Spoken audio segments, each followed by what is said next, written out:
Hey, this is BBC Six Music. I'm Russel Brand. I'm here with Karl Pilkington. We're standing for Nimone. She's gone away for a few days, so if you've tuned in particularly to listen to Nimone, don't be cross with us just for being here, because we're, after all, the ones that have stayed. You know, just wish Nimone a good holiday and enjoy the next 3 hours with us. We've got some wonderful tracks coming up. What's first, Karl? I'll play one of these. BBC Six Music.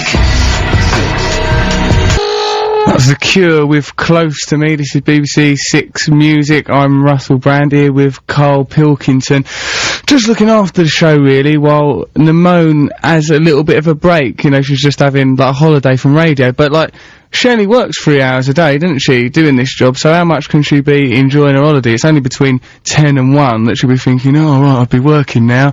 Oh, but look at me, I'm just reclining here, not making any effort. Normally, I'd be toiling, having to press switches and talk about records and stuff. Like, but the holiday, she can't really appreciate the holiday much, because it's only 3 hours of a day that are actual holiday. It's not like she sort of works in a mine gathering up things or constantly listening, oh, that canary died yet. You know, she's really lives a relatively pressure-free life. But that's not to say, you know, I'm not attacking Nimone. She does a lot of wonderful work. It's nice to, you know, get this opportunity to look after the radio show for her while she's away. It's just I don't want that feeling of, like, being like a substitute teacher, you know, like, sort of if you have a substitute teacher in, to think, right, let's make things really difficult for this substitute teacher, grind them down. I suspect there's some vulnerability there. What we'll do is we'll destroy him, you know, sort of. I don't want to be looked on as that. I'm sort of like the parent that stayed in a divorce scenario, right? It's sort of like, you know, sort of like when my dad left, when, like, you know, I'd give my mum hell sometimes. Really, she's the one that stayed, isn't she?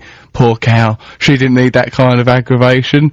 Bless her heart. Here we've got Hardfire coming up now. Let's listen to that. We'll have a bit more chat. Give us a ring later if you want to. You can call 08700 100 600, 08700 100 600 for a bit of a chat, or you can send us a text or an email. But I'd prefer to talk in person. You know, it's nicer. You can hear people's vocal tones. Let's listen to Hardfire. Nirvana in Bloom. This is BBC Six Music. You'll listen to Russel Brand.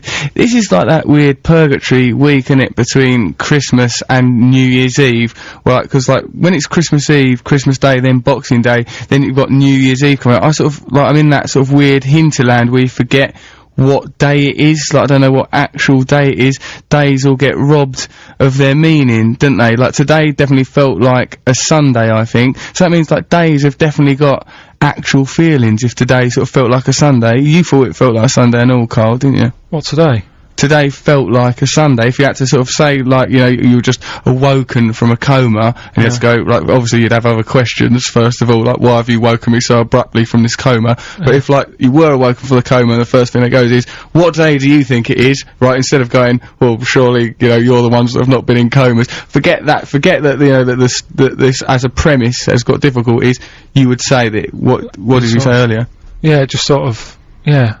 But what, so are you saying if you put me in a room, right, and I was put in this room for whatever reason, I don't know why I was put in there, right? Well, there's but then I come out, get you out of the way for a start. Well, like, you know, so time's gone by. Yeah. I haven't got a diary on me, and a watch. Yeah, also you can't see the window. There's a windowless room, so you can't see night, day, and keep some sort of record. You're in a windowless room for a month. Right. And then, like, they let you out of that room, they go, what day is it? You know, you would have, I think you would intuitively know that today was the day after Boxing Day. I don't think you'd know it was the day after Boxing Day, but I think you'd go, I think, in fact, I think you'd think that it was Sunday. Like, you know, because days have flavours. That's what I'm saying, like, that days have flavours. You could say, oh, Wednesday, that's not got a particular personality, but it is different from a Thursday, isn't it? And I just think, like, that this Christmas period, Christmas Eve, it takes away, oh, I don't know what day it is, literally not knowing what day it is. Feel like an old person, do you know what I mean? Where, like, sort of, I've got no routine. Well, can't we get rid of this week, anyway? Just bin it. What, just go, it's Christmas Eve, it's Christmas Day, it's New Year's Eve? Yeah. Well, no, not even New Year's Eve. It's sort of like, you know, it's Christmas Eve, oh, it's really Christmassy and that. Oh, Christmas Day, oh, brilliant, look at me presents. Oh, it's a new year, let's get going. No. Why are we messing about for a week? Well, because we have to stick to the calendar. Yeah, but that's what I'm saying, though, bin it. We're moving on, everything's moving on. Why have we suddenly got this thing about sticking with a calendar? Well, alright, there's the astronomical movements of planets, but there are people that suggest that we should move to a decimalised calendar, where it'd be 10 months a year, 10 days a week, 10 hours, like everything would be just simplified like that. I mean, maybe, like, we could try that. So they are gonna do it then? Well, I don't think they do. I don't think there's any weight behind it. I don't think it's gonna be administrated, Carl. Well, you just said they're thinking about it. I'm saying it's a theory, it's a theoretical idea, like, you know, it's like, you know, if a tree falls down in the woods, no one's actually gonna ever, you know, we'll never know. It's just a theoretical notion, isn't it? It's not, well, this decimalisation is something that could get weight behind it, if it had enough support. I mean, if people were going, yeah, we would like that. There's people that are dedicating their lives to it, saying, like, let's bring about rid of this week. Get rid of, they're not behind you on their getting rid of this week thing, but they think that we should decimalise everything. 10 hours a day, 10 days a week, let's live like that. Yeah, but then you'd have to think of whole new days. Oh, Monday, Wednesday, then you'd have to, looping day, you know, you'd have to think of new days, you know, it's gonna be difficult to initiate. I don't understand why, it's getting a bit heavy, this, isn't it, for this time of night? I'm just like, listen, Carl, I'm just like exploring some ideas. Perhaps let's reflect for a while. That's Black and White Town by Doves there. You're listening to BBC Six Music. I'm Russel Brand. I'm here with Karl Pilkington. We're filling in for Namone. It's the 27th, Tuesday the 27th of December, although we're in that weird area where we don't quite know what day it is. It's the day after Boxing Day. I was just saying, like, there's people that say that we should decimalise the months and the calendar altogether, so it'd be 10 months a year, 10 days a week, 10 hours a day, I think, so that, like, you know, but Carl, you've got a problem with that as a system. I don't quite understand, when you say 10 hours a day. Yeah. I can see that's going to be difficult. I mean, I think it would have to be subdivided, because it would have to be around 20, wouldn't it? Because otherwise there'd be a day would end. I don't understand, because you've got to have a sleep. Yeah. Because for us, you know, you're going to be extra tired, because your days... maybe you just sleep for one of those days, like, you know, every other day you sleep that day. Yeah, that's what some of the days in Spain or something. Well, you know, they have siestas, you know, they don't sort of just kip for entire days, you know, they just have the occasional rest. But what I suppose I'm saying is that, like, that there's nothing absolute about the current calendar. We could just, you know, we don't have to... It's been made up anyway, hasn't it? At some point it was made up. I mean, there are probably indigenous tribes untouched by civilization that just would laugh at the idea of Wednesdays. They would scoff. Wednesdays, they'd say, well, just let it go. There's some fellas in Papua New Guinea, who do that. They don't have if you got them a diary for Christmas, they'd go, what's this? This is risible, they'd say. This is mocking our culture. Yeah, they don't use them. They just cast it away, just going, and they're probably all the happier for it. Here, look, we got a text, Carl, it says, ear Russell, but it's spelled ear, like audio, ear-o, lug-o. Who sang a song with the lines, bring back hanging, bring back hanging, bring back hanging, repeated 3 or 4 times? Is it Nectarine number 9? That's from Stephen Jack from Barrow. Well, like, I don't know. Do you know? Let's pop it out there, that's what... That's out there now, isn't it? That bit of, like, if you know the answer to that question, could you, perhaps you can assist, text us? 64046. Is that the number? The answer, 64046, yeah. Yeah, text us with but also, you know, anyone who knows anything about, you know, diaries and stuff. Well, like, and also, yeah, this decimalisation thing, whether or not it would be a good idea, like, to simplify things, you know, like, sort of how, like, we can meddle with time. Firstly, there's Doctor Who, he's a Time Lord, he meddles with it perpetually. Then, like, you know, we do have the clocks go back an hour, clocks go forward an hour, that sort of thing goes on all the time, doesn't it? So it's not like time cannot be tampered with. Well, that's for farmers and that, isn't it? Yeah, it's for the farmers, I think. I didn't realise that farmers had so much power, like, you know, sort of like, it's very, what is it, because the farmers don't want to get out when it's that dark? Yeah, but can't they just, I don't know, buy them a torch or something? I don't understand why everybody's got to change, just because the farmer's getting up. Yeah, because what if the farmers start making greater demands, like, right, I think everyone should wear spangled leggings throughout the spring. Like, well, the farmer said it, get them on. Get them leggings on. Yeah. The farmer has spoken. Who is the farmer? See, I used to always think that time thing, you know, like, right, put your clocks back or whatever. Yeah. I thought that was invented for, like, watchmakers. Because... How would it benefit them? Because a lot of people break the watches around that time of year where they're trying to reset them and stuff. Right. And so they're guaranteed a bit of work. Yeah, they're guaranteed a little bit of work. I suppose it's no more preposterous, the watch industry having that kind of power. You know, as farmers actually have got that amount of power, so the agricultural industry. But I suppose agriculture is significant, isn't it? Like, sort of, to the Western world, agriculture is what's defined us from earlier nomadic, parts of our cultural history. But watchmakers, it wasn't like, you know, if you look back at human history, oh, then there was the watchmaker, age that defined us. You know, agriculture is an important thing, so I suppose farmers, even if they do say something like, why don't we all wear clogs and get up at dawn, you know, or make it night time in the middle of the afternoon, we've got to heed the farmer. Anyway, listen, Carl, we can't just bicker on endlessly about the power of farmers. We've got a session track now. This was recorded by Primal Scream in 1994 for a Radio 1 lunchtime show. Imagine it's trapped in a bubble. It's Primal Scream rocks. Guillemot's there with Trains to Brazil. This is BBC Six Music. I'm Russel Brand here with Karl Pilkington. We're standing in for Namone. Yeah, just had a bit of an awkward moment here because, like, you know, we've got a producer from BBC Music, Steph. She was in the room with us, and I thought, oh, another person in the room. I don't know if I'll be able to relax. That wasn't explained to me when I took on being a substitute teacher for Namone. I sort of had a little panic because I sort of thought, you know, it's my first time here. You know, maybe, like, Steph being here might put me off. Also, I do like to broadcast with my trousers down sometimes, and I won't feel at liberty to do that, right? So, like, but I didn't know sort of how to say anything. It's sort of like a really difficult situation when you have to, like, sort of just confront reality, like, and sort of say, oh, well, actually, I'm not sure about it, 'cause I'm English, of course, as well, don't like complain, oh, did you enjoy that food?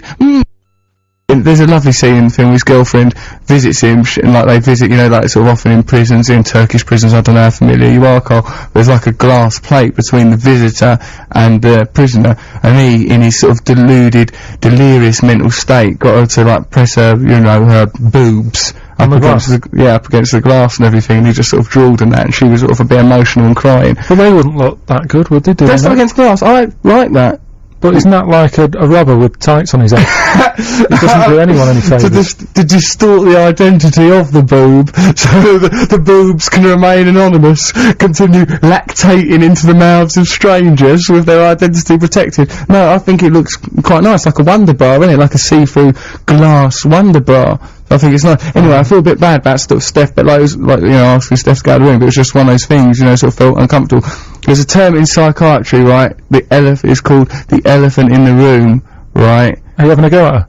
No, I'm not suggesting that she was a literal elephant in the room, because she's a very svelte lady. Just to, like, what it is like, the elephant in the room means, in psychiatry and therapy, it's mentioned a lot, it's like there's a very obvious thing that we're all aware of, but no one's mentioning it. Like, say you was having a conversation with a woman, she had, like, a lot of moles dangling over from her eyelid. Yeah. You'd be talking to her, you'd think, oh, don't mention them moles dangling from her eyelid, but you'd be aware of it, wouldn't you? But wouldn't it be best to say? I always think, look, you know, the woman with the moles on her face, yeah, she knows she's got the moles, she's probably feeling quite awkward. Like, I've got a bald head, right? And some people would go, oh, don't mention the bald head because it'll offend him or it'll make him worried. Whereas I like to say, look, you know, I've never met you before, I've got a bald head, let's get that out of the way. Right, how get your cards on the table, basically, I've got a bald head, let's move on, do you know what I mean? Right, so it's not there sort of underneath the surface, sweltering away. Well, that's quite good, because then because the elephant in the room can often be a very oppressive thing if there's something we're not talking about. Sort of like, say you know, like your relationship's breaking down, your wife's had an affair, you know, but you're just not addressing it. You know, that's going to be difficult and damaging for your relationship. It's best to have, you know, to have an open dialogue about these things. So I think in a way, what we did, like what I did, I'll take the rap for it. It was better, wasn't it, for me to just openly say. To do it, you left it a long time. You were sat there looking a bit odd. So I think she knew something was wrong. Yeah, I know. I sort of, I collapsed inwardly for a while, like sort of because I thought, oh, but now thinking about it, I think it might be nice to have Steph back in here. Tell the truth, I'd be more comfortable with her than you staring. Also, that bald head of yours gets right on my nerves. There, I've said it.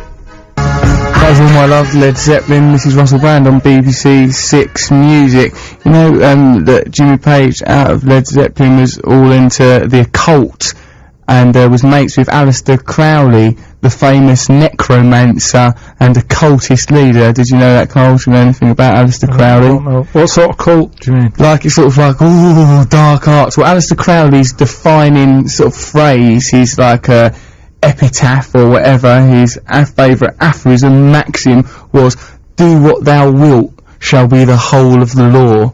That's what he said. That should define everything.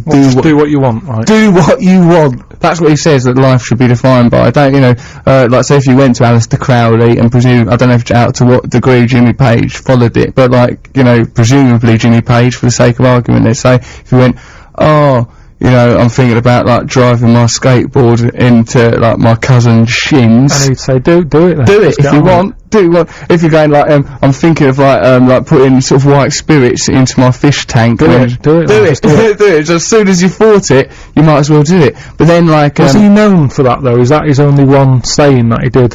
That's his main one. That's like his main saying. That's his main one. What the others that didn't get remembered? Because that isn't that good. Well, I think that's alright. I mean, I'm not saying what you want. I'm agreeing with yeah, do what you like. I mean, I think take that, add a song that was espoused a similar ideology, and they've not gone down in history. Jimmy Page ain't queuing up to be mates with them. But like, what I'm saying is that he embodied and espoused certain occultist views that were, you know, all very exciting and very dangerous. Well, the fact that Jimmy Page wanted to get in with him, it can't have just been that. It can't have been do what you like. You know, there must have been more to it than that. But then, hold on, before we go too far down, shall we go with Aleister Crowley and Jimmy Page on the as soon as you feel a desire, give into it. There's also the alternative view that Krishnamurti, the Eastern philosopher, he says, if ever you think of, like say you sort of like thinking, should I give this homeless person 50p or not?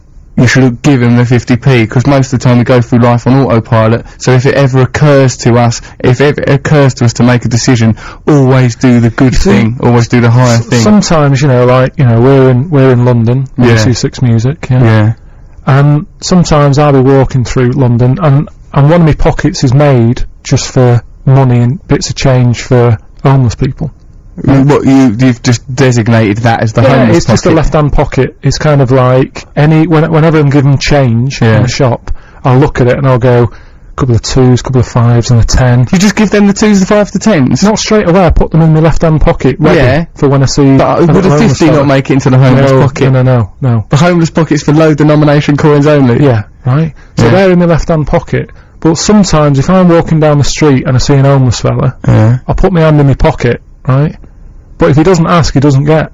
You don't just dish it out? I don't just chuck it out for the sake of it. Yeah. If he says, alright mate, have you got any change? I'll go, yeah, yes, I have. Hang on a minute, a left-hand pocket. And how much is he getting in total, probably? It depends, because if it's been a busy day beforehand, and I've been walking about a lot, there's a lot of homeless It's like a rollover pocket. Kind of is, yeah, it's potluck. Yeah. So, but if you've just been in and bought papers and that, then he's only going to get sort of like 7 or 8 pence. Yeah. Do you expect anything in return from that? Not directly from the homeless person, but I know that if I give money to a homeless person, I do sort of give homeless people money because I want a bit of good luck. Do you know what I mean? I sort of think, I've given that homeless person 50p, I'm entitled to good luck. I sort of use homeless people same as a wishing well. I mean, give the homeless person a quid, I'm entitled to, you know, oh please let me get that job. Yeah, or please, I'd like to go to that girl. Yeah, it makes you feel a bit better, doesn't it? Yeah. When you give them normally, if I've had a good night out, I sort of think, well, I've had a nice meal and stuff. Yeah.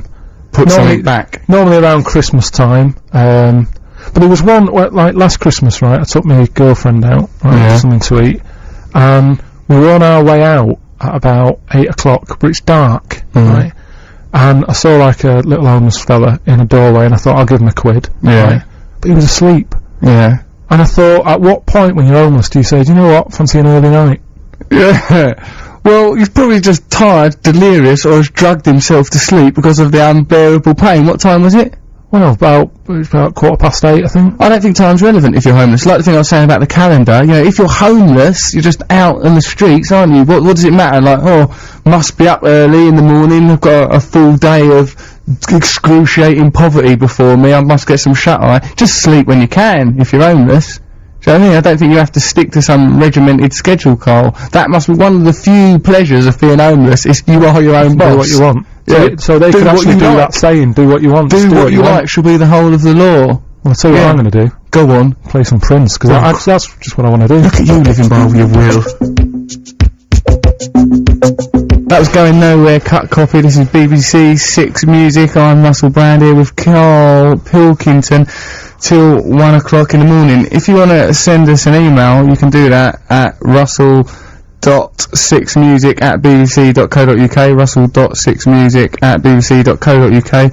Let us know what you're up to, or you can text us at 64046. Got a text here, another text, right, from Steve and Jack. It says, "Ear, Russ, me again." Right, there's an exclamation mark after ear, so they're exclaiming, "Ear," right, they want our attention. Me again, about calendars and stuff. Did you know that this year will be 1 second longer than last year, according to the Sun, Steve and Jack? Right, but he says me again, but it says Steve and Jack, so that's two people, so it should be us again, shouldn't it? But I suppose if it is Steve, that's right. It's costing £10 to send that. I'm not having a go at him. I just wanted to clear up whether I'm to regard this text as being from Steve and Jack, or just Steve. You know, maybe he's got Jack might have different views. It says that anyway, the important thing really is that this year is going to be 1 second longer than last year, according to the Sun. That means like the time is slowing down. Who's asked for this? Is this the farmers again?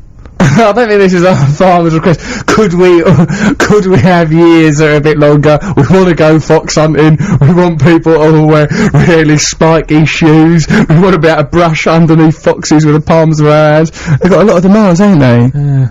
In the farming community. So why is it happening then? You're saying because... Well, slowing down. Really, I just say that this illustrates that time is a mutable quantity. That's what I say. I mean, I don't know much about quantum physics. But they haven't gone mad though, have they? It's a second. Right, yeah, have an extra second. It's not like you can do extra... What are you going to do with your extra second? Too late, that's it. That little bit of contemplation you just had, you've used it out. I mean, go mad, chuck in another 3. Another 3 seconds. It's not going to make any... I don't know what you could achieve, but hold on, don't Eminem say that, you know, it only takes a second to, you know, any moment you could change your life. You know, I think that might, a sort of something like that appeared on the poster for 8 Mile. It only takes, you know... Yasu and Dora, he was saying something about 7 seconds as well, wasn't he? Yeah, right, 7 seconds away, in his sort of Paul Young type of voice that he had. Do you know this, like, the world slowing down and that, though, right? Yeah, go on. You're saying you've got an extra second. Is that because of the amount of stuff that's getting on the world? What do you mean, so, like, I think that you regard, quantum physics and astrophysics, like, from the perspective of Superman 2, like, the world's got loads of stuff on it, so it's getting slowed down. We need Superman to rewind it a little bit, like he did when Lois Lane died. No, but look at it though, right? Look, like the world when it started. Yeah. Right? It's pretty empty, wasn't it? It was quite barren. It was barren, there weren't much going on. Right. Suddenly, got loads of houses. Yeah. You got all these big buildings being knocked up that we don't really need. There's too many of them now, aren't they? Like big offices. There's plenty, there's a surfeit, yeah. So that's gonna slow it down a bit, isn't it? Yeah, well, I suppose it's not a bad idea. But doesn't Einstein say that matter cannot be created or destroyed, only transformed? Like, you know, so when that's true, if you think of what was like a house, that was cement and sand and bricks and that, and it's been made. You know, so I think there's the same amount of stuff on the earth as there always was. No, but then you've got a 3-piece suite that's been put in that house. And it all adds up, doesn't it? But I think that 3-piece suite has been made out of stuff that was already here. You know, it's not like no one's gone by Kazam and created one. And even if it's like new beings being born, they're still being created from cells from like whoever, you know, birthed them out. So I don't know. I don't think the world's getting heavier. I don't think that's why time's slowing down anyway. So I think you need to dramatically reconsider that.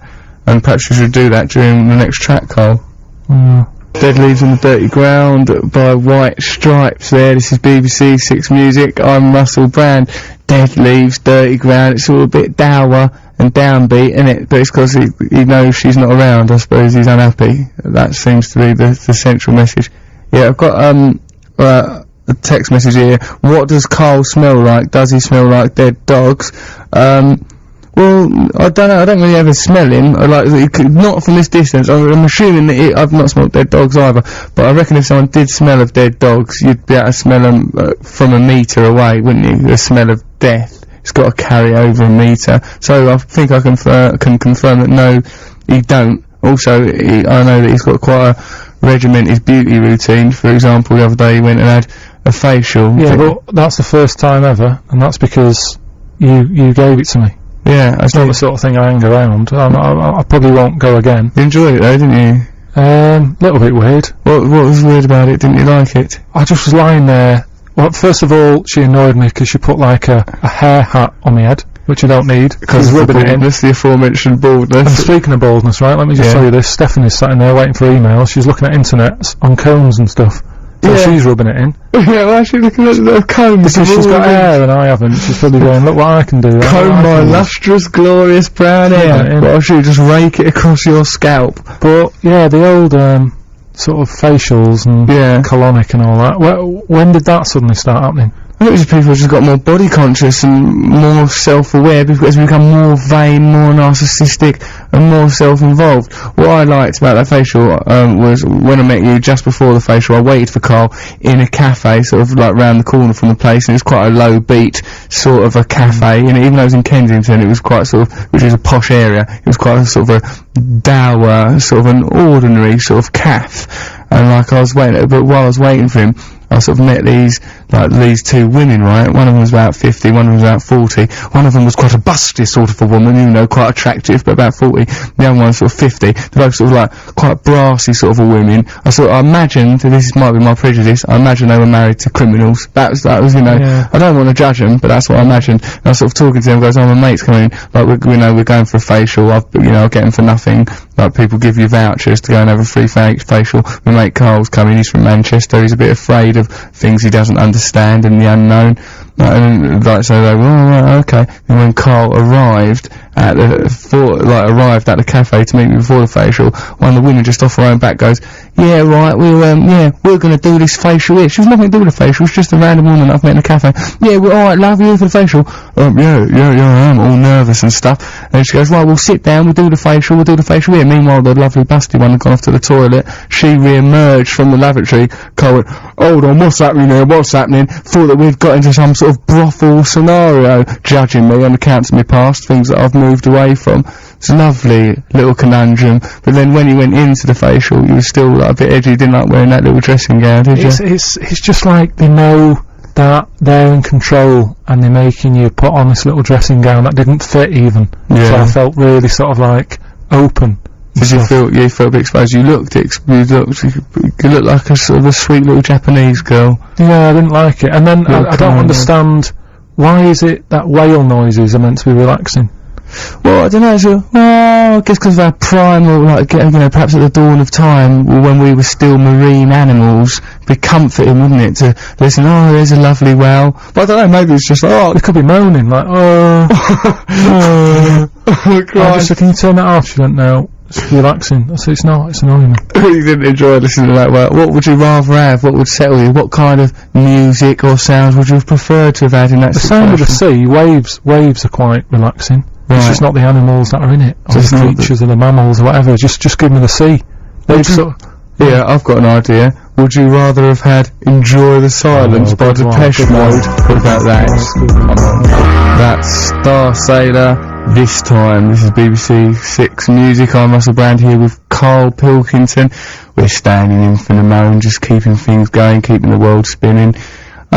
So we've got a phone call now from, is it Lucian? Are you there, Lucian? Hello, yeah, this is Lucian. Well, yeah, it's, well, thank you very much for, calling us. What seems to be the trouble? How can we help you? Well, I'm just, phoning up to clarify this thing about the daylight savings. Oh, yeah. Well, it's for fathers. I'm the nephew of a farmer. You're a farmer's nephew, are you? Yes. And I expect with that comes a certain amount of responsibility, don't it?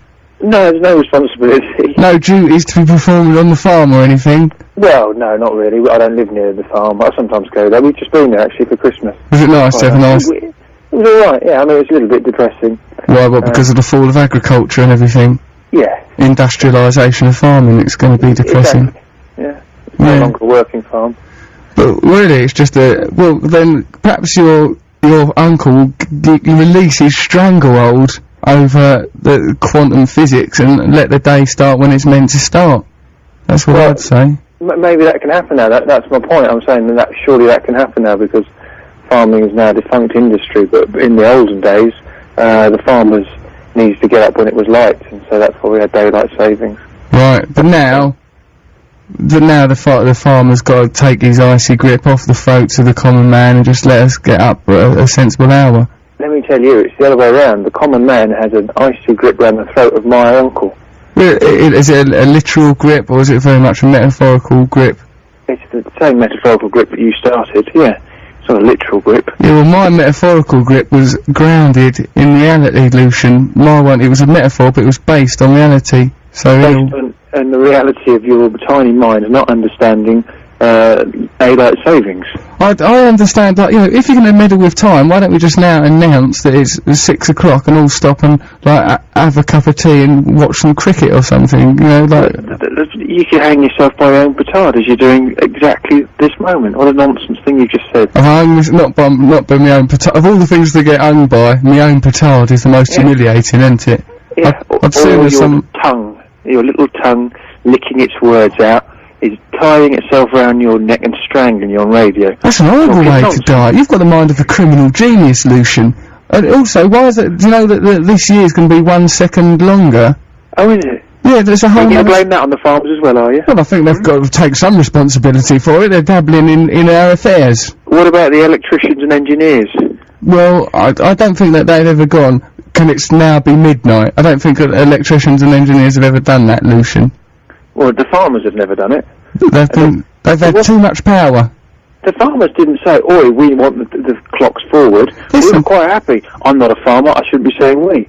But it was the government saying, look, too many farmers are not getting up and they're not being able to go to they can go in and take part in the community activities. We've got to set the daylight hours according to the lay of the land. Lucian, I appreciate your call very much, but your blinkered loyalty to your farmer uncle is bewildering. This is 6. You're listening to BBC 6 Music, I'm Russel Brand. That was Not Was with Outcome the Freaks. Before that was Johannesburg by Gil Scott-Heron. I like that The Revolution Will Not Be Televised by Gil Scott-Heron, which he talks about, if there was a revolution, it will not be brought to you live on radio, it won't be sponsored by. He talks about, the nature of a revolution, what a revolution would actually be like, and, the revolution will not be televised. Well, I always used to think, I like this, and I'm up for the idea of a revolution. Are you, Carl? Not really worried about it. Right, if you don't think deeply enough, I'd like a revolution, but if there was gonna be a revolution, and I weren't gonna be right at its core, manoeuvring it at its heart, I would want it to be on the telly, just to, how's it going? Yeah. You'd want to be involved with it, wouldn't you? But it would get on the telly. I mean, there's loads of channels now, isn't there? There is, yeah. They couldn't ignore it, could they? Like a story like this, there's a revolution. Let's pop it on. Yeah, put it on, how much coverage can you give to sporting events or makeover shows where there's a revolution? Would you pay? Would that be a pay-per-view for you? Would you bother? Or? Yeah, I'd invest in watching a revolution. I suppose what Gil Scott-Heron was saying is that when the revolution comes, it won't be part of corporate consumer culture. We will have overthrown things like television. I suppose that's the central message. But even then, wouldn't you set up a more radical television network that would cover the revolution, bring it to people, and encourage them? I reckon Che Guevara and Fidel Castro, the Cuban revolutionaries, if they'd had access to telly, they would have gone, put the revolution on. It's going to encourage people, cause mass communication, right, as I'm about to demonstrate by reading out this text message from Rory, is vital in a revolutionary movement, or even if you're in a revolutionary movement, even if you just want to have a bit of a chat, right? Rory goes, he's happy that we played that Depeche Mode tune because he didn't know the title before, and it was appropriate, right? Because he was on a bus coming from Stansted, right? It was Enjoy the Silence. He was on a bus coming from Stansted from a plane on which nobody bothered speaking, even though the plane was going funny, by which I assume means there was turbulence, or it looked like, that the plane was in jeopardy for a while. And instead of putting on the fasten the seatbelt signs, they put on a no smoking sign instead. Well, if ever there was a situation where you'd want a cigarette, it was when you plummet into your doom on an aeroplane. And he said the stewardess didn't know how to turn on the lights for landing, so had to land in darkness after that. And then he says something's a bit sexist, the stewardess didn't know how to turn the lights on. Then he apologises in case that is sexist, so fair enough. He's been a little bit sexist and immediately apologised for it, so I think that's fair enough. And then he asked, why are you lot all getting radio shows at Christmas? But we're not you lot, are we? There's only 2 people in this room. But we can help him with the plane thing. Yeah, that must have been really frightening. I've suffered turbulence once, so that was all really turbulent, all the dinner flew everywhere, and I did think, oh wow, this is it then, this is going to be my terrible death, it's going to be on this plane looking at these faces. But, you know, as it turned out, it was all alright, just got a bit of dinner on me. I don't like it, I don't like flying. Why? I just think it's a bit weird, isn't it?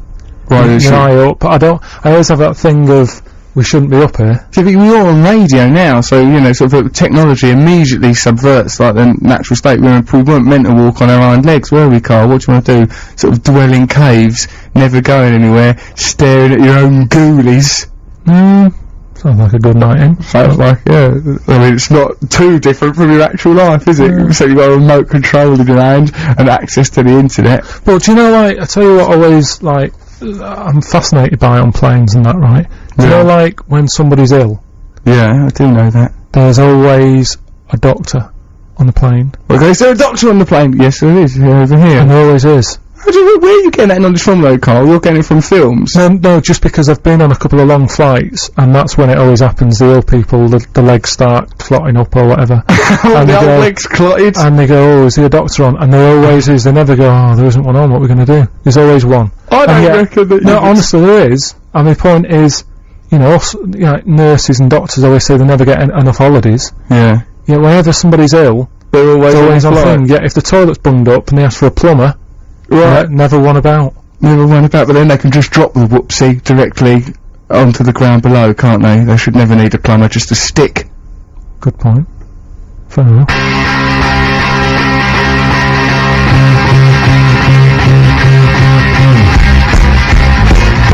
Lottery winners on Acid Crimea there.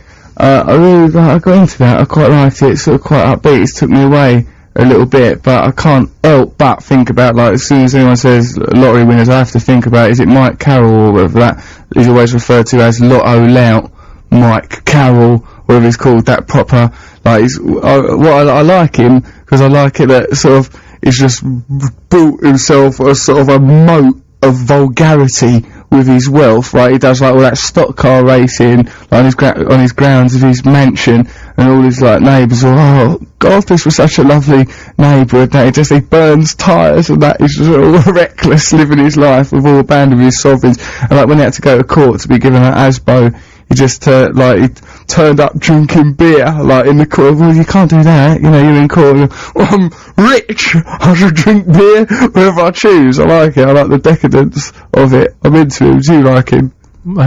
He's all right. Yeah, all right. Yeah, I'm really pro him as a person. You see, I wouldn't want that much money. I don't think. Why? Just money brings you hassle, doesn't it?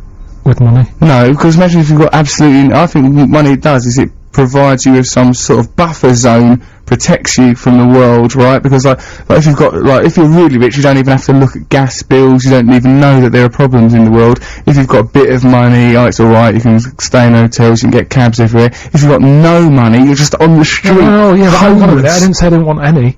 Right? I wouldn't be sat here pressing these buttons for you and that, would I? If I didn't want any, I could have stayed at home. Right, okay, so that's what's true, you're here for money. I thought that there was at least some vocational love. Christmas is expensive, isn't it? And, you know... You're like a radio mercenary, ain't you? No, but you're like a radio A-team. Don't you know what I mean, though? You'd like, be face if you're any of them. Having money in that, it's like, you've got loads of money, so suddenly you've got to spend it, so you've got to find things to do. Like, travelling around the world and that. If I won the lottery, I wouldn't tell my girlfriend. What, you just have a secret stash of millions? Well, because she'd start saying, oh, let's go to India and all that, and I'd be like, I don't want to go to India. Why don't you want to go to India? Well, I just don't want, you've got to have injections and that. I always think if you need an injection, you shouldn't be going there. But I think that you're going to have to start embracing life a little bit more. Well, I did. I had a facial last week because of you. Fair enough. You have made a scene about it though, didn't you? We've got a nice text message here, surprised by the quality of music on your show. Always had you down for a shandy drinker that would hang out with menswear in Camden. I do live near Camden. I've never met menswear though. Keep up the good work. That's from Paul. Thank you, Paul, for that endorsement. Although, I can't drink shandy because I'm a recovering alcoholic and drug addict, so even a shandy could push me over the edge. Really? Yeah, even a shandy. That'd be like, though he's Paul is saying, you know, shandy drinking would like is an effeminate thing to do. That for me, that'd be butch. That'd be like a desperate Dan drink for me now. A shandy. Although, you know, sort of in the day, I did sort of pour tequila into my eyes. Got a bit down again, hasn't it? What? I've sort of brought it all down a bit. What, the energy, talking about alcoholism? Yeah, well, I'm 3 years clean, I've had a nice Christmas, everything's all jolly. If you want to send us a text message, what's the number for text messages, Carl? 64046. Nice, send us a text message. Email russell.6music@bbc.co.uk. And send us either of those. You can telephone if you want. And Rory, he's like Rory, who's just had that like near-death experience up in the skies. He's still on the bus. Apparently, he's continuing with his nightmare on there. I once know someone who, on a bus, committed an act of onanism. That means manual self-pleasuring on a bus. Of all the places to do that, you know, I mean, perhaps this isn't a topic we should dwell on in any degree of detail, but Rory, I'm glad you're listening to us on Six Music, because there are worse ways to entertain yourself on a bus journey. This is BBC Six Music. You're listening to Russel Brand. That was Suede, Stay Together. Suede have like reformed now, ain't they, as the Tears. Like, it's like Brett and Bernard got back together as a band, but like if you go to any of their gigs, right, and like sort of as the Tears, you sort of, oh, this is quite good. I'm feeling quite nostalgic about the past. You might feel like they refuse to like revisit any of their Suede back catalogue. So if you go and see the Tears and sort of think, oh, them were the days, or play Animal Nitrate, and so, what? I beg your pardon? We are the Tears. I think it's Suede you're thinking of. No, we'll play Beautiful Ones, that'd really take me back. Well, I remember when I met my girlfriend, Beautiful Ones, that was the anthem of the day. I do apologise, we, as the Tears, will certainly not be playing any of that mumbo-jumbo. They've divorced themselves. I reckon what will happen now is they'll probably have another argument as the Tears, right, they'll fall out again, and then sort of like they'll reform and call themselves like, you know, One Last Try, or something like that, or Failed Marriage, or Locked Together Out of Mutual Need, right, then they won't do any more of the Tears songs. They've got to break this cycle at some point, haven't they? That was Forest Fire by Lloyd Cole and the Commotions. That was a live session that was recorded for Richard Skinner, right, on Radio 1, 5th of July 1984. It's one of them session things. That's good. So, yeah, we're in that Christmas purgatory week, aren't we? Like, oh, what day is it? I don't know. It's actually, it's coming up to a Wednesday now, but it's also meaningless, isn't it? Christmas Eve, Boxing Day. What is the actual day? Monday, Tuesday, Wednesday, right? So we've been, like, sort of talking about Christmas and analysing Christmas, trying to ground ourselves, trying to find some facts. Carl just told me, you know that, thing, like, sort of in the First World War, 1914 to 1918, or whenever it was, like, there was that, famously, that football match between the English and the Germans in no man's land on Christmas Day. It's one of those beautiful things. Go on. No, apparently it didn't happen. I thought it did.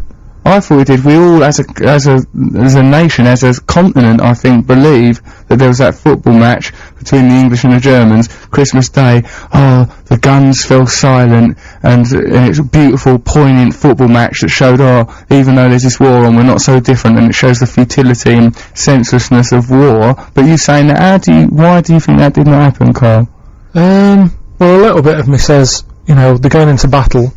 Who decided to take a football with them? Right, yeah, okay. So there's that sort of thing that's niggling me a bit. Because you'd be carrying a lot of stuff. A lot of rifles, you know, I've got football. Checklist, sort of, right, yeah, got the bullets, got the grenades. Hang on a minute. Who's got the football? Yeah. I just can't. Yeah, case there's a Christmas kickabout as well. Oh, have you bought some fudge fingers? Have you bought some butter brandy? Yeah, brandy, but you wouldn't bring a football, would you? You wouldn't assume that there's going to be a Christmas Day tryst. I mean, we'll chuck it out there, you know, on the text. So, yeah, send a text these days. Send us a text if you know for a fact that's true. Were you there? 64046. Yeah, send us that, because I'd like to know. Because if that is an apocryphal tale, right? Apocryphal meaning something reputedly true, but actually just like nonsense. No.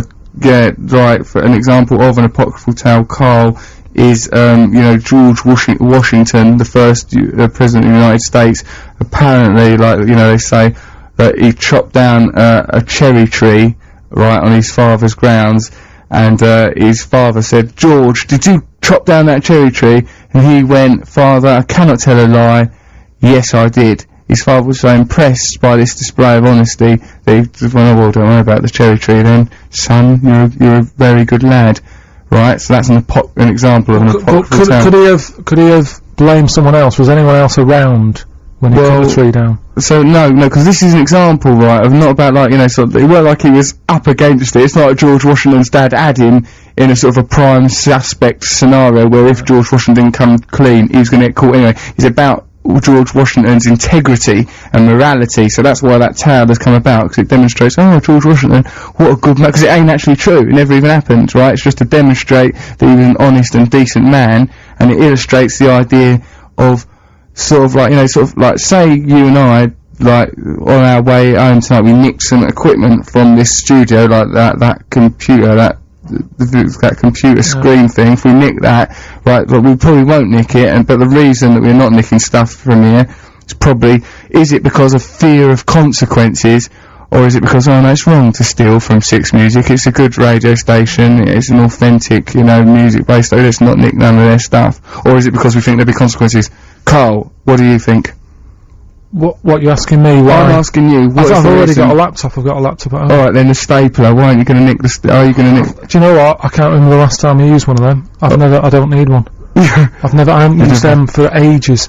Do you know when I was on jury duty, right? Yeah, jury duty recently. I can't talk about it and stuff because you're not allowed. No, now you think you're some justice master. Well, I've got like a superhero that has an innate understanding. Well, we haven't done it, and maybe one day you'll be the chosen one. You were randomly chosen for that jury duty. You say that though, so people sort of don't feel bad if they don't get picked. But I reckon they've gone, let's get Pilkington in. No, I don't think so, because I remember reading, remember reading stories about that case while it was ongoing, and it said things like, 11 members of the jury got on with their jobs dispensing justice, whereas the 12th member was causing a lot of aggravation, and I thought, that's Karl Pilkington, upsetting the wheels of justice. The main judge was loving it. He sort of said, you've done a great job there. What, to you specifically? Well, to all of us, but he was looking at me when he said it and stuff. I reckon... But no, anyway, listen, I'm not allowed to talk about it. You keep going on about it and stuff. You brought it up, didn't you? I'm just saying.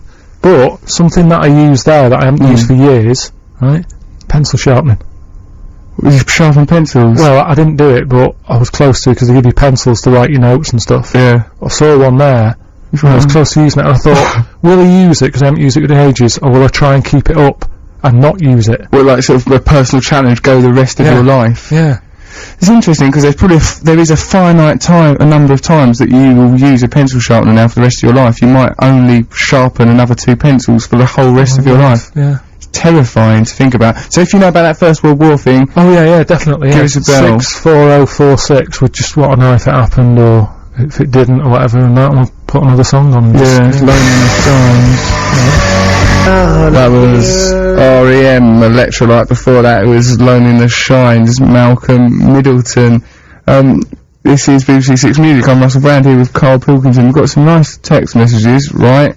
Roy from Liverpool, he's enjoying the show and he's querying whether or not that, because we were talking about the football match, was it apocryphal, that football match in First World War when the Germans and the English played a football match on Christmas Day? It was like a one-day truce. Got a text message here from this anonymous person. He goes, I don't know if the match happened, but I get fed up with people believing everything they hear. He's had enough of people just believing things. Do you think that's a good attitude, Carl? Fed up with... I don't know, I like sort of reading stuff though and going... Yeah, you absorb a lot of information, don't you? Only sort of stuff that interests me though. Like, the last few days I've read about how, like, dogs, right? Yeah. They know if you're ill. Like, there's little dogs that are running about, and if you've, say, got like a little, let's not bring it down too much, but say like a little tumour in your leg. Right, so probably just a cyst.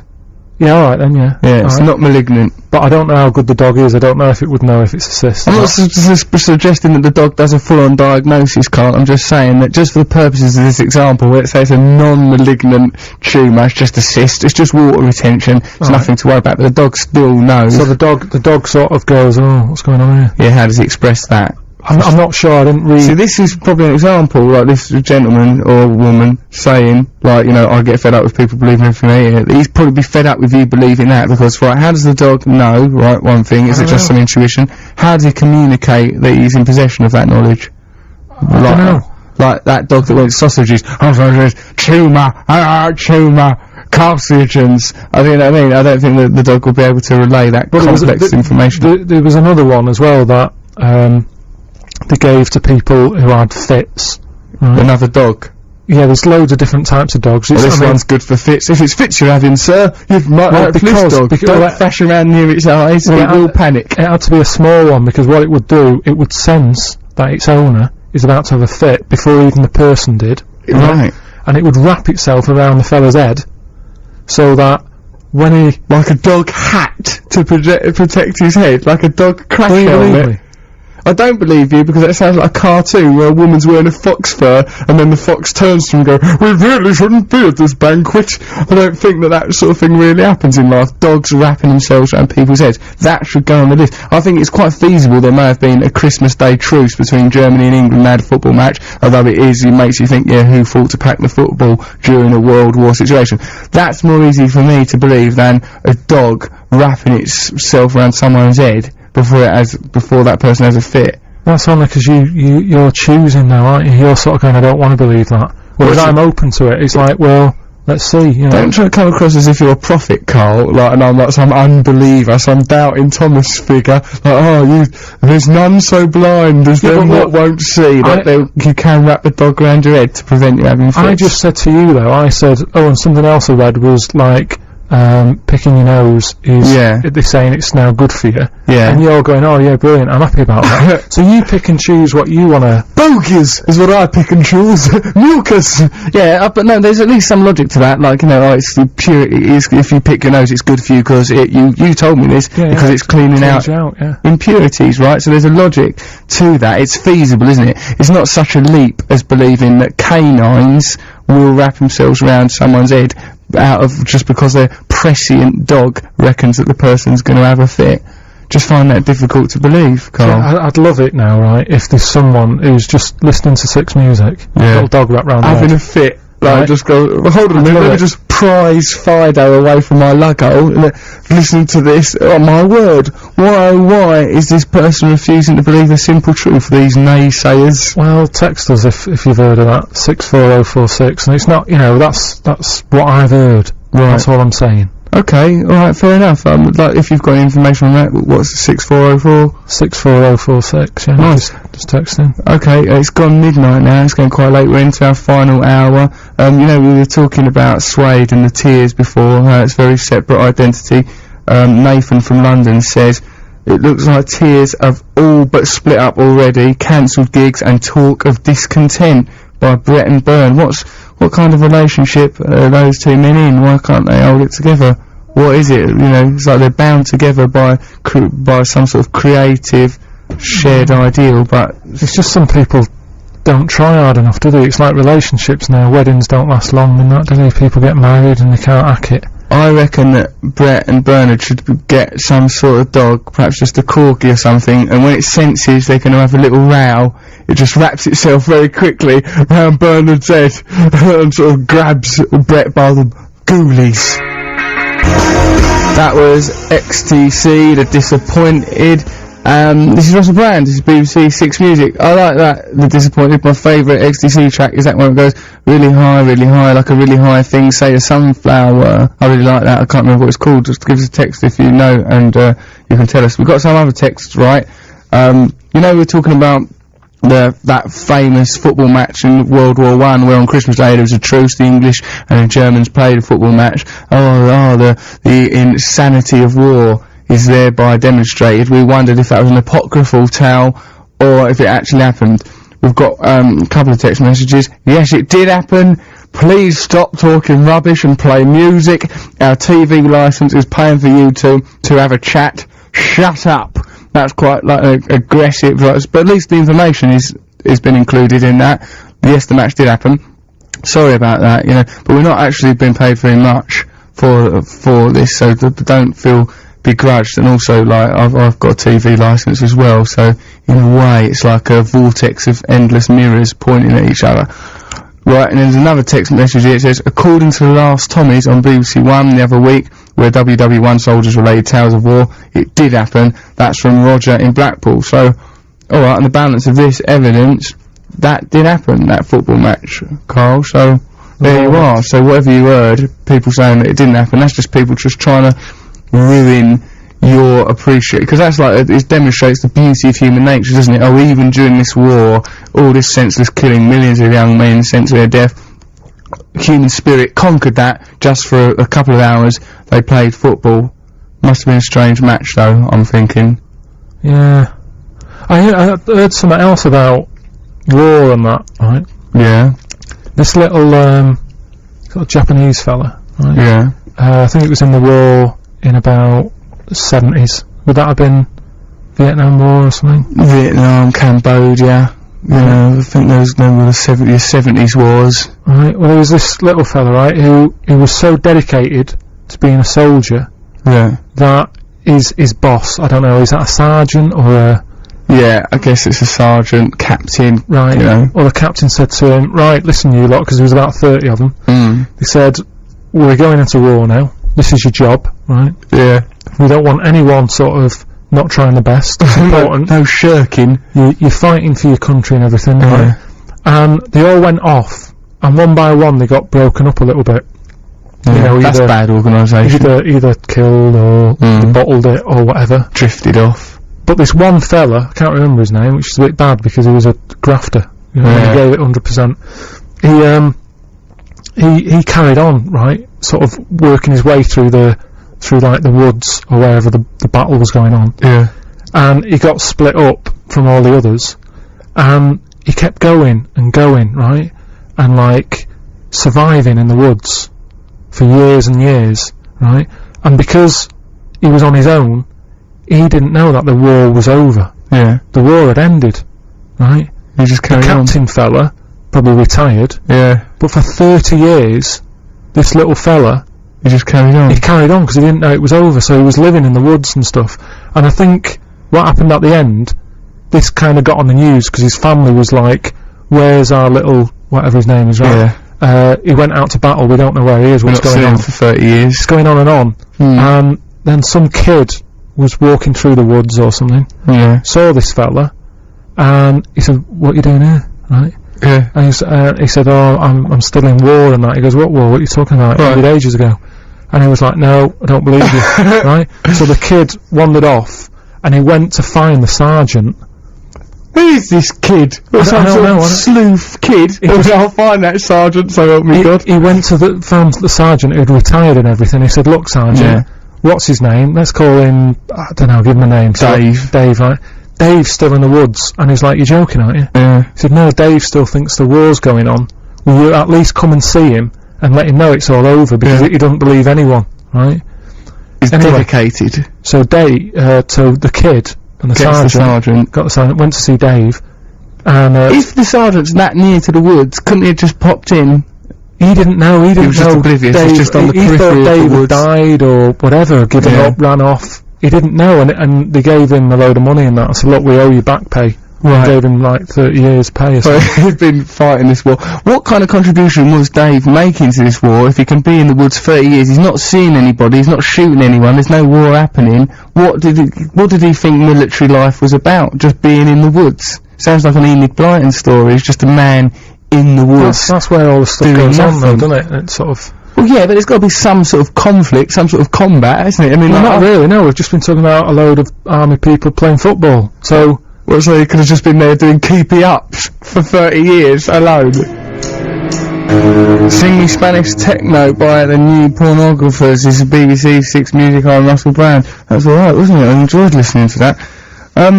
Right, we've got some text messages here, because we were talking about the First World War. Did that football match happen on Christmas Day? Right, we've got, what have we got? It happened, this is from Dan in Liverpool. He goes, it happened according to the farms altogether now.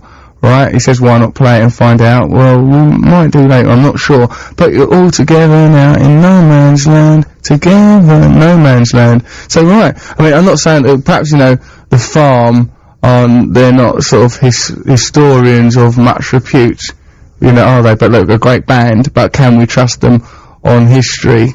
You know, I don't know if their word can be final on it, but it seems that let's further tips the balance in the favour of that football match did happen. We've got the Farm, we've got a BBC documentary, it seems a lot of support behind it. A few other text messages that we should clear up. Right, Paul Go from Lurgan reckons, he goes, surely there would have been mimes on the pitch and mud. So he reckons that the match might have been. Also, I think that, you know, it'd been difficult to enjoy the match with, like you know, not only you're worried about, oh god, I can bend this ball into the flight of the outside right, and then think, oh, and also I mustn't step on a mine.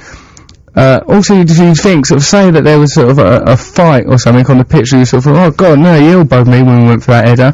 You'd sort of think, oi, you know, but then you think, well, you know, tomorrow I might kill him. So it's like, sort of put sort of Vinnie Jones style aggressive behaviour into a new perspective. Right, also, I've heard of dogs doing that, and it was on the telly. Oh, right, this is from Callum in Scotland. He's heard that thing that you've heard about the illnesses. Knowing about illnesses. Yeah, but Callum doesn't go as far as to say that, you know, dogs being able to detect illness will then wrap themselves around the head of someone who's about to have a fit, and I frankly don't think that that's likely. Got another text message, cheer up guys, we're quite cheerful. That's Catherine, she says that we need to cheer up. I feel quite upbeat, as a matter of fact, considering the time of night, and we're in that Christmas, New Year's Eve purgatory. Yeah. I think we're doing enough. I think we're alright. Rory was travelling home from the airport, who'd had a nightmare flight. He's finally reached home, he's going to get out his Ricky Gervais calendar. He's saying that now. Why is he going to do that now? It's not the new year. Is this something to do with you? Isn't that bad luck? Don't get it out yet, Rory, it's bad luck. Find some other way of amusing yourself. You're back home now, so onanism at home isn't as bad as on the bus. If you were interfering yourself on the bus, I'd have been concerned. Now you're back home, you know, go to it, get up to whatever you want. Also, we've got, Roy in Liverpool requested that we wanted us to play Killing Joke. Right, we're gonna do that. Let's do that now. Yeah, why not? BBC Six Music, that was Sly and Robbie with Boops. You're listening to Russel Brand and Karl Pilkington. That Sly and Robbie track took you back, didn't it, mate? It did, yeah. Go on. It's weird, that. Why? Just because it's just weird, isn't it, how music can bring memories right back. Yeah, of course. It's really an astonishing phenomenon. What has that brought back for you? I think that was from about 86 or 87, right? And I was working in Cordon Bleu supermarket, right, stacking shelves and stuff, and that used to be on. You know, like, you get these, it's not like today where they have like loads of music being played, and they have like their own radio stations now, don't they, in supermarkets and stuff. They're like supermarkets, do they? Radio. Yeah, they do, yeah, they have like radio, whatever the supermarket is and stuff. But back then, in Cordon Bleu, right, I think I can mention it, shut down, I'm not doing it any favours. Well, I don't know, maybe they'll hear this and they'll think, let's resurrect Cordon Bleu, this show's back on the road. It was grim though, and I ended up getting, I mean, there was loads of things that I did that got me the sack, but the main one was, I got put on the frozen stuff, in the fridges and stuff, right, and, I was packing it, I was stacking it all up and that, all the chickens and the fish fingers, and there was a bag of chicken drumsticks, right, and one of the chicken legs fell out, and I thought, well, that seems a bit of a waste, right? So I priced it up, put like 12 pence on it. For anyone who was passing, go, oh, one chicken leg, 12p. And they sacked you for that? Yeah, that was that was like one of the things in all the things that I'd done. I agree with them, because I don't think you should be making Cordon Bleu policy decisions like that, Carl, on your own. You're just a shop worker, you can't think, oh, right, that chicken leg, I'll price that up. But it would have gone in the bin, so what's the problem? And if someone wants to buy it, it just makes the shop look a bit cheap, doesn't it? There's like a chicken leg with a price tag on it. Reasonable, not cheap. 12 pence.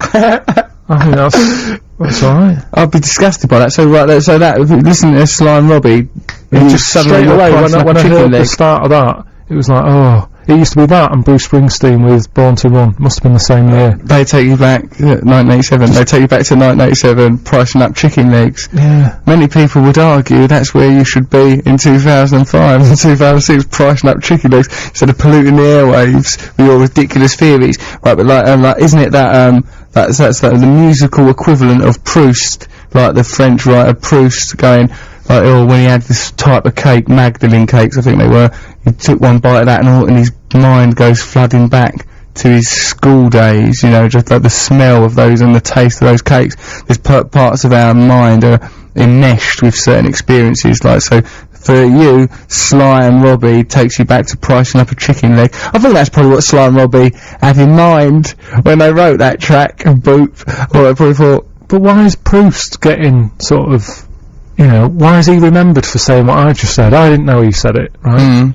And I said it. He probably put it all articulately, didn't he, beautifully, you know, in French and in a book. He probably weren't just sat around here at Six Music going, I'll just price up a chicken leg and that, and I made a decision for myself. You can't expect that. Are you saying that you are Proust's equal on account of that you've arrived at the same conclusion, albeit by some clunking allegory about an experience you had at Cordon Bleu?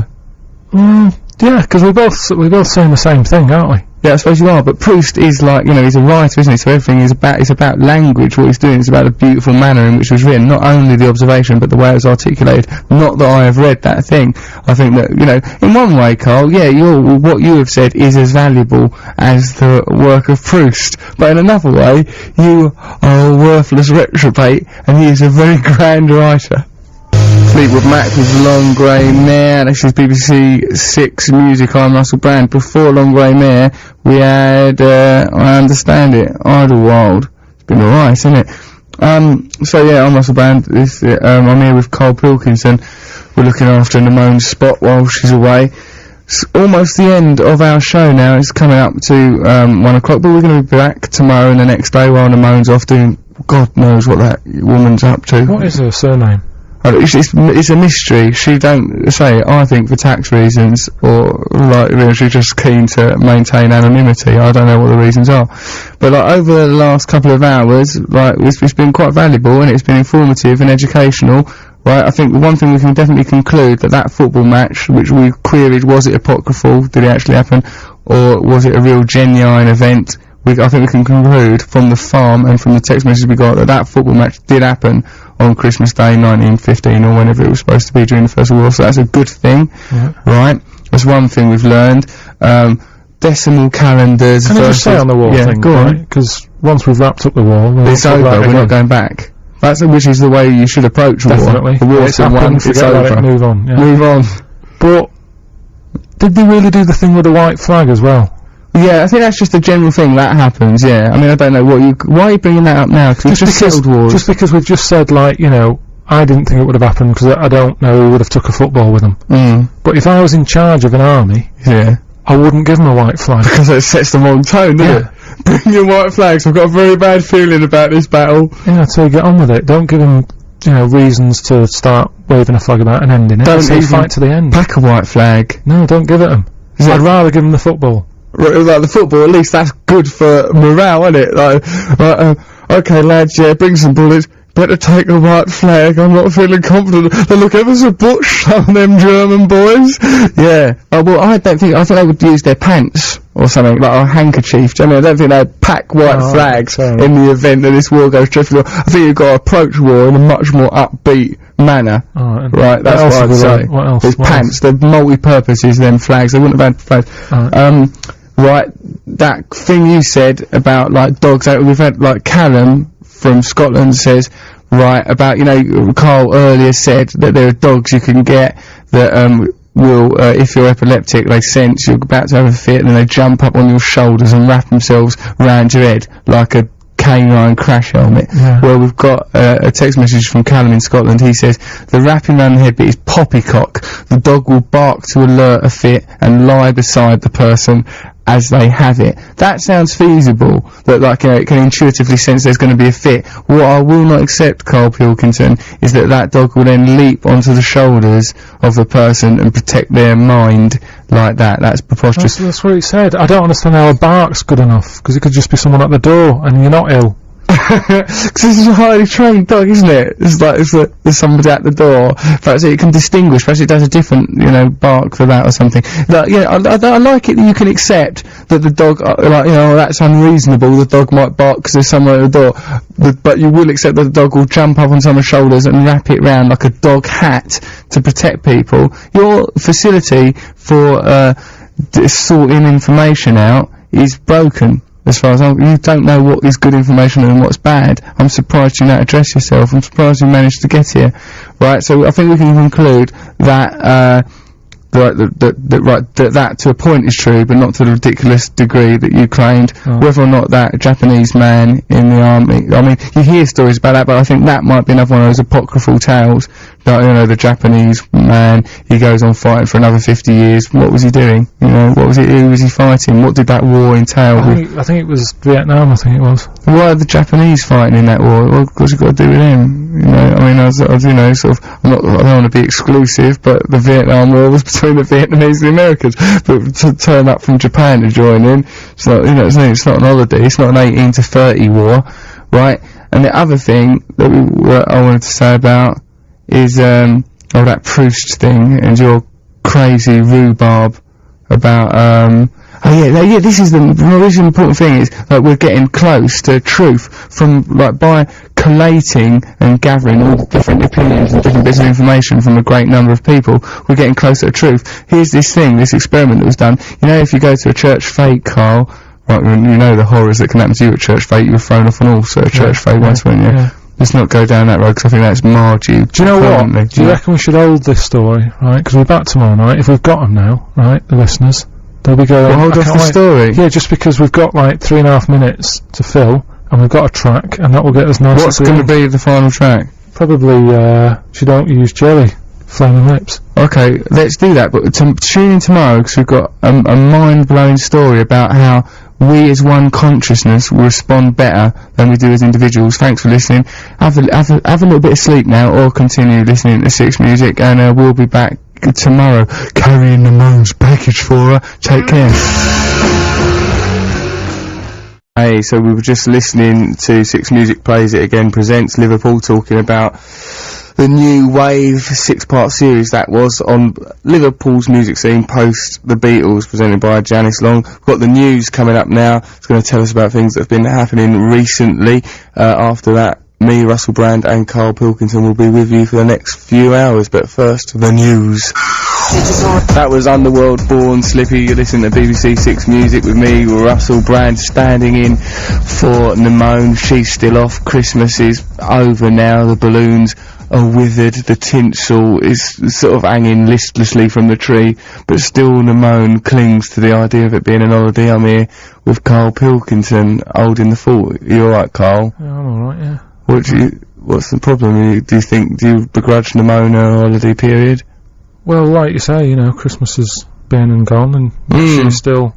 I don't think she's a religious person. She's not over-religious, yet she seems to be milking it. She certainly doesn't use her show as a platform for her religious views, as we plan to do for the course of the evening. We were going to talk about, Christmas. Last night we talked about, sort of Christmas mythologies and stuff. We talked about that, that football match that happened in the First World War in No Man's Land. We queried whether or not it happened, but finally it was proven that it did take place, because it's in the farm altogether now, in No Man's Land. That was the final bit of proof. We're also going to talk tonight about, Christmas mythology, and it's this weird week, isn't it? That weird week between Christmas and New Year's Eve. We don't really we're all reduced to the status of toddlers or very, very old people, where days and time have no meaning.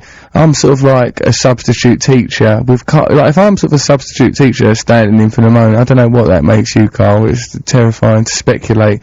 Perhaps it makes you like one of them dogs that help people that have fits that you were talking about yesterday. Yeah. Yesterday, Carl said that, you know, if you're prone to fits, you can get a dog from the government that will bark when the fit's coming on. It was confirmed that that's actually true, but then Carl left the realms of reason to say that that dog will then coil about your skull to prevent you banging your head during your fit.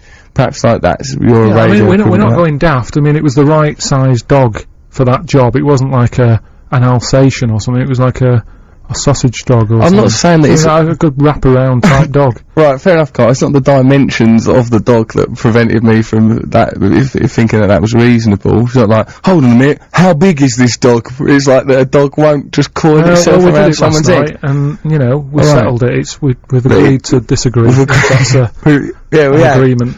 Yeah, okay, well, listen, if you want to join in tonight, we're going to talk about, you know, sort of more stuff like that. We're going to try and resolve once and for all what is the one true faith, and we're going to talk about, like, you know, Christmas mythologies and stuff. If you want to get in touch with us, you can text us on 64046, you can request things of us, or you can give us a bell on 08700 100 600, or you can text me at russell.6music. Email me, yeah. russell.6music@bbc.co.uk. Lovely, but we've got some fantastic music, haven't we, coming up? We have. Got a right little treat. Oh, should we listen to David Bowie now? Go on then. Alright. This is BBC 6 Music. I'm Russel Brand. I'm here with Karl Pilkington. We're standing in for Namone. That was, of course, David Bowie in fashion. I really like David Bowie. I like the way he changes, transforms himself, the way he meddles with gender and stuff. Do you like him, Karl? Yeah. I mean, I sort of, I don't know, if I was to go out with a pop star for a night out, I think he'd have some interesting stuff to talk about. It doesn't happen anymore, does it? You don't really get people like that. Like, you'd sort of go, they've got some stories to tell. I wonder what kind of influence he would have on you, David Bowie. I wonder if he could get you all dolled up. I wonder if he could get you in a swimsuit or something. That won't happen. It's the same way I like having a chat with you, right? Yeah. Because you've sort of had a bit of a past. Yes. You've been up to a lot of things that I'd go nowhere near. Right. So what, all the narcotics and the monkey business and the rhubarb? all the stuff that you get up to. You know what you've done, right? And I think a lot of people won't know what I've done because of, like, it's all taken place in the realms of digital obscurity, Karl. So it's like, you know, it's not. Well, do you want to mention? Do you want to do a quick CV? All right, I'll do a quick CV of things I've done. I once had a bath with a homeless man. I once had a fight with my own father. I once lived with this family of heroin-addicted prostitutes. I once manually stimulated a man in a lavvy as an experiment on the subject of homosexuality. Right, so there you go, that's a little taster of what he's been up to. I haven't done any of that. No. Right. What have you been up to? I haven't, I'm more of an observer. I think on this night out with Bowie, I think you'd be left short of anecdotes, Karl. No, because as long as I know someone who's done all that, I can still do the anecdote. I don't have to. You can still relay the anecdotes, without having to have endured any of the hardship, particularly. Say like this thing, right? The other day, I was reading, I get a science magazine every month, right? Yeah. And the latest one of it, it tells you how if you get your head cut off, you can live for 30 seconds. Now, I didn't have to go through that to find that out. I left it for someone else to do. Yeah. And now I've read it, so I'm telling you the anecdote. He can't tell you. But he could have told you very quickly in that 30 seconds. Do you know, for this next 30 seconds, I'll be able to tell... Yeah. Well, that's weird, isn't it? Yeah, that's... So I'd tell that to Bowie. You know, he'd be going on about all the changes. Well, that's great, Karl. And I'd say, oh, do you know that if you have your head cut off, for 30 seconds you sat there going, oh, I don't like this. Yeah. Apparently there's no pain, because your nerve system's acts a bit weird. Well, of course, your nerve system's going to malfunction slightly once you've been decapitated. I suppose that's only natural and to be expected. Weird, though, isn't it? It is weird. Is that enough? I think let's disappear into the realms of music and return. Let's give out, you know, we've got this text message. Firstly, I'll just mention this. I hope you're live tonight, this text message says. Because there's this person has a suspicion that there are some programmes that are not live from 6 Music. It's all live, isn't it? From 6 Music, everything is live, and not like a documentary, because otherwise there'd be a roving reporter, you know, running around Liverpool doing interviews with Jerry and the Pacemakers and Echo and the Bunnymen. That has to be pre-recorded. But I mean, if it's not all live, then Namone's really sort of Right, that's terrible, because she could have just recorded it before she went on her holiday. Yeah. What are we doing standing right? It's 22, 16 and 25 seconds. This is definitely live, right? It's a bit cold outside, for example. That proves that it's live. Give us a ring. You can come on the show, make a few requests, have a chat to us. You know, do whatever you like. But for now, why don't we listen to Jose Gonzalez? Oh, Bondage Up Yours by X-Ray Spec. She's a confident young lady, isn't she? This is BBC Six Music. I'm Russel Brand. Like, I don't know how I would cope. Like, that woman there, like, that old bondage attitude, very nice, but I'm not that keen on bondage as an idea anyway. I met this woman that was a dominatrix and an actress in porn films. Really really confident and forthright, very attractive woman.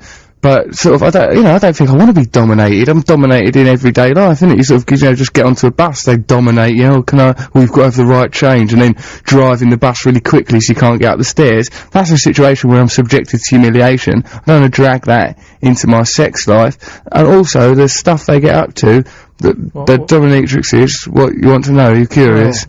Go on. They use people as a toilet, for example, to say things in the discreetest way. And also, I went to this bondage... But is that for fun, or is that like... These people, these men, get off on being used as a lavvy. And I also, I went to a bondage fair once, right, because I was just, I was filming there. I didn't go there, like, motivated by sort of lust or anything. I was sort of quite Presbyterian in my sexual tastes, pedestrian, dull, tedious almost, right? I went to this bondage fair. Everyone there really, was unattractive in the main. Like, people you didn't want to see in normal clothes, let alone wearing PVC and rubber like there all was. And there was one fella there, he had a girl there who I swear was not all there mentally, and he was leading her around on a dog lead and spanking her and letting other people spank her. It's all just sort of so mundane and tedious. And there was a bloke there that had made a special commode where, it was made so that people could get inside it, inside a lavvy. I don't understand. But is it still is it all about sex, that? Well, I think... Is the end result still the same as normal people? Exactly. It all leads to the same place, as it were, the same happy ending, Carl. So why faff about? Why faff about? It's ultimately... Well, I don't know, I mean, that's the nature of fetish, isn't it? Is to objectify things, excite things, get all titillated by one thing. Yeah, do you know what, later on the show, we're gonna have a little chat with Philip Salon, who was, the founder of the Mud Club. Do you know what he used to do? He used to compare early Sex Pistols gigs. So he used to, sort of hang about. He's got some anecdotes about John Lydon and Sid Vicious and Malcolm McLaren, because that's all quite fetishistic, when it all came from a fetish shop that Vivienne Westwood used to run on the King's Road, apparently. Well, there's one round the corner from me, right? A little fetish shop. Is that why you moved into that address? Was it? No, I'm not. Hello, nice and local. I pass it a lot, but I just sort of have a little sly look in. What have they got in the window? Just sort of rubber stuff, big boots and stuff. Yeah. But he's never made me sort of go, oh, they look good. I'll nip in there and try them on or anything.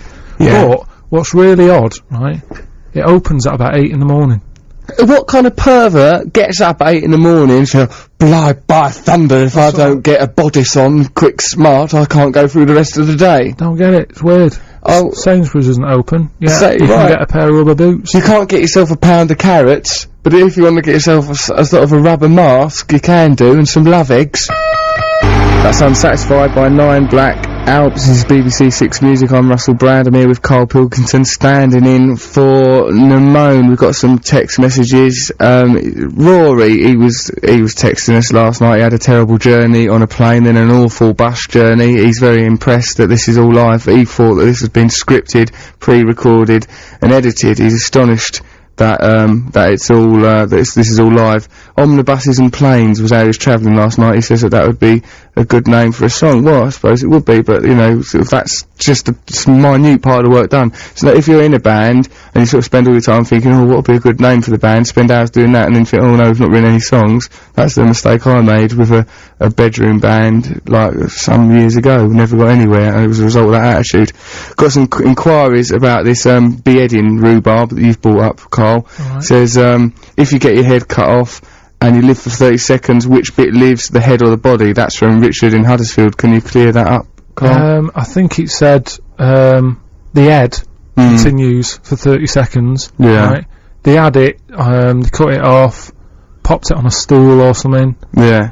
And they threw a load of questions at it. Right. How are you feeling? Just, it was like the yes, it was like Mallet's Mallet type thing. Right. Quick association. Mustn't pause, hesitate. Yeah, it was what can you threaten it with, though? You'll get a bash on the head like this. You've already cut my head off. What more can you do to me? It was just a quick fire round. And after about, I think, 25, 30 seconds, between that 25 and 30, he was getting a bit groggy and not in the mood for the quizzes anymore. Look, I'm not interested in this quiz. Could you please give me my body back? But he went on. It just annoys me how everybody sort of doesn't believe stuff that I've read, and yet you stand there and spout a load of facts. Facts, yeah, that's the difference, Cole. I spout facts, well-researched facts.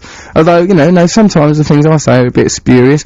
Anyway, but just once and for all, let's nail this football match thing, the No Man's Land Christmas Day football match, right? It definitely did happen, says, Piley, right? He says, because he saw a video of it today on a music channel, Paul McCartney took part in it. That's, of course, Play the Pipes of Peace, I believe. Right, so that's authenticated that once and for all. If you want to send us a text, you can do so on 640406, and you can. How can they email me if they want to? Just sort of turn the computer on and that. Yeah, that's got to be a start. Don't you know, if you think, you can't sort of stand there condemning technology and saying Terminator 2 was right, what a prophecy that was. The machines have turned. Oh no, I've not switched the computer on.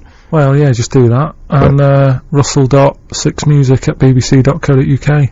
Send them in. That's got to be the first step on that journey. We're going to talk about. I've got that important thing to talk about later about how collective information is more valid than the individual genius. That's an important thing we'll be talking about later. That means if everyone listening to the show collates their knowledge, we're a much more powerful force than if we had Stephen Hawking or Einstein or some other boffin sat in here. So that's an interesting thing for us to talk about. Over the next hour, we've got Beta Band coming up in a little bit. We've also got Arctic Monkeys later on in this hour, so it'll be a right nice laugh, I think. Have we got any live stuff? Yeah, we have, as a matter of fact. We've got a session track now from Reckless Eric. This was recorded in 1977 when you and me was all tiny, Carl. Let's have a listen to it. That was Assessment by Beta Band. This is BBC Six Music. I had this lovely thing about Beta Band. Someone criticised them, one of their peers criticised them, said, look, they've got to move on musically. They've been doing the same thing for years, right? And a spokesperson, one of the Beta Band, went, they shouldn't say that about us. We're trying our artist. That's a nice way to defend yourself. Didn't get all aggressive. Leave it out. You know what I mean? Just went, we're trying our artist. And that's all you can ask for, isn't it? That's all any of us can do in life, Cole. We're all just trying to make our way through life. We're all born babies. We all die little old men or little old women, depending, little old dogs, whatever it is. We don't generally change species. But, we're all just trying our hardest in life. I want you to know, if you're listening to this, that there's a webcam in this studio, so if you want to, you can go online, bbc.co.uk/6music, right, and then you can have a look at me and Carl in the studio. If you go online, right, and then sort of email or text us requests, I'll carry stuff out. I'm mad enough to try. If you say to me, spit into the palm of your hand, then massage it in the Carl's little bald head, I'll do it. And then you'll be able to watch online as Carl tries to defend himself. That's just a suggestion. They might not say that. They might just say do a jig. Children in need or something where it's raising money. I'm not just doing it for the fun of... Alright, and then I'll give £1 to, some charity. Fair enough. Because otherwise you're taking food from the mouths of children. If you're looking at the webcam now, and I don't think that you are, because I'm confident you're not, because I've been acting like a right ninny in here. I was just stretching my legs out, right, doing putting my hands on the table and stretching my legs out. Carl goes, I'll do that, because what is it you've got? I've got restless leg syndrome. Right. So I'll be in bed at night. Everything's normal. I'm thinking I'm gonna have a good night's sleep and that. Yeah. And then sounds quite normal so far. And then it gets to a point in the night where my legs just go mental. Yeah. And they start sort of kicking out, and my girlfriend's like, "Will you pack it in?" and that. Yeah, God knows that poor woman's got enough to put up with being in bed with you in the first place. If I was her, I'd line up pillows between me and you just to form a boundary. Well, my doctor said it's because I sort of ate too much ice cream. That is his medical diagnosis. I don't reckon the doctor said the word ice cream to you.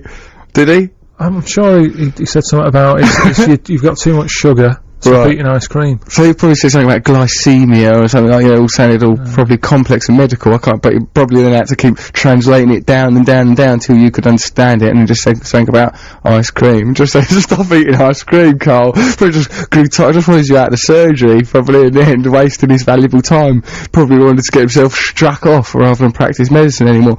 Right? Anyway, that leg kicking thing, as you know, and I'm a recovering heroin addict 3 years since I've taken heroin now. When you come off heroin, your legs all go like that. You're sort of trying to get to sleep or whatever, or you're just trying to do anything. Your legs all sort of kick out, lash out, and that is where the phrase kicking the habit comes from. You kick the habit, like, because when you get rid of your habit, your legs all kick out. Kicking the habit. Like that, yeah, it's awful business. So that's that phrase.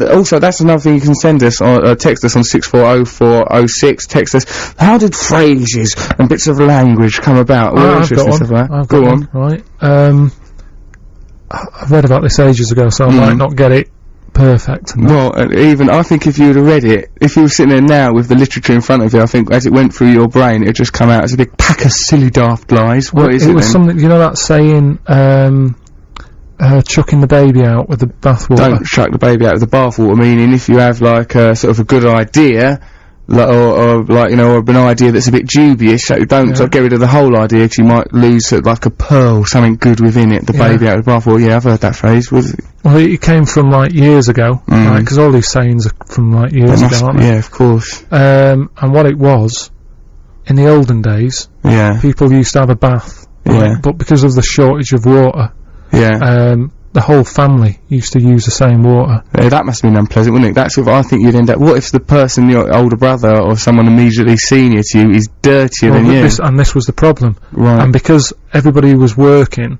got the rights to the clean water first. So, at the end of the day, right, the baby, that's done now, has it? That hasn't been out working. It's not contributed anything. So that got the bath at the end, right? And the water was that filthy that when they used to pour it out the window, at the end, they might not notice. The baby was still in it. And they used to sort of chuck the baby out, and they go, oh no, I didn't see it in there, because the water was, like, filthy. You reckon that happened so many times that it eventually became a phrase after the 50th or 60th baby? I listened to your stuff. Yeah, because my one was grounded in facts, wasn't it? I'll give you the full story. little baby. I mean, that might be, they don't. I mean, but that's not illuminating, isn't it? Because it's obvious, even if you don't know that bit of apocryphal rhubarb that you just spouted, it's still obvious, like, that means, don't chuck the baby out with the bath water. Like, I don't reckon that it actually used to frequently happen, like, to peasant families. Well, it must have happened a lot to get a saying going, surely. A saying's got to be said again and again. It's like Little Britain. Saying, I'm the only guy in the village. If he only said that once, by now it'd have been forgotten about. So there's a lot of babies, a lot of dirty babies knocking about outside bathroom windows and that. Seemingly so. But anyway, if you got any sayings and that, because I like learning stuff, so if people want to send some stuff in on email, russell.6music@bbc.co.uk, and or you can text us it as well, or phone us up. Texting that would take ages, wouldn't it? Oh, I don't know how people manage with it. It's going to make it arthritic. Let's play some music in that anyway. I like this one. Alright. Yeah. So who's that girl there? This is BBC Six Music. That was Blondie, Dreaming. That has got sort of a festive connotations. Just them chimes in the background makes it sound sort of a little bit Christmassy, don't it? We've got a text message from Roy from Liverpool. He wants us to play Frosty the Snowman Cocteau Twins version. Have we got it, Carl? I've just been like having a quick look through here on the computer. He's rummaging through it. It's not in any sort of order, this. Right, they loaded them in, couldn't get a job in, like, HMV. Right. It's just all... Just randomly put in there. It's just random, yeah. Makes your job a lot more difficult. Okay, so, we were talking about phrases and etymology and the root of certain phrases and stuff. We talked about kicking the habit coming from when your legs all kick when you're coming off heroin. Carl made up some mumbo-jumbo about chucking babies out with bath water. We've got a text message here from Rich C. He says that the word nonce, right, came from this. He goes, the word nonce used to be written outside vulnerable, in inverted commas, prisoners' cells to warn officers to keep them away from fellow inmates on the prison yard and means not on normal circulatory exercise. Not on normal circulatory exercise. Nonce. That's good, isn't it? That's where the phrase nonce comes from, Carl. So when people shout at you in the street, nonce, as I know they're prone to do, you can now know. We say, well, actually, I'm allowed to perambulate in the yard with all the other jailbirds. Also, we've got another text message here. In 1981, I was in a band called Ultraviolet at school. Crap name, no songs. I'm now an environmental policeman. Still crap name and no songs. Duncan from Birmingham. Ultraviolet, I think that's an alright name. What's an environmental policeman? I suppose he just sort of stands by ponds. If you see someone with like a barrel of diesel rolling towards it, like whistling, all suspicious, like Boise from Fools and Horses, just go, oi, pack it in, don't go rolling that in. I suppose he polices the environment, doesn't he? I don't know. Is that something new? It sounds like it, doesn't it? It sounds like sky marshals. You know, like if you're on an airplane and like there's sky marshals, like, you know, sort of to prevent there being any acts of terror or anything. Apparently they dress in normal clothes. They don't dress up like superheroes like they should, but you know, this is a new job. So it's just like all this, how people are sort of worrying about the end of the world and all that. Well, yeah, quite rightly, because Armageddon seems to be approaching, you know, rapidly, Carl, isn't it? What were you saying earlier, that there's a meteorite plummeting towards the Earth? Yeah, apparently it's, I mean, I don't want to worry people on that. I think you already have done. I think the minute people hear your morose vocal tones, they start to think, oh God, is life worth living? But go on, well, we'll talk about it later, because it's, you know... Alright, okay. Alright, well then let me just clear up this final text message. Rory reckons that he saw me talking to a blue scouse head on television. That's abstract, isn't it? Rory's text messages, he's entered into a new Dadaist phase of texting now. He's evolved. Before he was doing just quite literal text, just communicating information, talking about, oh, I'm on a bus. Does he mean those drummers? Have you met them? With the blue heads? Well, the Blue Man Group. I've not done it. I mean, I saw you talking to a blue scouse head on the television. I haven't done that ever. You know, it's madness. And then that final text message here, this is from, well, actually it's from someone anonymous, but their point is a good one. I was talking about, because I've got a really interesting point to make about how collectively we're more powerful and intelligent than we are individually. Seems obvious, but wait till I give you this example, it's really brilliant. This text message says, collective anything is better than just sitting on your own all day, although private intellectual stuff is cool too. Performance, I reckon, should be democratised, because at the moment it's not. Street theatre is cool for that. I do a little bit of that. Never knew Beta Band were that good. Oh, they are that good. Carl, what do you think about street theatre? Is it something you're into? What do you mean, just like jugglers and that? Yeah, well, yeah, jugglers. Yeah, like jugglers. It annoys me a little bit in London, because it's overcrowded as it is, do you know what I mean? Without people clogging up the pavements, sort of throwing stuff in the air. Yeah, that's it, it's a hazard. It's clever and everything. But there's a time and a place. What about those people that paint themselves gold and just stand perfectly still as a job?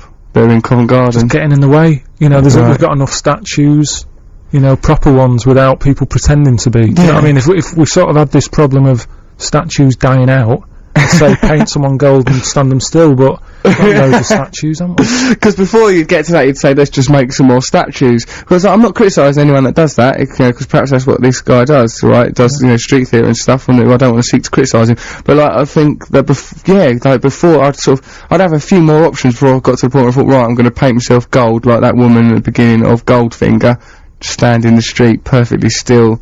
She died, didn't she? She died. Those are the risks. So maybe these people should be applauded, Carl. That was Japan and Gentlemen Take Polaroids. This is BBC Six Music. I'm Russel Brand here with Karl Pilkington, standing in for Nimone, because, you know, 3 hours of work a day is apparently too much for that woman, is what it seems like. We've got Philip Salon on the phone now. Now, Philip Salon was present at the dawn of the era of punk. He was friends with Malcolm McLaren and Vivienne Westwood, and therefore John Lydon, Sid Vicious, everybody. And he's been present, in fact, through most important musical movements in the last 3 decades, and is a prominent character in the musical taboo. He's on the phone now. Hello, Philip, how are you? Good evening.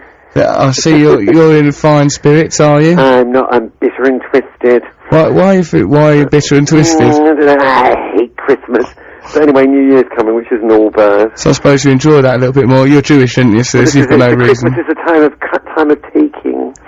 Well, anyway, So, I hope you had a nice Christmas. Well, it was alright, but you've just soured the whole idea of Christmas for me a little bit. I had my nice Christmas glass of vinegar anyway, that was nice. Well, you sound embittered. So, tell me, Philip, we want, like, me, Carl, and our listeners would like to know a little bit about, you were saying, like, to me once that you used to compare gigs when the Sex Pistols compare gigs. When the Sex Pistols played one of their really early, performances, I don't like that word gig, but anyway. Why not? It just sounds a bit cliche, doesn't it? Anyway, Did you just come on the phone and went, oh, Ducky, oh, hello, I'll make mine a large one, and then said that the word gig sounds cliched, with all your camp lunacy? So, anyway, so when they did an early performance, this was at the Screen on the Green. It was before it was called punk. It was right at the beginning of about 1976, end of 75, beginning of 76. And Malcolm asked me to kind of introduce them on, every time they did a song on stage, I'd kind of like dance around them, and then I'd like introduce the next song, but I was dressed up in my mum's dressing gown. Did they mind you doing that? With all our hair colours in and bedroom slippers, and I stripped off the pink hot pants. Crikey. Yeah, with a bib. But anyway, it did look quite odd, I have to tell you. How did the boys respond to you dancing around in your mum's house coat? I don't know, they particularly cared, actually. I suppose that's the nature of the Sex Pistols, is they had that air of indifference to almost everything. I know, but the weird thing was that the audience was like 95% kind of dirty old hippies at that time, and there was like about 10 people in the audience that were kind of up-and-coming punks. It was like Susie Sue and Billy Idol, I think he was there, I can't remember, and about 8 other people, and that was it. They were about the only punks in inverted commas in London, actually. Were you into punk yourself, Philip? Pardon? Were you into punk yourself? I didn't like calling it that, you know what I mean? It's like I'd been through that hippie thing, and I actually, at that time I was ignorant enough to believe that if you were wearing something, you became part of some mystic group if you were wearing these clothes. And then by the time punk came along, I thought, well, I'm just in clothes, I'm not part of any stupid group, because I've got the same clothes on as some retard in King's Road. Did Vivienne Westwood dress them, did she? Yeah, I mean, she created the whole thing, really. I mean, it was just a fashion victim experience, wasn't it, really? So, I mean, it was a bit like it's not exactly like Pop Idol, but it had that feel of being I mean, it was a manufactured boy band, wasn't it, really? If you think about it. I know it sounds an awful thing to say when it's also cool and streety, but it wasn't streety.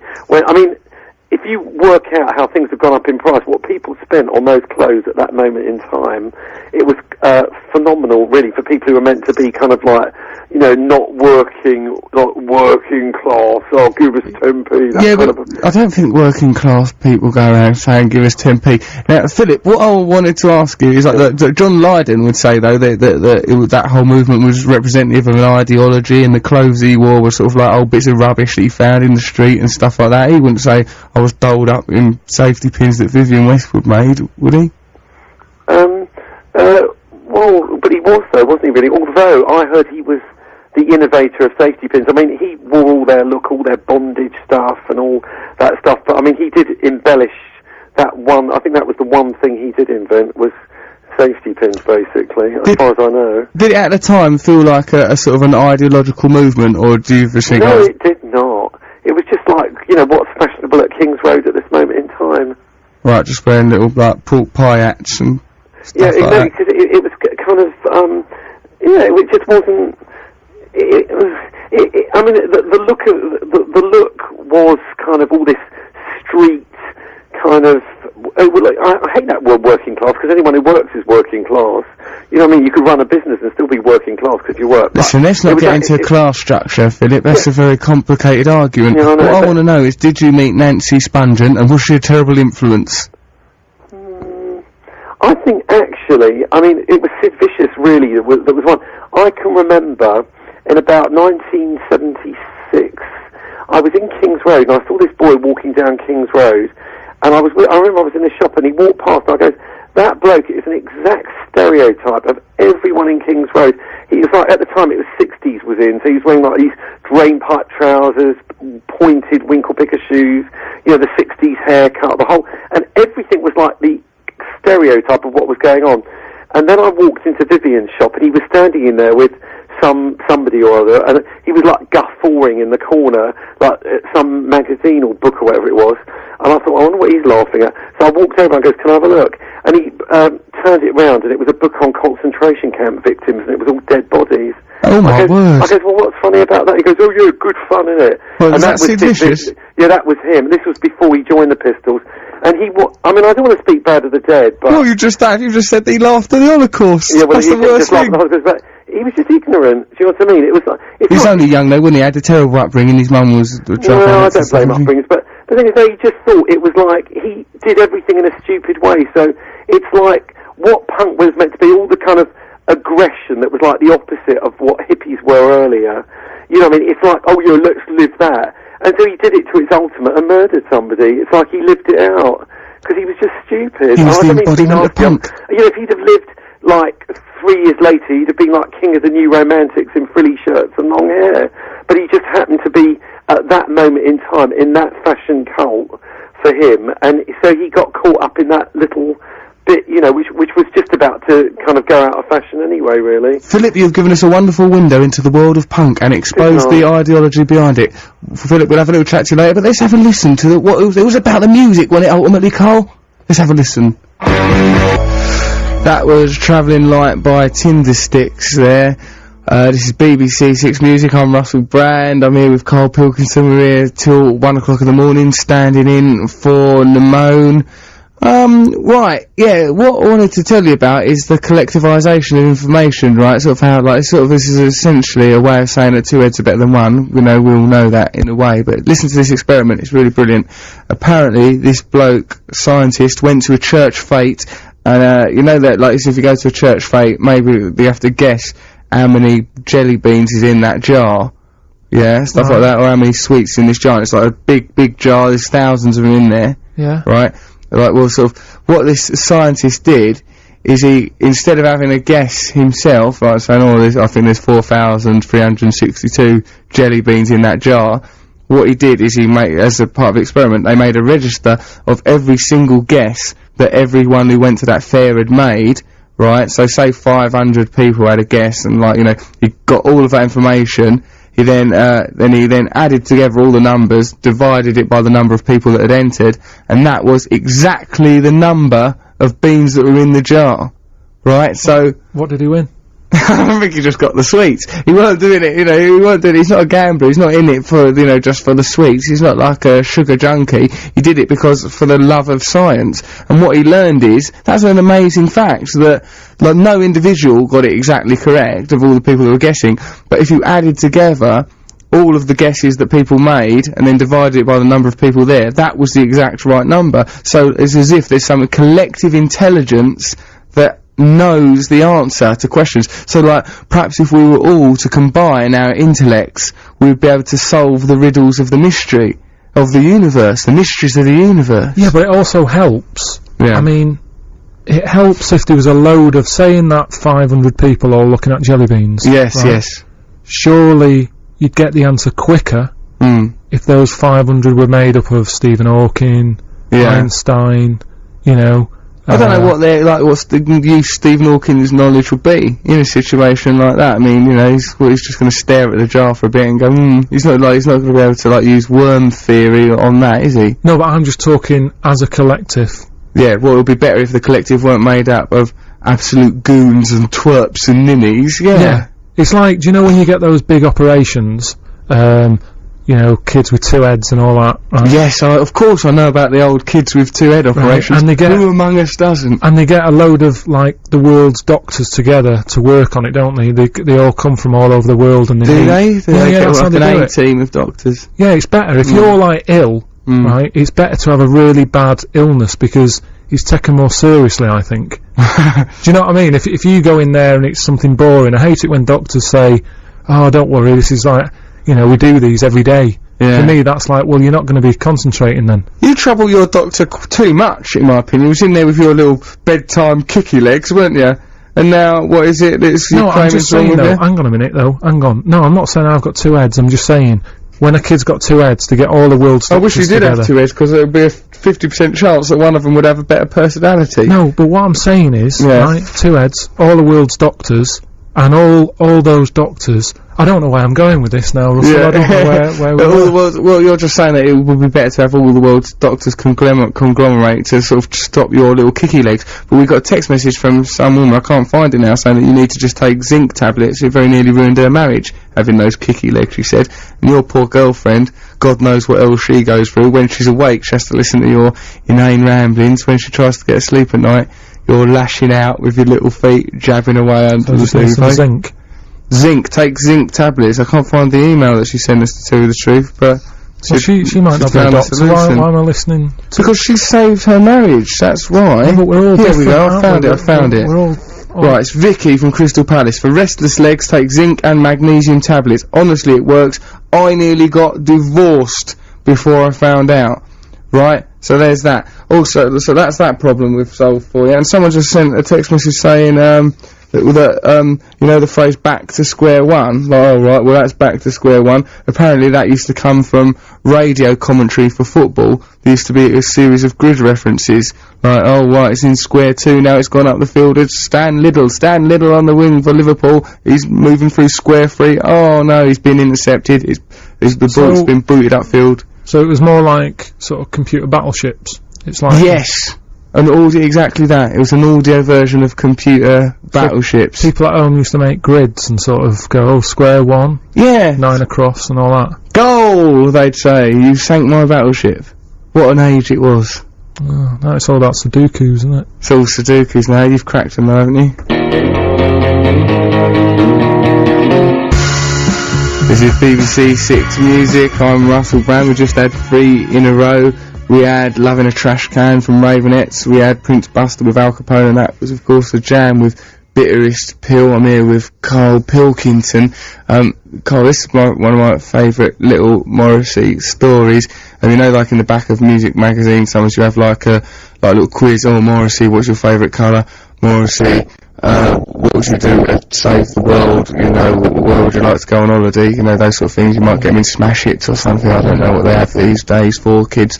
But like, in one of them, it was like, you know, they're talking to Morrissey and said like, what's the best bit of advice you've ever been given? And he said, watch what you're doing with them effing flowers, backstage, Top of the Pops, 1984 from Paul Weller. I really like that. That's the best bit of advice I've been given. Oh yeah, I better watch what I'm doing with them flowers, because otherwise Paul Weller will respond with violence. It's a good bit of information, ain't it? Nice to think, and also it's nice to think of backstage at Top of the Pops, Morrissey drifting around with his gladiolas and Paul Weller getting worked and peeved by it, like he would be.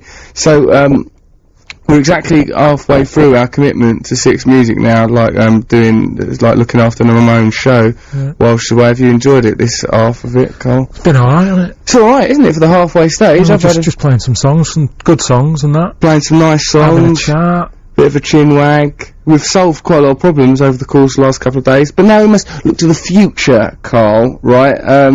Like, sort of, it's going to be 2006 any minute. Some things we know for a fact are going to happen are, there's going to be a World Cup in Germany in June. We know that's definitely happening. Yeah. What did you say is definitely happening? 2036, world's going to end. We've got that to look forward to.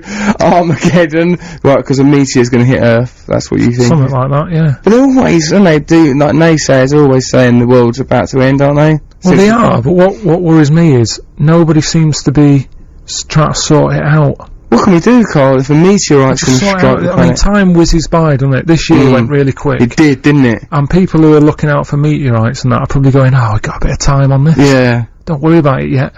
And before you know it... Just have another look at Orion's belt for a bit. There's going to be all that going on. And then 2036, you know, it's going to be like that Deep Impact film, isn't it? Yes, it's going to be awful. We're all panicking and that. Oh. Yeah. No, alright, we should do something about it. But also, like, but yeah, there's, alright, I too, I'm gonna share the views of them, like, cosmologists and just say, let's not worry about it just yet. Right, because we know, right, next year, World Cup, another Harry Potter film. I don't like Harry Potter. No, I'm not really into him. I've never followed it. Yeah, I don't understand. I think what it is it injects the idea of magic and mystery and curiosity and wonderment into the mundane, isn't it? Because it's like, oh, Hogwarts, you know, or it's just like basically like a magical school. You know, like at King's Cross Station in London, they've now installed a platform 9 3/4, because there is, in Harry Potter books, a platform 9 3/4. Whenever you go to King's Cross, is always, you know, all it is just a wall with a sign saying platform 9. This is actually there? This is there in genuine King's Cross, yeah. I mean, it's a wall, Carl, with like platform 9 3/4 written on it, and then a trolley embedded in the wall, and invariably a cluster of tourists getting their photos taken around it. You know, so it's senseless, right? But I think that's why people are into Harry Potter, because of that idea. So we've got that Harry Potter film coming out. Have you got anything you want to say about Harry Potter? Well, I don't like Harry Potter. It's gone on to... What annoys me is, right, what's her name who wrote it? J.K. Rowling. Yeah. It annoys me how people can sort of keep bringing books out and dragging it out, because it's not a finished story. Yeah. It's kind of like, you know, the Bible or whatever. Yeah. There you go, read that. It's got a start, a middle and an end, enjoy it or whatever, leave it halfway through if you're not enjoying it. But this Harry Potter thing, she's just like, oh, keep dragging it out. She's really dragging it out, isn't she? Let's get to the end. Let it go. I'm not dealing with it. That lad. But it's also that thing of the way everybody's sort of got into it as well. I see people walking around London, reading at the same time, risk their own physical health just so they can absorb more Harry Potter. But you can't be taking it in properly when you do that either. Of course they can't. They're living in a dream world. Because I saw someone doing that with that Hawking book, that Brief History of Time, and I thought, you cannot be taking that in properly. I tried to look at that, like, just sat alone in my room, I couldn't concentrate. If I was trying to deal with traffic, looking at tourists clustering round a trolley on an imaginary platform... Wouldn't go in, would it? Just be too much. Here's something else that might happen next year, right? I saw a picture of Prince William, H.R.H. William, in the paper today. He's going bald, right? I reckon by the end of next year he will be bald, and I'm glad about that, because of his Playboy Prince status and that. It makes me feel insecure about my own looks. It's a big deal. Because you yourself I've got a little bald head, yeah. I mean, I've come to terms with it, and I'm happy living with it and stuff. Yeah. But, you know what? I reckon we should pop a little song on. Yeah.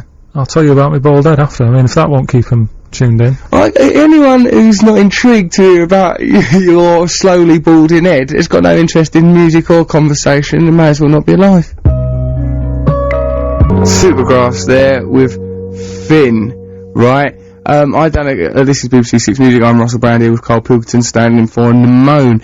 I did a gig with Supergrass once, right, Carl, at Coco in Camden, right, and I was backstage with them, and I was talking to Danny Godfrey, right, and they there's a DJ playing in a DJ booth, not on stage, and it's a massive venue, thousands of people. There's a DJ playing. I was talking to Danny Godfrey, and I had to compare it, introduce them all on. I was just sort of like deep in conversation with him, and suddenly he looked over my shoulder in the direction of the stage and went, "Russell, look, you're meant to be on, like that." So I panicked and ran onto the stage to my microphone and went, "Oh, hello, ladies and gentlemen, please welcome Supergrass." And then I sort of realised, hold on, there's still music playing. I wasn't ready to be introduced at all. I was just standing there like an idiot. My mic wasn't even live, and I had to just like go, ooh, and sort of shuffle back to the backstage and went, all Supergrass were all just laughing, all happy and pleased themselves, you know, and I felt like I'd been humiliated. It's like being at school, it was, that moment. Why did they do that?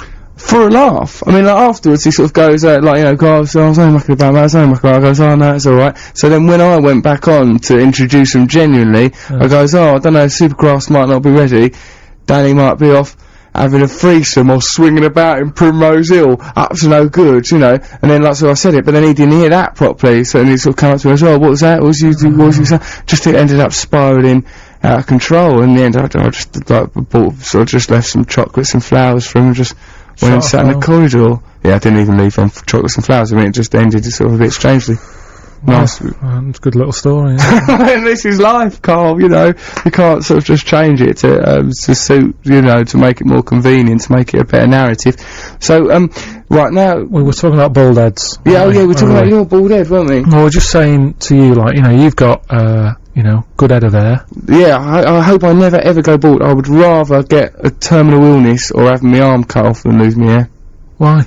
Just, I like having hair.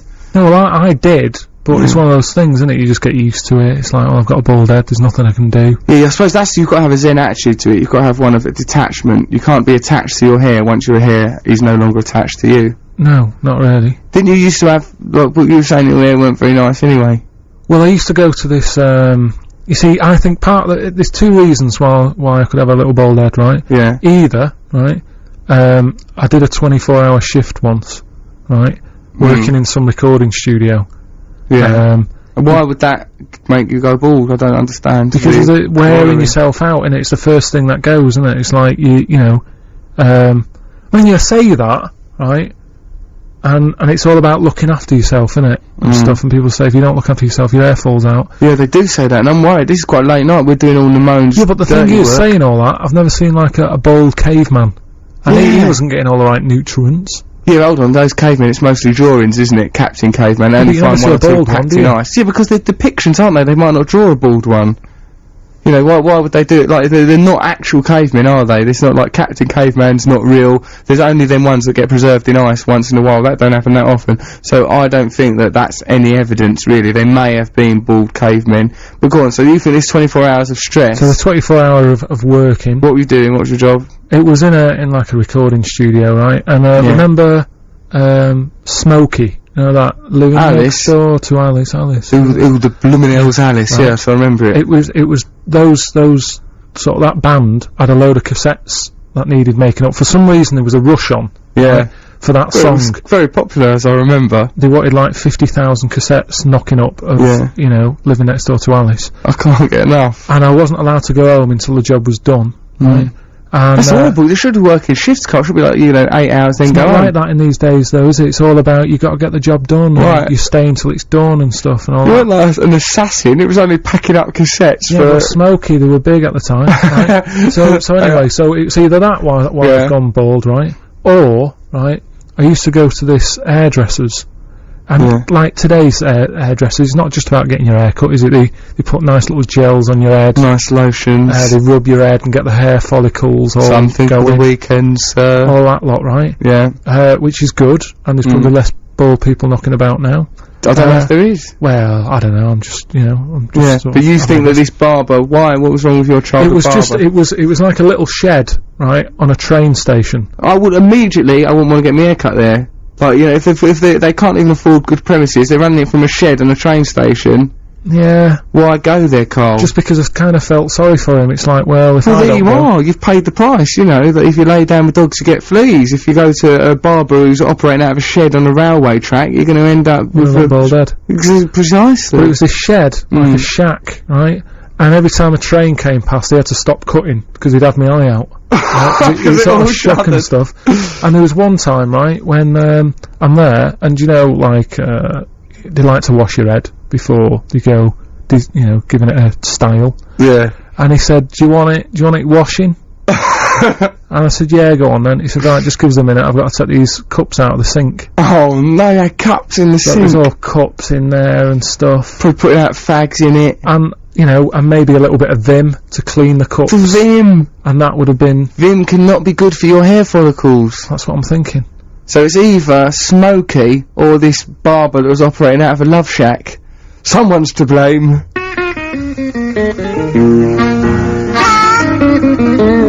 This is BBC 6 Music. That was A Life Less Ordinary by Ash. Before that we had the greatest from Cat Power. This is Russel Brand. I'm here with Karl Pilkington at 6 Music. Right, they've left us here on our own. Steph's gone off to some party, left me and Karl here. Right, we can't print out the text messages or the emails because there's no paper. Not only is there no paper in the printer in the studio, I've been running through all the offices everywhere. Like, I found Phil Jupiter's desk. He's getting some nice freebies over there. I saw some DVDs and that, and for a minute I did think, shall I nick them? Right, and I just thought, what are you doing, Russell? Don't start nicking things in the dead of night from 6 Music when you're even just standing from the moan. Yeah, but when would he realise that they've gone? I don't know, because and also, why would, I mean, obviously now... Why has he left them? Do you know what I mean? If he wanted them, why did he leave them? You obviously don't treasure them that highly, because it was like Phil Jupiter's desk, he's got his own photograph around. I'm not having a pop at Phil Jupiter's, by the way, he's from Essex, nice bloke and everything, very funny, he's a good bloke. But that's how I knew it was his desk. There's some photos of him around there, and there's these DVDs. I thought, well, if I'm gonna, like, have to find this paper, let's probably go on the rob. Might as well fill my boots. Yeah. Here's one of the worst bits of crime I've ever done. Listen to this for an opening sentence to an anecdote, right? I was stealing porn from an all-night garage. Look at that. Immediately you've lost sympathy with the protagonist, isn't it? I was stealing porn from an all-night garage. Is this a garage that the door's open, or did you have to say to him, can you get me them off the shelf? No, I was in there. This was in a quite nice area. It was Belsize Park. It was and it was probably about 3 in the morning, but you go in, because I couldn't steal porn from him by stealth by going, but I just thought it was like, can you just get us... I was in there with him, right? I was in there, he was behind his booth. I went in there, right? This was in the days where I used to take drugs. I was on amphetamines, and I thought, I'll get some porn, life was empty and barren. So I thought that'll trim out. How brightly lit garages are, everything was so sort of lucid and lurid. Headache, doesn't it? Headache, it really did, yeah, and amphetamines as well. So I reached up to nick the porn, because it's on the top shelf, of course, tucked it in my jacket, and turned around, and there was a copper standing there in the garage. His car was on the forecourt, he was filling up, it was a van, in fact, filling it up with petrol, and, I went, oh, good evening, officer, like that. He'd obviously seen me put the porn into my jacket, and he went, do you want to put that back? And I went, yeah, no, of course, I just, sort of without breaking eye contact, reached round, put it right back on the shelf, and I was making eye contact with him throughout, and he goes, do you want to stop looking at me? And I went, oh, what? And he goes, if you ain't stopped looking at me by the time I've counted to 3, you're going to be in a lot of trouble. And I went, oh, and he went, 1, and I just carried on looking at him. He went, 2, I went, I love you, because I'd seen films like The Doors around that time, fancied myself, oh, right, okay, yeah, I'll be like this now. My own personality just caved in, thought I'd be Jim Morrison, right? I went, I love you, and he went, right, you're nicked. Nicked me, properly aggressively, put hands behind my back, cuffed me, dragged me off to that meat wagon, bundled me in the back. Put me in a cell, left me there. I was on amphetamine, so I couldn't get any sleep or anything. Really depressing, awful evening.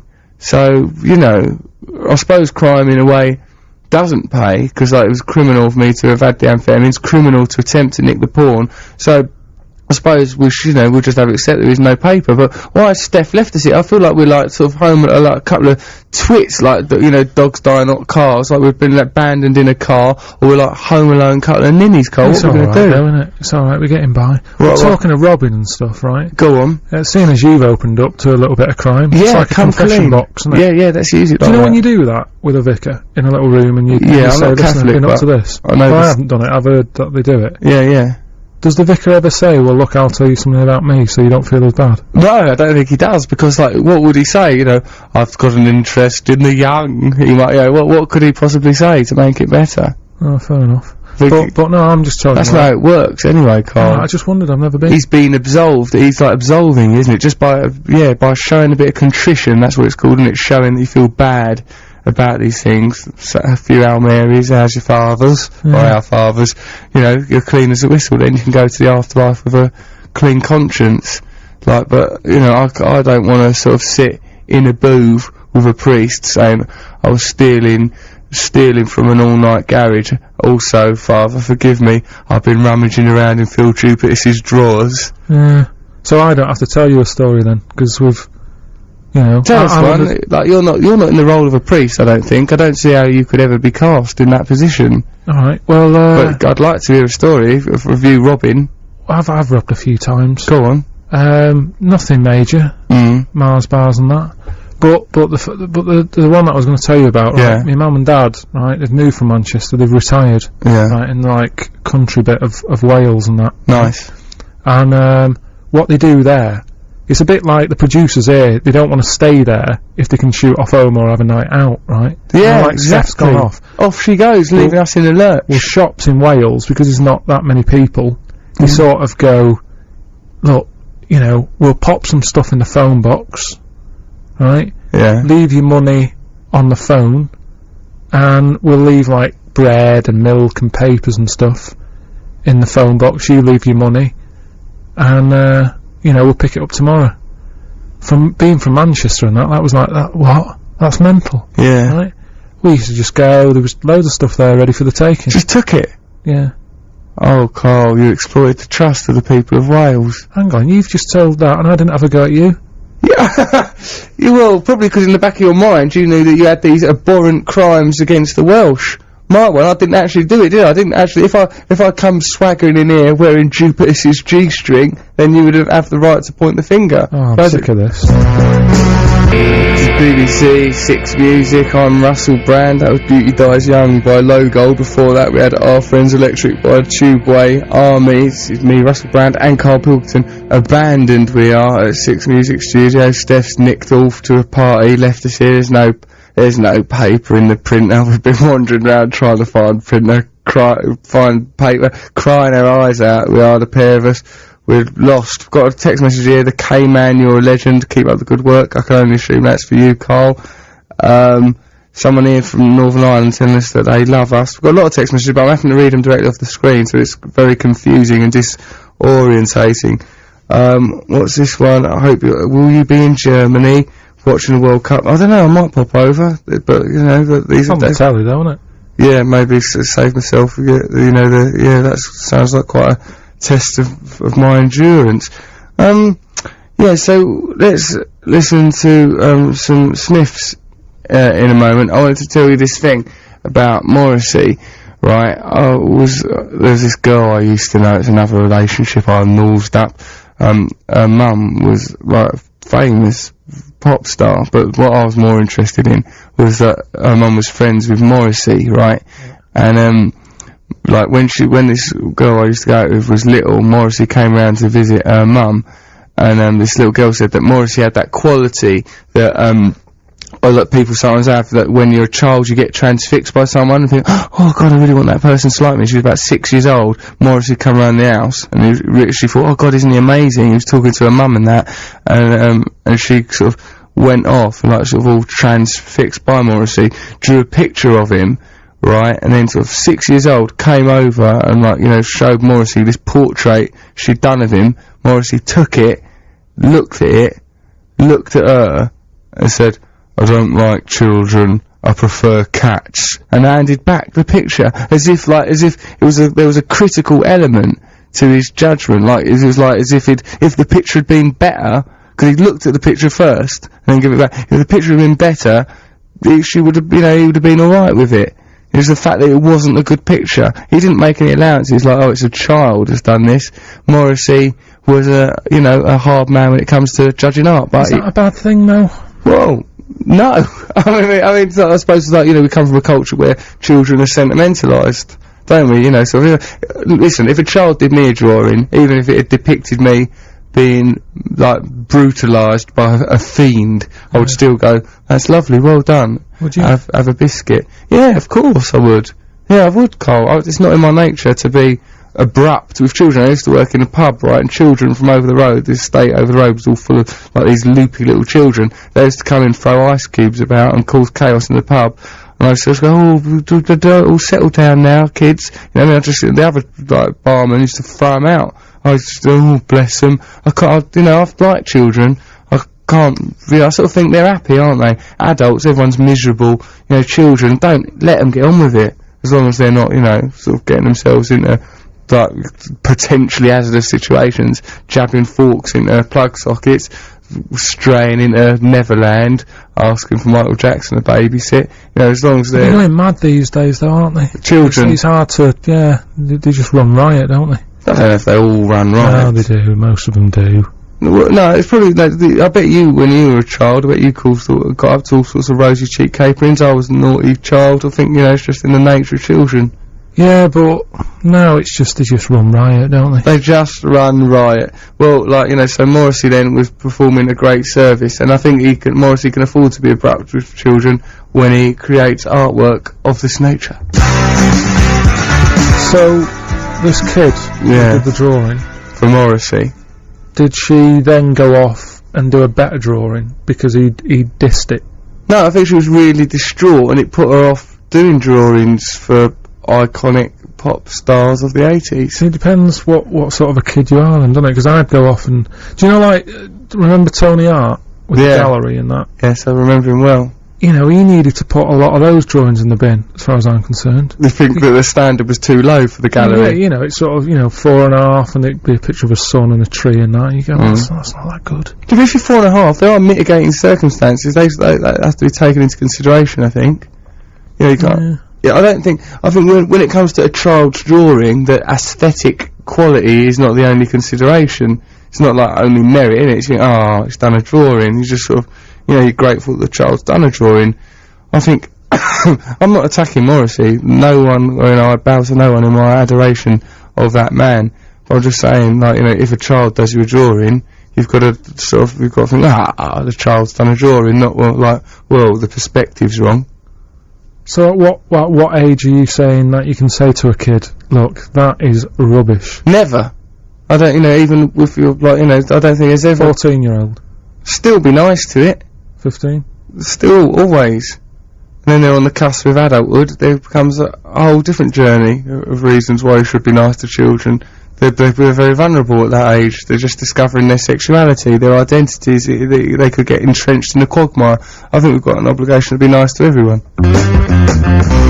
This is BBC Six Music. That's Joy Zipper with One. I'd like to dedicate that to John Knoll, my agent out in Cuba, who's listening to this probably on a computer somewhere. He's sending me text messages complaining about the content of the show while we're on air, because I mentioned, I did a little hit list of things I'd done in the past, earlier in the show. I had a bath with a homeless person. There was all sorts of antics. Right, he's like a controlling maniac, that man. There's no better example of that fact than this. Right, sort of a couple of weeks ago, I was late, I was at home, it was about sort of 9 o'clock in the morning, sort of got up, there was a taxi outside to take me off to go to work somewhere. I ran out in my pants just to go to the taxi. Hold on, I'll be a little while, I've got to get ready. That's embarrassing enough. As I'm running back into the house in my pants, and there's a couple of blokes, right? One of them sort of wearing a suit, both of them quite heavy. The other one sort of much more conventional heavy, wearing like a sort of a bomber jacket and a woolly hat. I run back in the house, suddenly there's a knock on the door, sort of them aggressive type of knocks. I go to the door and the one in the suit goes, are you Russel Brand? I say yes. He goes, right, we're bailiffs, we've come here to reclaim your television set and some property to the value of £500 because of non-payment of council tax. Now, I hadn't paid my council tax, so I thought, I was a bit, but I've not, there was a reason, I've not paid the council tax because there's all complications, I've been trying to do it, well, we don't care about that. I was, look, I'm sorry, I'm gonna have to shut the door. Right, shut the door, and went back in the house, they shout through the letterbox, we've got a warrant, sir, here's the warrant. I goes, look, I can't read. They goes, look, you're gonna have to open the door. And then my neighbours are coming, sort of, it's a shared hallway, so my neighbours are coming down the stairs, opening the doorway, then one of them gets a foot in the door, so I run inside the house again, shut the door again. So I'm locked in right within the house, ring up John Knoll, my agent, for a little bit of advice, go, there's these bailiffs, like they say they want to come in, well, you have to let them in. I goes, well, I'm not sure about that, I don't want to, I've had bad experiences with bailiffs, let me talk to them. So I give the phone, I go, bailiffs, I'll have a talk to him, give the phone over. They give me the phone back after a minute and say, yeah, right, we're taking your TV. They come in like the Keystone Cops, knocking over my coffee table, taking the TV out, unplugging all the, the PlayStation, all digital things and all consoles and that, and knocking stuff over while I'm on the phone to the council going, look, there's been complications with council tax. They pull my phone out of the wall, and then sort of going to the office later on that day, still trying to sort things out with the council, and John Knoll comes bulldozing his way in and goes, get off the phone, I need to show you something. And I'm like, well, hold on, I've just got to talk to the council about this. They're telling me they've not heard of this debt collecting agency that have come and taken my telly. They said they've never heard of them, there's no register of them, they've never heard of them. And he goes, come in here, takes me into office, turns on a video, is me opening the front door in my pants. And then there's me sort of making all these explanations, saying all these daft things. The bailiffs had the bailiff had a camera in his woolly hat. There was another camera across the street. There was another camera hidden in the van. The whole thing was an elaborate setup by John Knoll for no reason. It's not like Candid Camera or for a TV programme. He just did it to exercise insane power over my life. No one should have to put up with that. At least Jeremy Beadle, he's got that little hand, isn't he? You could point that out to him to get some status back in the situation. What do you do with someone like that, Carl? Well, you got me to sort of sign up with him, so... Yeah, you're in the lurch and all. We're in a right predicament, aren't we? Let's just let music be our guide. I was Talking Heads, Nothing But Flowers. This is BBC Six Music. I'm Russel Brand here with Karl Pilkington, standing in for Namone. So, the show's coming to an end now. It's like sort of 1:45. We'll be off in a little while. Really, you can't just say you're shooting off in a bit. We've got 15. Yeah, I know, and it's going to be a great 15 minutes. I'm not talking it down. I'm not saying like I've mentally switched off now. It's all over you have, for me. because you already popped your little hat on. I have put my hat on, yeah, because like, well, for a couple of reasons. I like wearing this hat, right? It's a statement, right? Although, like, so I do worry about like sort of it's difficult, isn't it, to wear a hat, because like my worry always is with a hat is that it can overwhelm you as a person. Like I like wearing this hat. It's like the bravery, I think. Like the bravery must, like with those haircuts, I think their haircuts are so fashionable that I think they must constantly feel like, you know, how do they think about anything else? I think they must go through life being totally aware of the hello, here I am, I've arrived with my haircut, sitting down now with my haircut. What do you think of the situation in Kashmir? I've got a haircut, you know what I mean? It's difficult, and I feel like that with my hat, you know, if I go into, you know, a baker's or a haberdashery or something, I just sort of feel like, you know, I should go, oh, I've got this hat on, you know, I just want to clear it up with you, I'm aware of the hat. It's like it's the elephant in the room thing again in psychiatry. It's like the thing that's no one's, if I'm in a baker's and no one's mentioned my hat, I'm thinking everyone's thinking about this hat now. You know, I feel like it's an unspoken thing. You're not someone who's really... Fashion's not important to you, is it, Karl? Don't mean that to sound derogatory. No, it's never been that important to me. I mean, I see you with your hat on, and I just think, oh, something else to put on. Right. If I was at home, and I'm in a rush and running late, it's already a pain in the winter, isn't it? Because you've got to put your coat on, you've probably got a little scarf to pop on, some gloves... And your list of things to do before you leave the house is just getting longer. You've got pop-on hats. Yeah.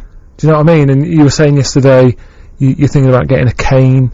I've got a cane. Right. I just don't... A cape, maybe? I don't think there are any more sort of, like, appurtenances that I'll be able to carry off, you know. I just like, so I think it's a bit worrying, isn't it, fashion, if you take it too seriously. I've started wearing, because of wearing, you know, drain pipe jeans and that, like, men's jeans were no longer tight enough, I've started wearing girls' jeans, right, and they're really tight. But why? Why are you doing this? Well, if I'm 100% honest, it's because I've been influenced by, like, you know, I became friends with Karl Pilkington out of the Libertines, and again, my personality was not strong enough to withstand that kind of influence. It's like, oh, look at him, he's got a hat, he's wearing tight jeans, perhaps if I was to put on a pair of tight jeans, you know what I mean? I mean, sort of like, you know, I've got a character of my own. Yeah, but why are you following everyone else? Not everyone else. I'm not, like, planning to shave my head and become all morose in an attempt to be more like you. No, but there is, like, in that same science magazine I was talking about earlier, right,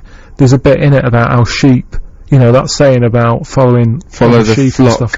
That apparently sheep sometimes jump off a cliff. Yeah. Right? Why would they do that? I don't know, but the one at the front does it, so everyone else copies. I sort of think, why is the one in the front in charge? Do you know what I mean? If he doesn't know what he's doing, he's jumping off cliffs. He shouldn't be leading anyone. He's risen to a position of power on next to no ability there. But that's kind of what you're doing. You're following Karl Pilkington. Yeah, but it does look nice. You know. Yeah, but you see, the only time I was into fashion, right, it was about, I don't know, when was it? About 82, 83. Yeah. And tank tops were in. Right, who can forget the tank top? Yeah, I had a nice little red tank top, right? And I used to wear it with a white grandad shirt underneath, right? It looked pretty smart. How old were you? I don't know, what would it have been then? About 9, something like that. Alright. Looked pretty smart, right? And I love this red tank top, right? But for some, I don't know how I managed it, but I got a little bit of oil on the front of it. And I was like, oh, I can't believe it, I've got a bit of oil on my tank top and that. I thought, what can I do? It won't come out. And I don't know what came over me, right? But I decided that cutting it out was a good idea. Right. And I sort of got hold of the bit with the oil on, so I pulled it out a little bit like that. Cut it out, stood in front of the mirror, I thought that hasn't worked, has it? If anything, it's worse. It's made it worse. From a white, sort of, from a black, oily bit, all you can see is me white grandad shirt underneath. I just thought, why? But ever since then I got sick of fashion. So I forget it. Just wear stuff that if I get oil on, not bothered. Just carry on. Just carry on, and that's what you need to do. You just need to, you're a smart looking bloke, you've got your hair. Yeah. That's good, that's a good fashion accessory. No matter what you wear, you look sort of cool because you've got that hair. With the hair would always be everybody with sort of long hair is pretty cool, you know what I mean? I can't think of anyone with long hair who's... Well, I don't know, right, Carl, because like, the sort of two people that I most commonly could like sort of compared with, people go, oh, you look a bit like, right? Yeah.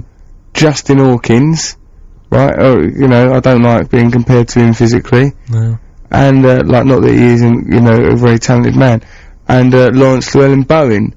Right, and I don't like being, so they're like, I don't want to be compared to them physically. That's something I've got to fight.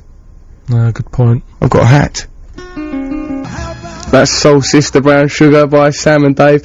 They didn't get on in real life, apparently, did they, Sam and Dave? Didn't have a chat. They couldn't do this. They couldn't, could they? There'd be a terrible atmosphere. This is BBC 6 Music's me, Russel Brand, and Karl Pilkington. Before Sam and Dave, we had Simon Garfunkel with The Boxer. You like that track, don't you? Loving that, yeah. Because it's a story. You like songs that are stories. All songs that are stories, but also on that track, right? Yeah. Do you know the drum bit at the end? It's like, na-na-na.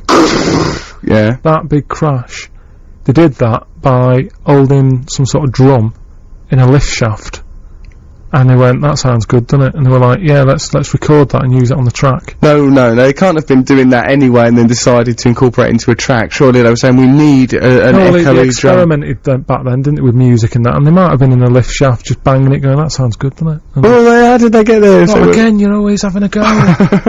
You're always having a go. No, okay, fair enough. Because their relationship fell apart, didn't it? Probably because of this experimentation. You spend enough time in a lift shaft with someone, that's what would happen. I wouldn't be surprised if we end up, because we're the only people in the BBC at the moment. Let's wrap it up. Steph's abandoned us.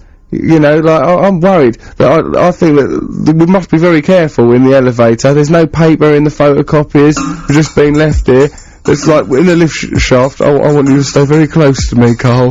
I don't but no experimentation, I'll let me make that clear. Right, we'll be back again tomorrow, yeah. Back tomorrow for our final That was Morrissey with Suede Head. You're listening to BBC 6 Music. I'm Russel Brand, standing in for Nimone for the last of my free nights, standing in for her. She'll be back tomorrow then. I'm here with Karl Pilkington. Over the next 3 hours till 1 o'clock, we've got some brilliant things in store. We're going to be analysing the news, talking about man's relationship with beasts. We're going to talk a bit about Jesus.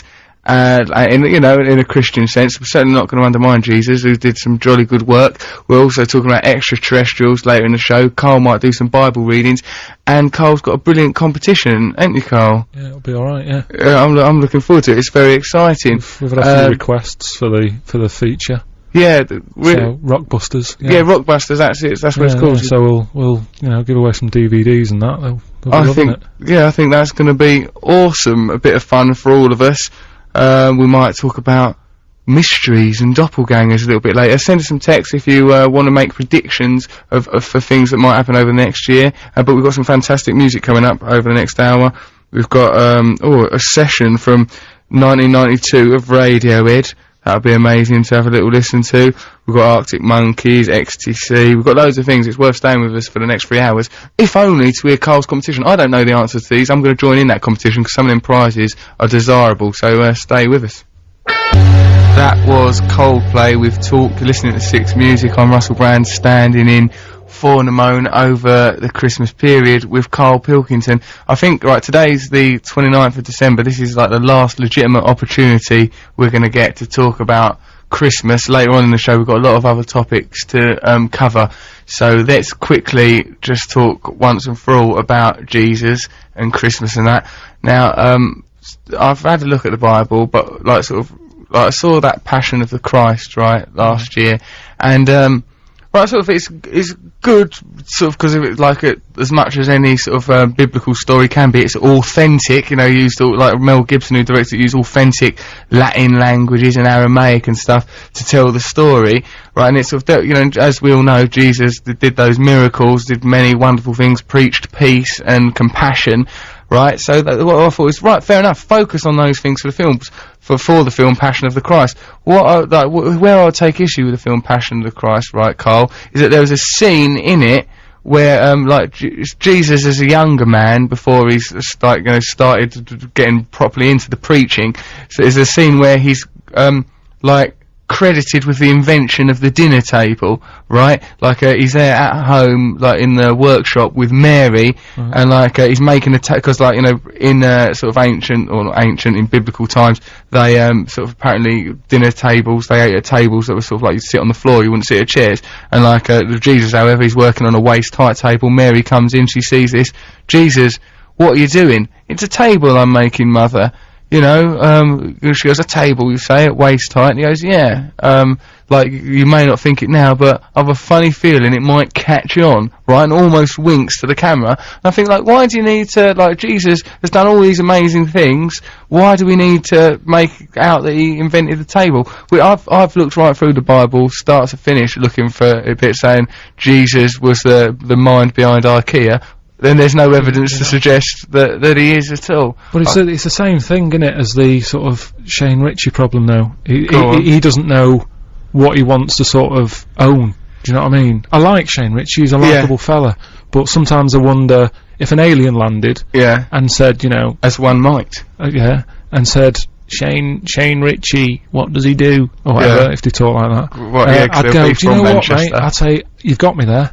Yeah. I won't be able to help him, because it's kind of, is he a comic? Is he a singer? Is he an actor? Yeah. I mean, he's got many talents, and I'm not having a go at him for that. And you think Jesus, in a way... That's what he's doing there, isn't it? It's like saying, yeah, I can do this, I can do that. What, you want water into wine? Yeah, leave that with me. Tell you what, though, what you need with that wine is a table. And here's a chair, and it's like, what? Hold on a minute, focus, for heaven's sake. Yeah, that's the only problem. But of course this is just, I will point out, because we don't want to blaspheme, not during the Christmas period, that it is Mel Gibson's depiction of Jesus, rather than an objective or actual Jesus, who never claimed to be the inventor of tables. Nor did Shane Ritchie, really. Shane Ritchie, I think, has had quite a focused career. That was Decent Days and Nights Future Eds. Before that, we had a world tour from A Tribe Called Quest. You're listening to Six Music with Russel Brand and Karl Pilkington. We was having a bit of a chat about the passion of the Christ, right? Sort of the issue that I had with it is, like, it's already a story that contains miracles, the Son of God coming to earth to redeem mankind. Does it need jazzing up by saying that Jesus invented the table? My answer to that hypothetical question that I've self-posed is no. And, like, then another bit, right, at the end of the film, they had a raven coming, like, when Christ's up on the cross, they had a raven come down and, like, you know, Barabbas, the thief, who was released instead of Jesus. Well, I don't know. Well, apparently they goes to the people, who do you want released, you know, out of this lot? One of them is Jesus, bear in mind. They said Barabbas, the thief, you know, and, like, anyway, as I remember, in the Passion of Christ, a raven came down and started pecking out someone's eyes, like one of the people on the cross, like not Jesus, obviously one of the others. I thought, well, that's not necessary, is it? You know, to have, because I mean, it's not again, I've looked in the Bible, at no point does it say, and though a raven came down and pecked out, just cinematic license and unnecessary. That's what they do, though, isn't it?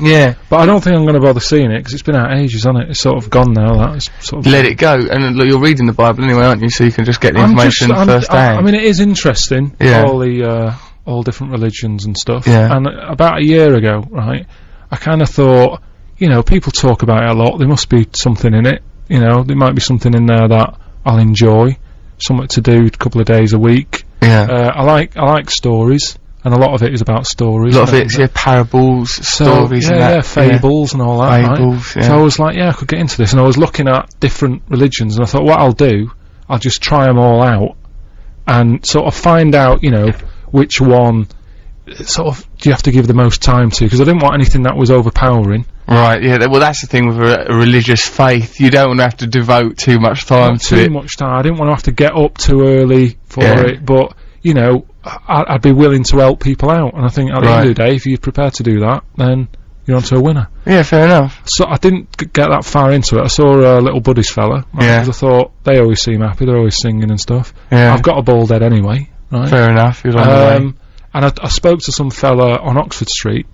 Yeah. And he was little Buddies bloke. And I said, alright. And he was like, yeah, alright. But I don't know where he was from. He was from somewhere in the world where he couldn't understand me and I couldn't understand him. Yeah, that could have been anywhere other than within the confines of your mind, Carl. Yeah. I would like to. And I said, look, your religion and that, is it any good? And he gave me a plum. Right. But that's one of them fruits that you don't want to eat when it's from someone else, because it's too, do you know what I mean? It's do you eat the skin? That's the problem. He touched it. Yeah. Did he not look clean?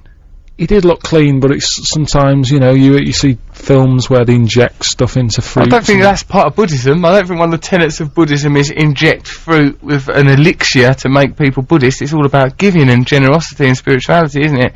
I mean, maybe if you had grubby fingernails, I can understand your reluctance. Well, you did a bit of it, didn't you? I hung out with the Hare Krishnas for a while, and like sort of went to. They've got a mansion that George Harrison bought them. Right, called Back to Deventer Manor. I love these Hare Krishnas, they're all lovely, they're lovely, right? But, like any group of people, there are certain individuals, like, you know, sort of, like, you know, there's good and bad in everyone. So, like, I went down there and they said, like, yeah, we've got this, like, what's the main tenets of your religion? Well, life is only an illusion, all material is meaningless. Life's a meaningless illusion, and don't get too attached to material objects or material possessions. I goes, I noticed there's a celebration today. What is that? It's the anniversary of the day George Harrison gave us this fabulous mansion. So I was like, well, hold on, you just said don't get all excited about material possessions, right? And they said, well, you know, it was a lovely gesture by George. Then they said the cow is sacred. Then this woman, lovely woman, Vashana, who was really brilliant, was explaining to me, oh, the cow is sacred in our faith. That's why we here at the Back to Deventer Manor for Hare Krishnas have got all these cows we keep down here in the cow shed. I'll take you to them. She started leading me towards the cow shed, saying, oh, it's symbolic of the relationship of the mother and child. Krishna's favourite animal was the cow. It's all very, you know, sort of, it's a beautiful, peaceful, life-giving animal. Right, and she was telling me it's on the way to the cow shed. We walked into the cow shed, and there was a bloke there, hitting one with a stick to get it to go through a gate. I was like, well, this under my... And he had gold teeth and tattoos on him and stuff. He was like sort of a Russian gangster. I wasn't like, she was like, oh, don't worry about that. You know, sometimes you have to be cruel to be kind. I said, I've not seen that in the Back to Deventer. So if you were a cow... Yeah. In this country, and you could talk and that, you would be like, oh, we want to get over there. Because they think they're sacred. Because in Egypt, it's the same with cats, isn't it? Yeah, they are. And have you seen in the Sun today, right? Yeah, cats are sacred in Egypt. Have you seen in the Sun today, there's a story, 6 reasons people give for abandoning pets, right? This is in the Sun. Some of the, like the RSPCA have revealed owners give some sick, pathetic excuses for dumping their pets to shelters. Here are just some of the excuses that we've had. We dumped our cat because it doesn't match the new carpet. That's one excuse. Well, I'm a cat owner. I've got a black and white cat. Goes with everything. Just got to think ahead when making the purchase. That's what I'd say. Another person says, the dog hurts my legs when it wags its tail. And I wonder if that's like because the legs are near to the wagging tail, or it's just like there's some weird correlation going on. It's Further On Up the Road by Bobby Bland. This is 6 Music. We've got a session track for you now. This was recorded for Radio 1's evening session on the 13th of June 1992. It's a real treat. It's Radiohead with Creep.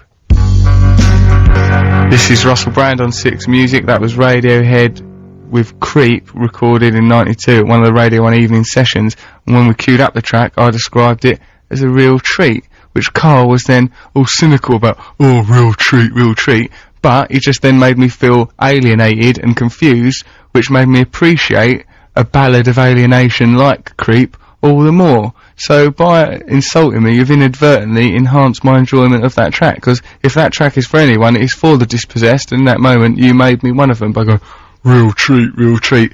So, you know, in a way, that has backfired on you, Pilkington, that attack. But let's move on now to the contest, why don't we?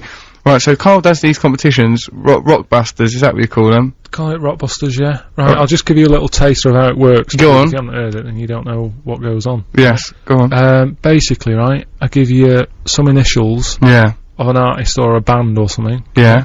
And then there's a cryptic clue. Cryptic, is it? Sort of cryptic-ish, Mm. right?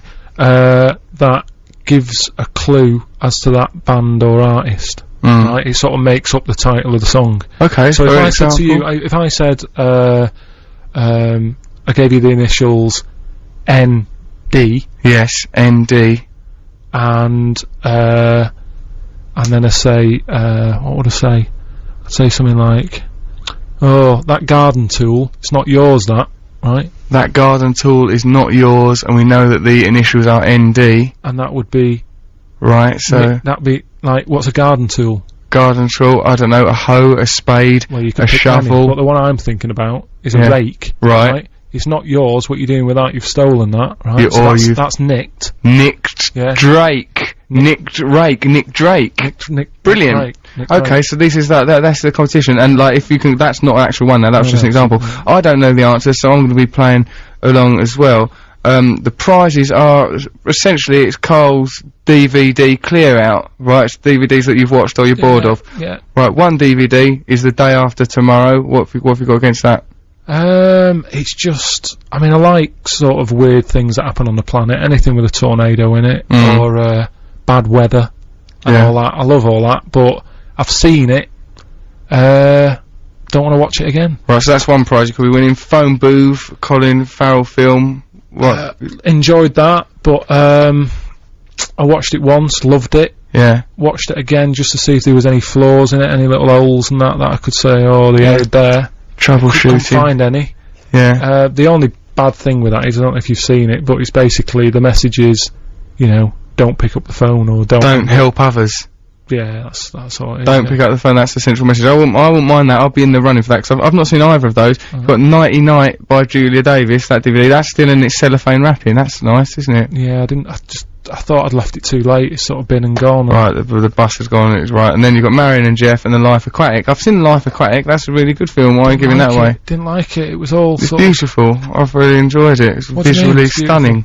Yeah, I know, but that isn't enough in a film, is it? What's it, this is visually stunning? Well, it's not about that. If that's the case, I wouldn't like The Elephant Man. Right. It's not visually, you know, a good-looking fella, but it's a brilliant film. Yeah, it's a beautiful, brilliant film, isn't it? Very moving, touching, noble, wonderful man. Alright, but we'll talk about The Elephant Man later, definitely. Oh, and also another prize, Steph, our producer's got these Pink Floyd books. Oh, she's holding them now. It's nice to have her here. She'll probably clear off to a party, I would have thought. Within half hour, she'll be sick and tired of us, leaving us like orphans. Thank you very much, Steph.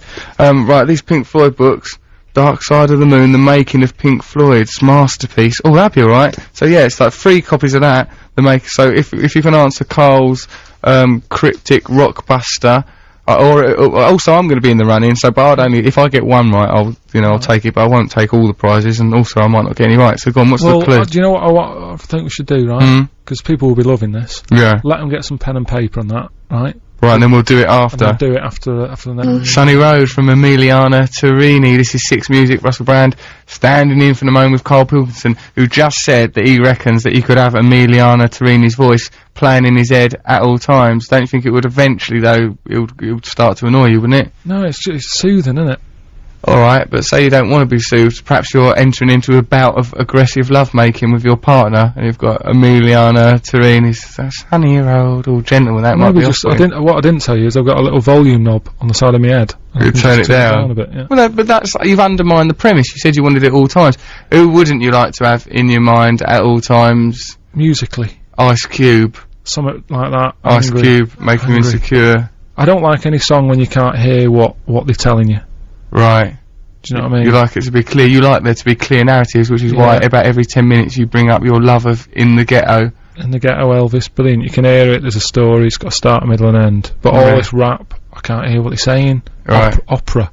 It's nothing to do with, rap and stuff. It's opera, the same problem, isn't it? Right, yeah. Don't like operas, but that's in Italian or German or something. Just like very clearly to know what's going on. Alright, and yet you see fit yourself to pose riddles for others, like your patented rockbusters. Come on, what's the first rockbuster? You can win like a variety of DVDs and books and that. Also, what I'd like you to do, right, if you're having a little bit of a listen, you can text in with whose voice would you most like to have going on in your mind all the time, and whose would you least like to have going on all the time inside your mind, and also which DVD you might like to win. And of course, you've got to answer the rockbuster inquiry. What is it then? Right, and so there's 3 little clues. Will we do... to get one? I think we should just do one at a time, don't you? Well, we should have thought this through, shouldn't we? Do all 3. Do all 3. Go with your instincts. You're the creator of the rockbuster. I don't want it ever to be said that I've impeded you. We'll do all 3, right? But we won't say who the winner is until after midnight. Is that fair enough? Alright, fair enough. Oh, you keep people hanging on. Well, that's what you do, innit, on the radio and that. Yeah. You're a cruel, cold man. Right, let's hear these clues then. Listen then. So the first clue, right? The Scottish fella can't get into his emails.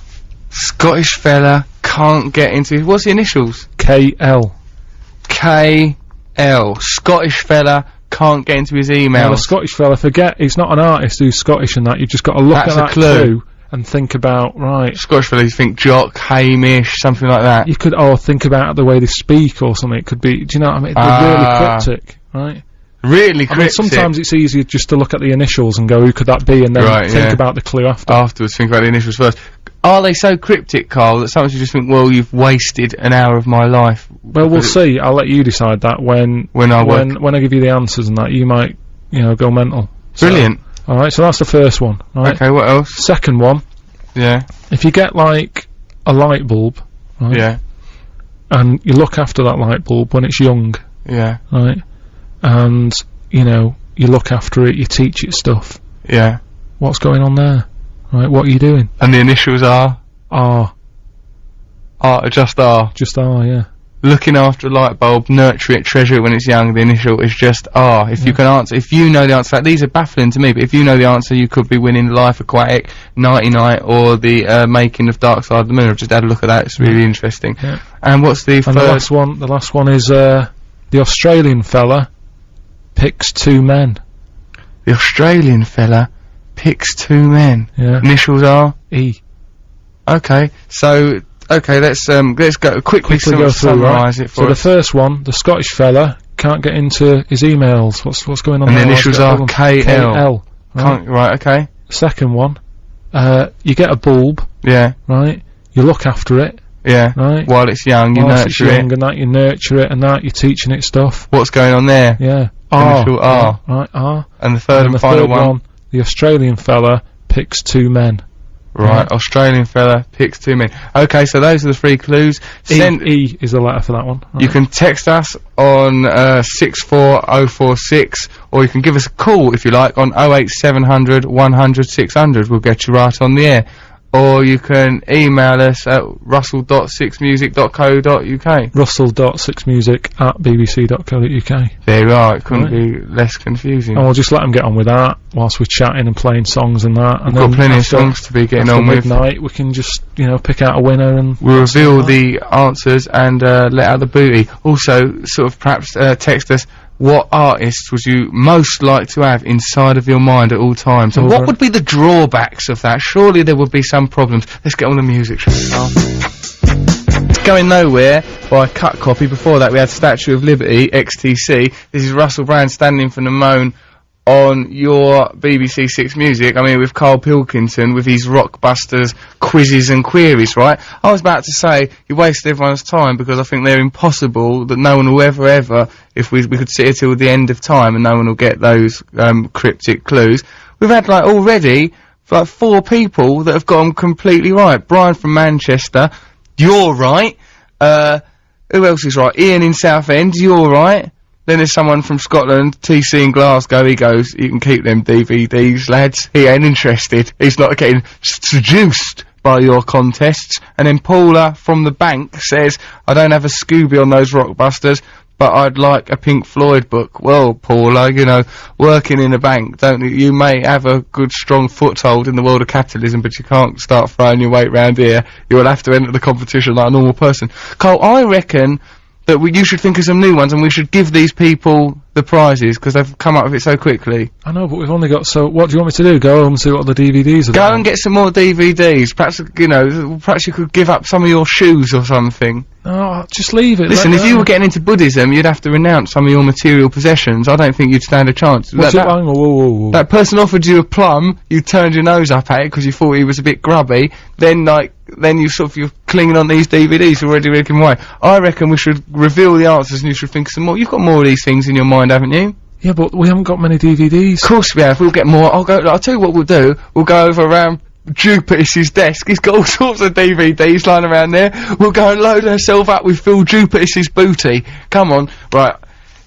Brian from Manchester, you were right. So go and say the clues, the first clue again. And you give the answer, yeah? Yeah, and I'll give the answer. Right, the clue was a Scottish fella. Right. He can't get into his emails. Why is the answer is Kenny Loggins. Kenny Loggins.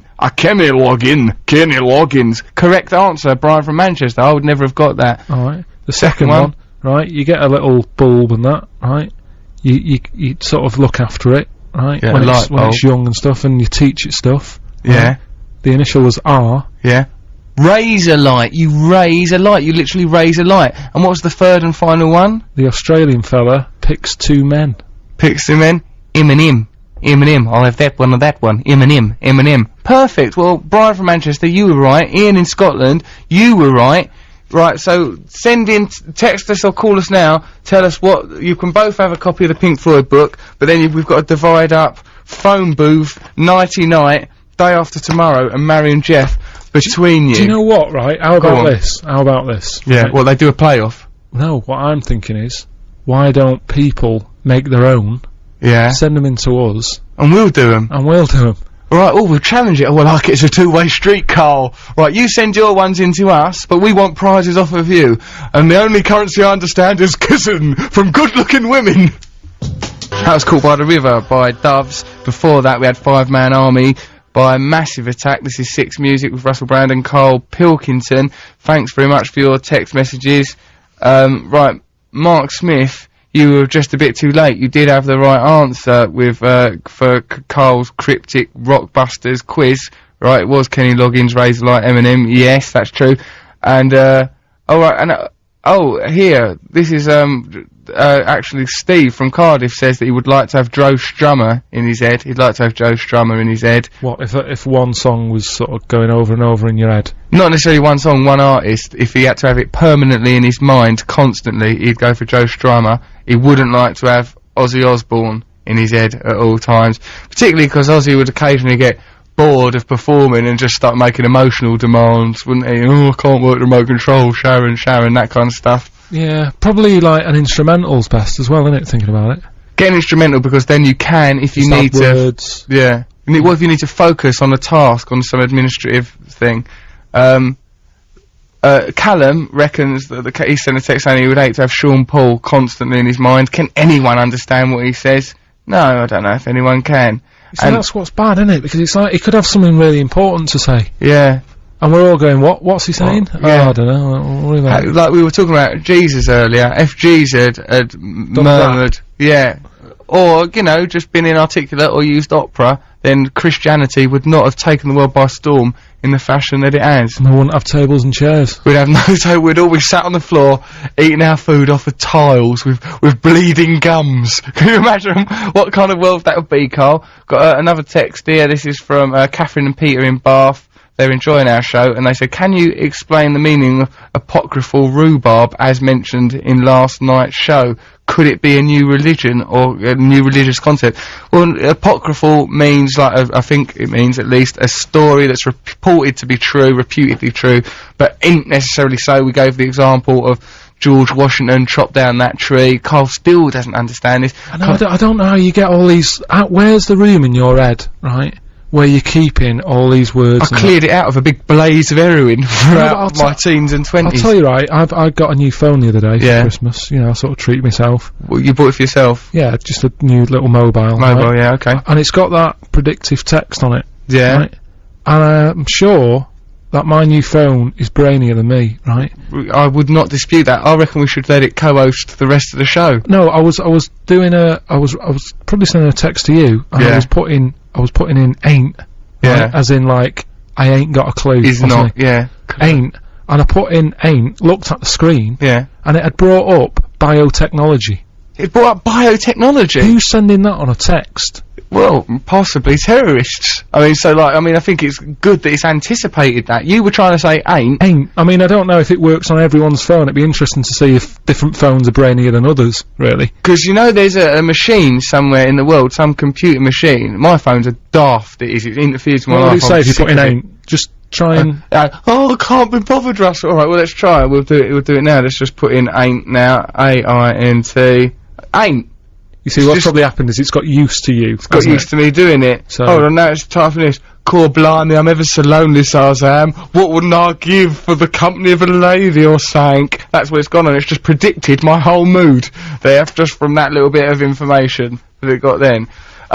Hey, what was I going to say about phones and technology and stuff like that? Oh yeah, right, there's do you know that there's like a computer that listens to all our phone calls and all of our texts to make sure that, you know, because it's sensitive to, like, crime and terrorism. So if you send a text message that says in it something like, if you send a text message, right, try it with your friends. If it said, like, cocaine, bomb, communism, those are all buzzwords that mean it would alert this computer thing, and I'd say, hello, someone's sending text messages here that are of a dubious nature. So be very careful if you send text messages that contain that kind of information. I don't think I need to worry. Why? Because you don't send that. No. I suppose if you're sending a text message that says, get me some cocaine, I need it to get the confidence up, I've planted a bomb, also we ought to consider the Communist Manifesto, then perhaps the CIA should keep their eyes peeled. Mine probably won't say it, it'd say something else. Like biological something or other. It's just recalcitrant, uppity fool, you, Carl. I'm glad it stepped in. Setting Sun there by Chemical Brothers. Brilliant to listen to it for 5 minutes 27 seconds, but would you like it in your head for all eternity, Karl Pilkington? No. I mean, it's good and everything, like you say, but after a while, it would send you over the head. But for 5 minutes 20, that was 5 minutes of bliss, wasn't it? It was just to have that. Yeah. Listen to Six Music. I'm Russel Brand here with Karl Pilkington. Yeah. So here's some things to text us about and email us about and phone us. The phone numbers 08. What is the phone number, Carl? 0800. I know that's the start of it. 08700. 08700. Oh Christ! What a way to begin. 100 600. 08700 100 600. Yeah. You can give us a little bell and tell us what artist or group would you like to have in your mind at all times, and which one would you least like to have? Or you can text us on 640406, same information. Or you can, I think, just use those mediums. You can email us if you want, but if you want to do that, you've got to investigate it for yourself. Well, it's might as well say it in the time you said that. I might as well just say it's russell.6music@bbc.co.uk. It just confuses me saying things with a lot of dots in it, 'cause I feel like I'm using Morse code, punctuation. It's baffling way to communicate. I'm scared of the internet anyway, as you know. I just find it a very it's weird, difficult way to communicate with people. But, you know, hey, let's get with it. Grow up, stop being such a square. Now, what I wanted to talk about is this competition, right? So we did Carl's Rockbusters. It was a roaring success, but Brian from Manchester and Ian quickly got the answers, right? So we've had to give away the prizes. We've got one Pink Floyd book left. Oh, and Life Aquatic still in here. Someone can have that as well. So, like, we've got another prize here. But I like doing Rockbusters, right? And I want people to do more of them. We've had some brilliant suggestions. No, but we haven't got any prizes. Right, we've not got any prizes, but we have got options, Carl, right? We've got a couple of options, right? Your friends and colleagues with Ricky Gervais and Steve Merchant, you could plunder them for merchandise. I'm friends with David Walliams. No, but this is asking favours. If I had a mate of who was a doctor, and he was saying, "Oh, my leg needs to come off. Do you know anyone?" I wouldn't sort of start dragging my mates in to say, alright, let's get him. I'll tell you what. Got a bad leg. Let's get a alright, if someone, alright, so then let's not just think, oh, let's have celebrity people, right? Like, you know, alright, I know, Lee Francis, creator of Bo Selector, we could get him to give some DVDs, signed DVDs as prizes. Or, I also know a bloke who's a plumber, like he'll come round to your house and mend your pipes. But I'll tell you this, that bloke who's a plumber, he also dresses up in women's underwear, so if you want him rifling through your drawers, fair enough. Now we've got another, like, so look, there's some of the I think we could go and raid Phil Jupiter's desk. He's got a bounty in there. He's got all sorts of stuff. What's your and anyway, people will understand. If people want to do Rockbusters, right, they could do it for the love of doing the Rockbusters, and, you know, hopefully they'll get a prize. But that's asking a lot, though, isn't it? No guarantee. What's it? No, because there's some good suggestions. What was this suggestion? Here, oh yeah, look, this is from Tommy in Fife. His suggestion is Scottish garage assistant fella describes Diesel. Scottish garage assistant fella describes Diesel. So it's going to be like an accent describing Diesel or another kind of fuel. That's Tommy from Fife's one. Is he saying that they've run out of fuel? No, he's just describing it. It just says he describes it. He's not saying,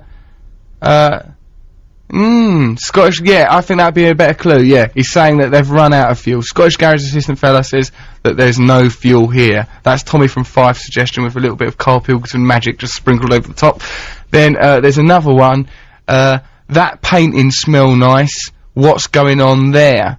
We don't know, that's just sent by an anonymous person, just for the love of Rockbusters. You see, you're creating a phenomenon here, Karl. So what's the initials on that one? The initials are, on the first one, the Diesel describing fuel one, Scottish fella describing fuel, that's SP, and the painting smelling nice, what's going on there, the initials are AB. Okay, so send us your answers to those, and we might get a prize. We could either go and raid Phil Jupiter's desk. I see you've got some Jack D DVDs there. We could go rifle through there. I'll tell you what would be really easy to sort out. Maybe like if you've got a favourite song or something.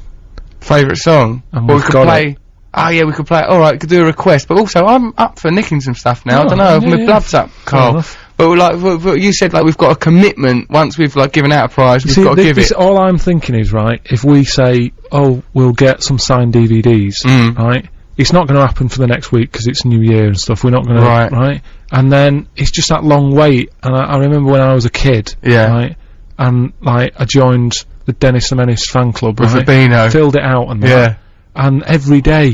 Oh, it was an interminable wait, wasn't it? It just went on and on. Within 28 days, I was driven mad. I want me Nasher badge. And that's what I'm thinking, you know.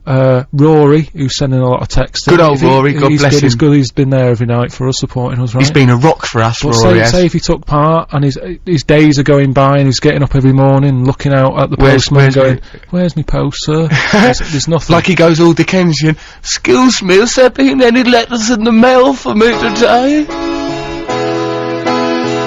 That was Coral in the Morning, and before that we had Richard Ashcroft, Break the Night with Colour. This show's been musically very good, isn't it? Have you enjoyed it so far? I'm loving it, yeah. I'd like to have most of these tracks in my head, but not, as we said before, not Chemical Brothers all the time. 5 minutes, that's more than enough. Well, it's not more than enough, it's exactly right, they pitched it perfectly.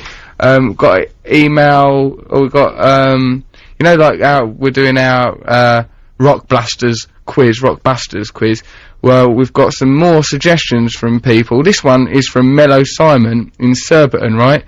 His clue is, used to be Mr. Winston's muscles, initials X and S, win a Doors DVD. He's going to provide a prize, right? And he'd like to have Bobby Hutcherson's in his head the whole time. Fair enough, but just give us that clue again a second. Right. Used to be Mr. Winston's muscles, initials X and S. He's providing his own prize. If you can get that right, win a Doors DVD. Now, we're not culpable for that. If Mellow Simon in Surbiton reneges on that deal and you never see that Doors DVD, we ain't responsible. Do you see what it means? We can do this quiz, we don't have to go and raid Phil Jupiter's desk. We can keep our fingers clean, we don't have to have our dabs all over. What, so we're just leaving it to them? It's like some sort of Noel Edmonds swap shop thing. It's like swap shop. We're doing on-air swap shop now, although I still think that, you know, if people get the ones that we've already put out, like that one from Tommy from Fife, Scottish garage assistant, describes Diesel, says there's no fuel there, right, initials SP, we'll have to provide the prize. If anyone gets that painting smell nice, what's going on there, initials AB, we've got to go on a little Phil Jupiter's desk raid. I feel nervous about having to do that. Or, you know, I could ask Williams and Lucas if they'll find something, but you may have to have a big long Beano 28-day wait. Now, there's another text message. We've got one from Rory, of course, dear old Rory. He's sat safely at home. I'd like to think of him there. Bless him, lovely Dickensian lad. Right. We've got another text message here. Sitting where I do with my team leader, it's actually like having the chicken song in your head all day. That's Russ in Chester.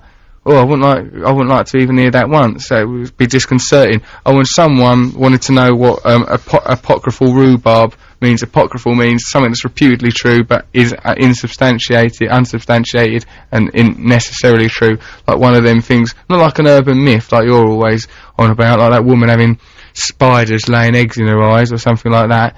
But so like, why can I remember stuff like that, right? And yet you can just reel these words off, right, without even think. Do you think about it when you're using these big words?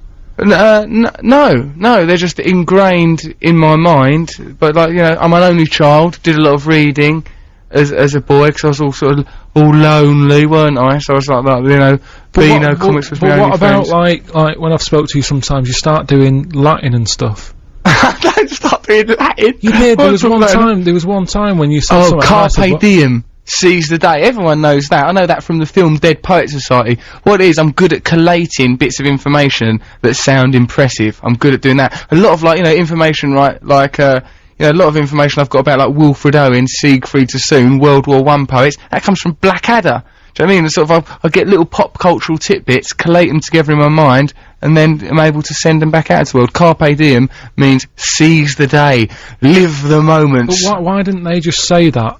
Because that was their language, so then that was saying it. Yeah, but it was kind of like... condensed. Were they always in a rush, them people? They had a lot going on, they were very busy people, the Latins, Carl. Sort of crammed in, innit? They've got to get a lot of information conveyed in a very quick way. As quick a way as possible.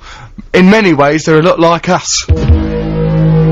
That was The Cure, The Walk. This is BBC Six Music. I'm Russel Brand. I'm here with Karl Pilkington. We're standing in for Nimone while she... I imagine her lavering herself up, not even in the bath, sat on a carpet, just lavering herself up with all manner of vim, probably. Soaping herself down with vim while we're in here toiling. Why are you thinking that? You mean like some sort of Christmas present? She's luxuriating, is what I'm suggesting.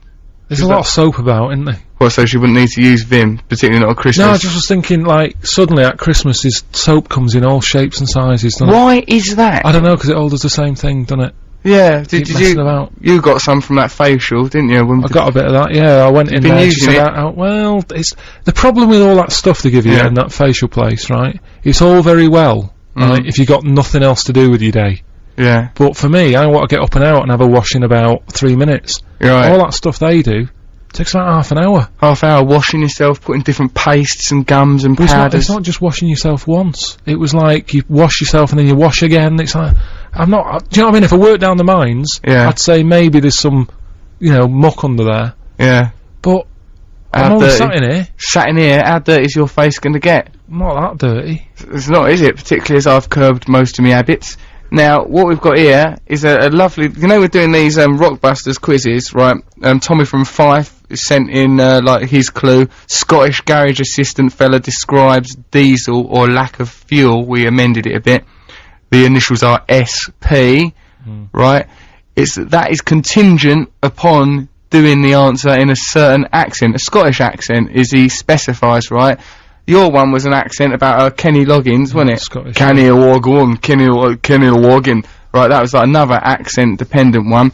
I've got this thing out of the paper today. It's actually the Sun paper, as will become apparent when I tell you that the headline was Accents Job Blow. Right? If you think about it, there's a joke in there. We won't elaborate because we're on the BBC and we've got too good a manners. Accents Job Blow. Job Blow. That's like a Rockbuster. Job Blow. Right. Yeah, it is, but here, you know, this isn't a clue. I'm going to give you the information now. Businessmen and women are prejudiced against regional accents, a survey reveals today. Nearly 80% of those quizzed, they always use things like that in the Sun, don't they? Quizzed. Those quizzed reckoned people with a home counties accent were generally successful, but 64% regarded those with a Liverpool accent as being generally unsuccessful, followed by those with a Birmingham accent or a West Midlands twang. Now, do you find accents inhibit success? I've got a little bit of an accent, right? I'm from Essex. You've got you've got your Manchester accent there, haven't you? Yeah, but it's a bit softer now, because I've been in London for a bit. Your parents, when you go back home, do your parents say, oh, crap, oh, bloody hell, you sound like a right tough son, do they? They do a little bit, yeah. But then after spending like a day with them, you know, it comes back a bit and what have you. Yeah, they take. But what are they saying about? Do they say anything about Manchester voices? They don't. Manchester is not. I mean, I think if we got the survey in full, you'd find that all northern accents were probably prejudiced against. Hopefully, it's not as bad as it used to be. But there are certain situations where an accent will be disconcerting, right? Sort of. Do you think? I mean, I know what you mean. Like, probably if you're on a plane. Right, you're on an aeroplane and the captain... the pilot comes on and he's like, right, sit down, will you? I'm going to take off in a minute. Alright, take off, sit down, behave yourself. Yeah, you'd worry. Because, I mean, it's a bit wrong, right? But I got on a little flight and she had a nice voice, but a woman's voice. And that made you worried? I don't know why. Because she's probably really good. She's got to be qualified as a pilot. They can't just go, hello, she's a cracking-looking woman. Sit her in the cockpit. But really strange how suddenly I was like, oh put your seatbelt on, keep it on. Because you're a bit sexist. It's not that, though. How'd you have responded if an, ooh, chucks away, we're going to take to the skies now, gentlemen. That was the Strokes there. Right, now, on this accent thing, like, Carl, you wouldn't like to have, an overly effeminate or camp man, nothing to do with sexuality, because I'm quite camp and I'm heterosexual. You wouldn't like an overly camp man in a cockpit. Oh, don't mind if I do. Or a woman pilot. What other accents wouldn't you like to hear in certain jobs? What about, doctors? Doctors? Yeah. Well, like, if you went to see a doctor, you went, oh crikey, you got terrible gallstones, I must say. But here's another one with that, though, right? Forget voices and that, right? Yeah. Say if you haven't had to have a proper operation, have you? No, I've not. I'm fit as a fiddle, have you? No, I wouldn't do it. Well, you wouldn't have an operation. What if you had... freaks me out a bit. What if you had a dicky pancreas?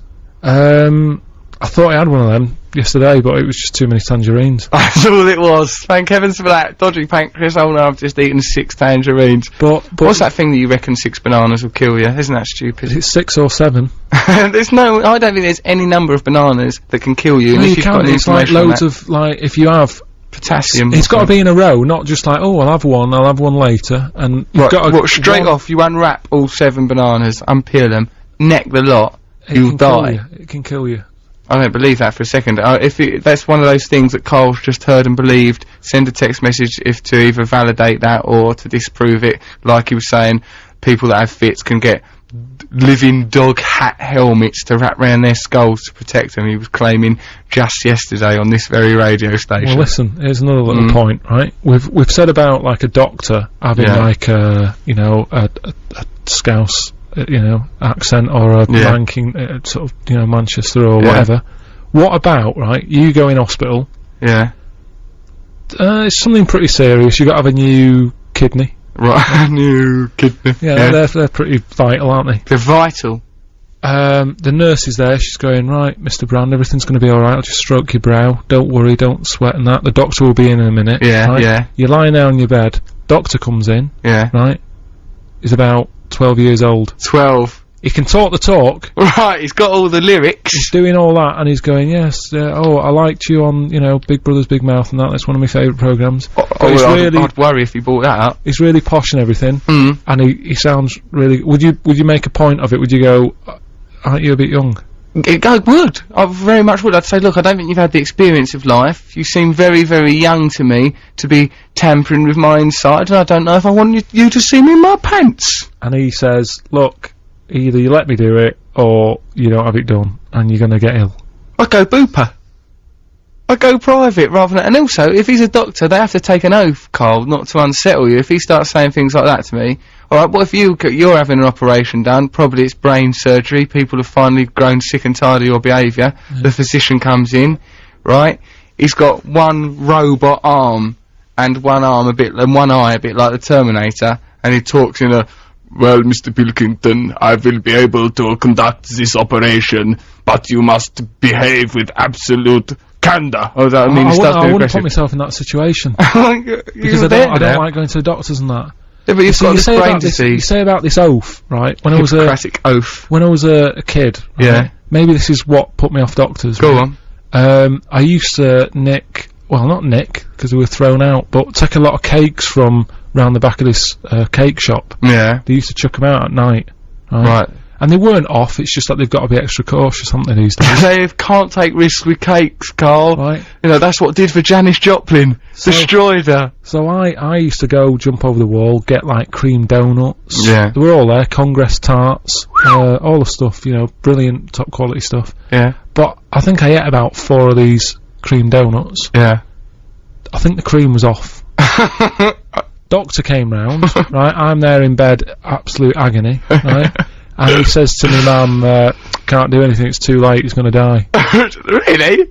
Right? My mum's panicking. Naturally. My dad comes in and my mum's like... We can't do anything, he's going to die. Yeah, that's what he said. But apparently, like, my dad said, what are you on about? What do you mean he's going to die? And he pops up and sees me, he's like, calls the doctor up and says, what's all this? Like, Carl's going to die. And, what's all this? And like, he said, no, I was only joking, he's just got, stomach cramps from the bad cream. But that's what I'm saying, what are these oaths that doctors have when you've got people cracking jokes like that? They shouldn't be, that's against the oaths. What, just saying stuff He like shouldn't be able to make a joke like, Carl's going to die in an offhanded way. Lord knows it would have saved us all a lot of trouble. I want all you skinheads to get up. That was Alive by Pearl Jam. Before that we had Arctic Monkeys. Before that we had Skinhead Moonstomp. Crikey, what an evening we're all having. Are you enjoying yourself, Carl? It's alright, isn't it? Yeah, it's good, isn't it? We're having a lovely time. This is we've only got 1 more hour, then we don't do this radio show anymore. It goes back to Namone. But we've looked after it, innit? It's not like I once had to look after the school rabbit when I was a kid. It got out, it scratched it. Horrible, evil little rabbit it was. Thumper it was called, just I suppose because of Bambi. It got out, it was horrible little thing. I think I might have psychologically scarred it. While I used to just stare at it through the through the railings, not railings, sort of like mesh. Stared at it through the mesh. Anyway, we've got some text messages.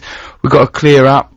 Someone asking, can you have an apocryphal hash brown if you can have apocryphal rhubarb? Yeah, because it's an untrue story from the past, or untrue things. So you can have an apocryphal, whatever you like. But we're really toying with language here. We've got we've got an answer for for the question set by the fella in Fife, because I've not got the guy's name who says it in front of me anymore, but it's Donna. She says, hello Russell and Carl, are the answers to let's have a look at the question. It was it's Tommy from Fife. Scottish garage assistant fella describes diesel and lack of fuel. That's set by Tommy in Fife. The answer correctly guessed by Donna is snow patrol. Snow petrol, right? That works. That's right. It's a good one, isn't it? And also it's quite like the ones that you set. And the other one is art brute. That is correct. The clue then was, of course, that painting smells nice. What's going on there? Art brute. They've used your language, so that's really good. We've got this one here from Callum, who's texted us before. He says, that Scottish man describing diesel is hard, and I'm a Scottish man that works in a petrol station. He's capitalised that, so I believe him. You'll have to tell me. Well, we've told you now, that was the correct answer. Steve in Brighton would like to hear Joe Strummer singing White Man in Hammersmith Palais forever. That's what he would like to have that in. But forever? I know. It's a long time, isn't it? Forever is a long time, Carl. We may not even live that long. That's what I'm beginning to think. We've got some more. Some people have set us some. Like this person here. Who is it? That's Nigel Webb from Kendal, Cumbria. Who sent an email. Here are my rockbuster clues written in the Karl Pilkington vernacular. Right, you've got your own. These big words that are just being thrown about willy-nilly. Vernacular means manner of speaking, right? So listen, this one. Clue number 1. Well, he's sent in 6, so I'll just do 2 of them, right? Go on. And it's in the Karl Pilkington vernacular. Some fellas are buying drugs, right? And they choose ecstasy, right? And that. What's going on there? What's that all about? And the initials are TP. Some fellas are buying drugs. They choose ecstasy and that. What's going on there? What's that all about? Like, the initials are TP, right? Got it. Yeah, have you got that one? Yeah, got it. Have you? Yeah.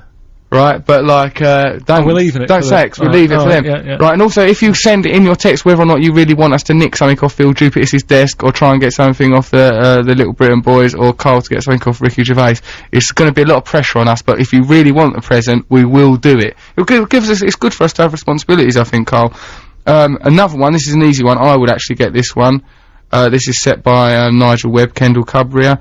A book in the toilet. A book in the toilet. The initials are LR, you should be able to get that. And another one from him, because this is quite a good one. Trevor from Going Lives, mate, right, okay, right, and Wayne's from Wayne's World Mate's father's brother, right, so that's it in Carl's voice. In my voice it would simply be Trevor from Going Lives, mate, and Wayne from Wayne's World's Mate's father, brother, and the initials are SAG. Send us your answers, also including your answers, do you want us to nick a prize off Phil Jupiter's desk, or like try and get one of Carl's showbiz associates or one of my show business associates to give us a prize, or, you know what I mean, I know a woman that's a vet and she could perhaps get you some ketamine or something. I don't recommend that, it's terrible. I took it once in my dark, bleak past. Terrible. I think everyone should just drink green tea like I'm doing now. Now, what are you saying, Carl? I was just going to say, we've got a caller on. We've got a caller on. Do you reckon it's alright if we just pop a little song on? Let's play a track and then we'll talk to our caller who wants to talk to us about accents. What track are we going to play, Carl? Bit of Van Morrison. Bit of Van Morrison. Let's listen to that. Okay, or it could be a supermarket delivery chain's mode of transport. Van Morrison with Stow Me. I could have that in my mind perpetually, I think. I mean, like, you've got to really like something to have it constantly playing in your mind. We've been playing Rockbusters, that's Carl's quiz show, we've been playing that all night. That, you know, who knows, there might be someone joining in late, they might not have heard earlier Melee, Carl, so they might not know. There's a chance of that, yeah. There's a chance that not everyone has gone, oh hello, 10 o'clock. Russel Brand and Karl Pilkington looking after the own show. Stop the world! No, for heaven's sake, careful! You're gonna bump into your dialysis machine. I don't care about that. I can get another kidney. I just must hear Russell and Karl on BBC Six Music. So the Rockbusters is Karl gives out a cryptic clue, then and you can work out. And I'll give you an example of one, right?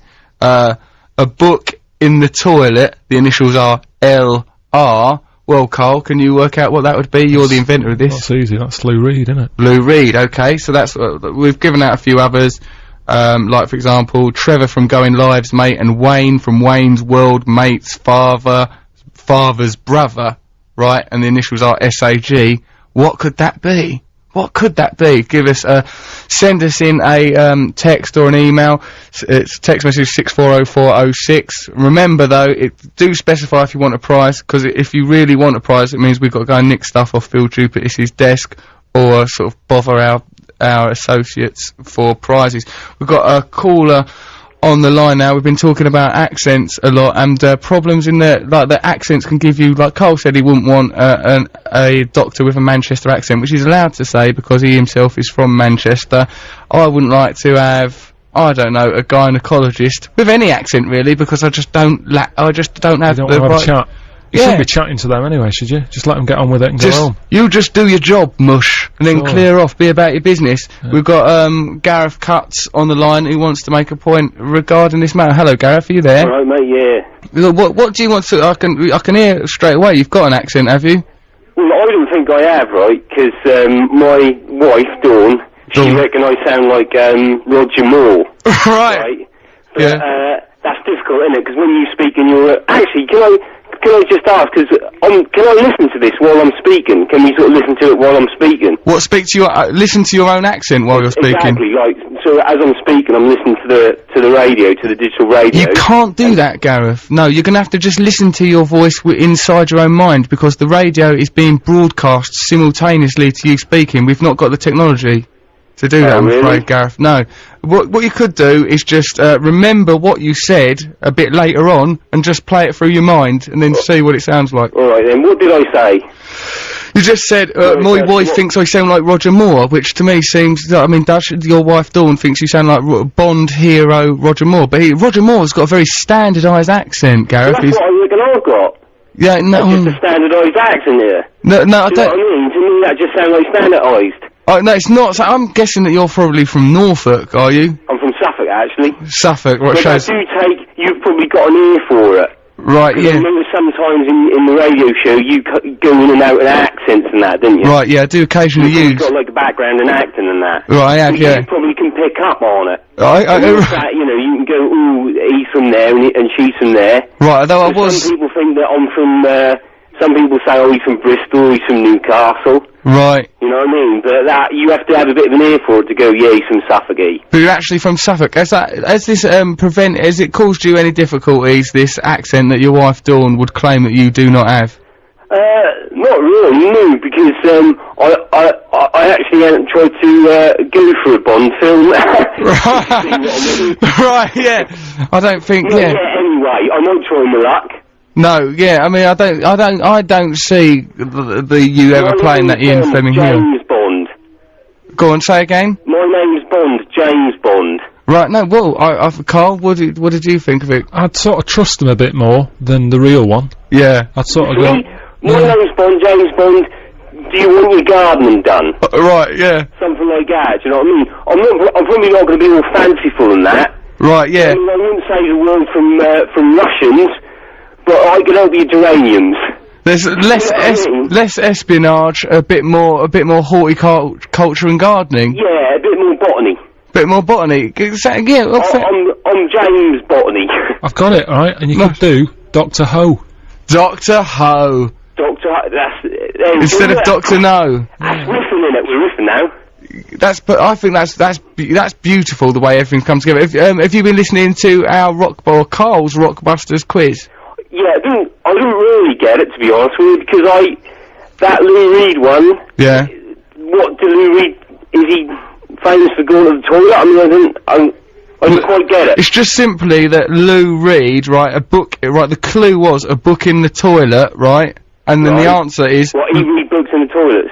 No, right, he doesn't leave books in the toilet, Gareth. What it is the clue is a book in the toilet, Lou Reed. No, the book's not by Lou Reed. Do you know what? I don't think he'd be a good James Bond, you know? No, I don't think so. Because I think, like, you know, once, you know, like, Goldfinger, I think, would say that this, I'm gonna just gun you down. I think it was, Gareth, thank you very much for your call and for your contribution, and, I think one day, perhaps, you know, you will be on Her Majesty's Secret Service. Where's that?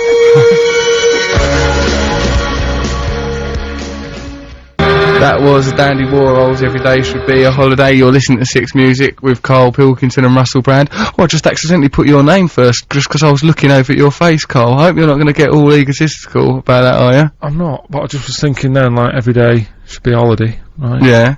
That would do your head in, wouldn't it? Yeah, it would, because you wouldn't appreciate the holiday, would you? It'd all just be a holiday. You know, it's like, New York Dolls' 7-day weekend. Well, how do you distinguish it? It's just a big blur. I mean, maybe if you're in the New York Dolls, you can live like that. Yeah. But a 7-day weekend, every day should be a holiday from the dandies. But does that mean that you'd be on a plane a lot of that time? At least, I suppose, 10% of it you're travelling there or travelling back to the holiday. Too much hassle. Then a lot of time booking up the hotel, administrating it. No, well, I guess what they're saying is that the whole thing is the holiday. You're cutting out the journey time, you're cutting out all the rhubarb. That's what they're suggesting. Anyway, we've got some text messages here. The first one is from Smithy, right? The hardest working postie in the country. I used to be a postman, and I would query that, because actually I was a rubbish postman. I was doing it as scab labour over Christmas, right? I did it for like sort of 4 weeks. I didn't know about like union politics and solidarity. I was just young. I was just 16. A job came up, be a postie for 4 weeks. I stole CDs. I'm ashamed to admit, right? And like I admitted to it in an article that I wrote. And I got a letter from like the police, got the TV channel that I was working at, got a letter from the police saying he's made this admission, these stolen letters while a postman.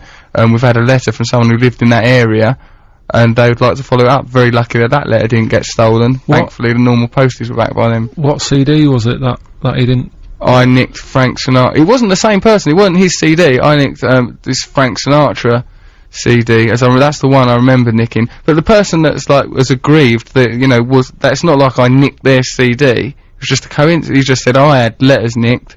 And so therefore, this person saying they used to be a postie. Also, when I was delivering the letters, I was delivering a letter down the street and there was a park there, there was like some people playing football, so I stopped to watch it. Yeah. It turned out it was the striking posties playing football, and they went, "Oi, scab! Get back and deliver your letters, you scab!" Well, I thought, oh no, this is a harsh introduction into the world of unionisation. You see, it's not that bad. It was only a Frank Sinatra CD. It's like, calm down, we'll get you another one.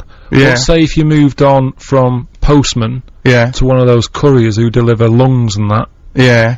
That's where it would be a problem if you're going, oh, I think I'll have that. That's a nice looking spleen. I don't mind if I do. I'll pop that in my waistcoat. Right, so anyway, Smithy, the hardest working postman who would never nick a spleen or, you know, anything, he says, right now, the clue was, like, you know, it was a cryptic clue sent in by Nigel Webb from Kendal from Cumbria. Alright, it's, Trevor from Going Live's mate, and Wayne from Wayne's World's mate's father's brother. Right, the initials SAG. He says, is that Simon and Garfunkel? Smithy, you are right, it is Simon and Garfunkel. Trevor from Going Live's mate, and Wayne from Wayne's World's mate's father's brother. That is, of course, Simon and Garf Uncle. Simon and Garf Uncle. Well, that's a good clue, good answer. Now, are we going to make Nigel Webb Kendal Cumbria responsible for giving a prize to Smithy the postie?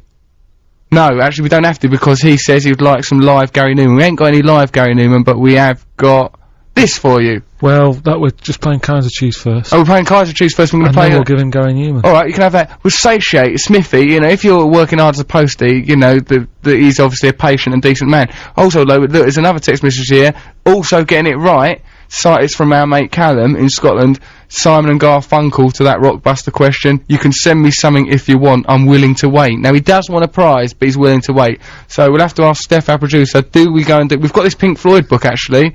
Right, we can still knock that out. Or we could go and raid Phil Jupitus' desk. And I'm not doing this on my own. You're not, mate. You robbed them cakes when you were a nipper, stuffing yourself with cream cakes. You deserved that seizure. That was Gary Newman. Card before that we had Kaiser Chiefs. Yeah, here we are, 6 Music, Russel Brand and Karl Pilkington coming to the end of looking after the chaos that Namone has left in this studio. I'll miss this job, will you, Karl? Yeah, I miss our little chats and that, yeah. You hesitated there, like as if you won't miss it. Well, it's just, like I say, it's like having too many holidays, isn't it? If you do something a lot... Right, then you don't appreciate it. I was reading about this fella in the paper, right? He was going on with it coming up to a new year and that. Yeah. He's one of those motivational type blokes. He's trying to motivate people, is and he? He's saying it's a new year, right? Do stuff you like doing, and you'll be happy in that. Yeah. But he was saying, make sure you do more of what you like. Make sure you do more of what you like. In your case, what would that be? Don't know really. I haven't got anything that I don't nothing. I don't know how you keep yourself alive. I don't know how you motivate yourself to get out of bed in the morning. Stuff, don't I? I like it when you tell me stuff that I go, oh, that's amazing, that, and then I'll go off and think about it. All right. Well, let's clear up. We'll have some vital information before the end of this very link. But let's clear up some of these rockbusters. Right. So there's still there's some out there that have not been answered yet. Some fellas are buying. Remember, we give a cryptic clue and the initials of a band or artist, and you have to guess. Some fellas are buying drugs. They choose ecstasy and that, because this is in your accent. This has been written. What's going on there? What's that all about? Some fellas are buying drugs. They choose ecstasy and that. What's going on there? Right. We need to. If no one guesses before the next link, you think you know it, don't you, Karl? Yeah, I've got that one, yeah. Right, you know that one, definitely. We'll have that, and that means that Nigel Webb from Kendal Cumbria will owe us a prize. Then there's this one. I don't know neither of us know the answer to this. Right, this is from Mellow Simon in Surbiton. Used to be Mr. Winston's muscles, initials X and S. Win a Doors DVD. So Mellow Simon in Surbiton is going to give a prize, but I reckon he might be toying with us. Simon, would you please send us that answer so that we know it, because the curiosity is destroying my relationship with Karl. Also, there's another clue here. This is from Ali in Glasgow. If your sister asked where your league team was playing that week, you would say this half the time. Unless it was a neutral ground, begins with O.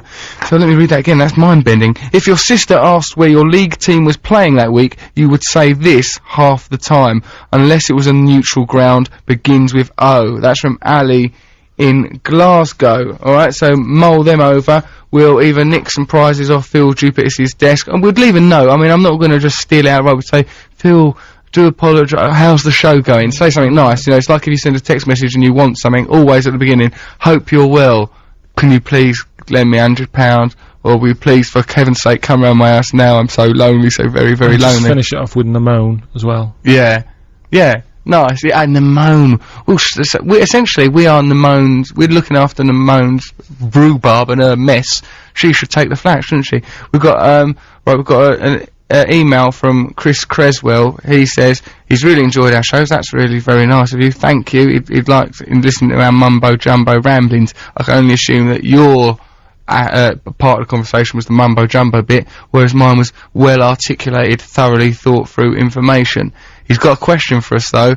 What do you think of David Icke? Well, right, I quite like David Icke, you know, because I think he's been a brave man.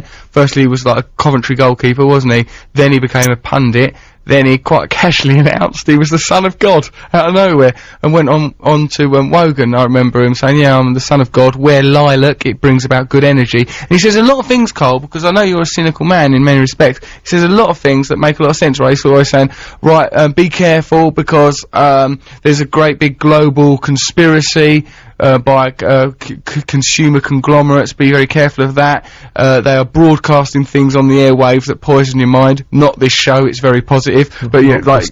Huh? Rockbusters. Rockbusters, that could be that very thing. Well, and it's all come to fruition. No, he's saying that there's signals being put out in the air that pollute our thinking. They're putting things in the water, you've got to be careful. The Freemasons, there's all these Illuminati and conspiratorial elite groups that are controlling society. And I think, yeah, that's probably true. Oh, putting things in the water. Well, that's probably true. That's probably true. Then he goes...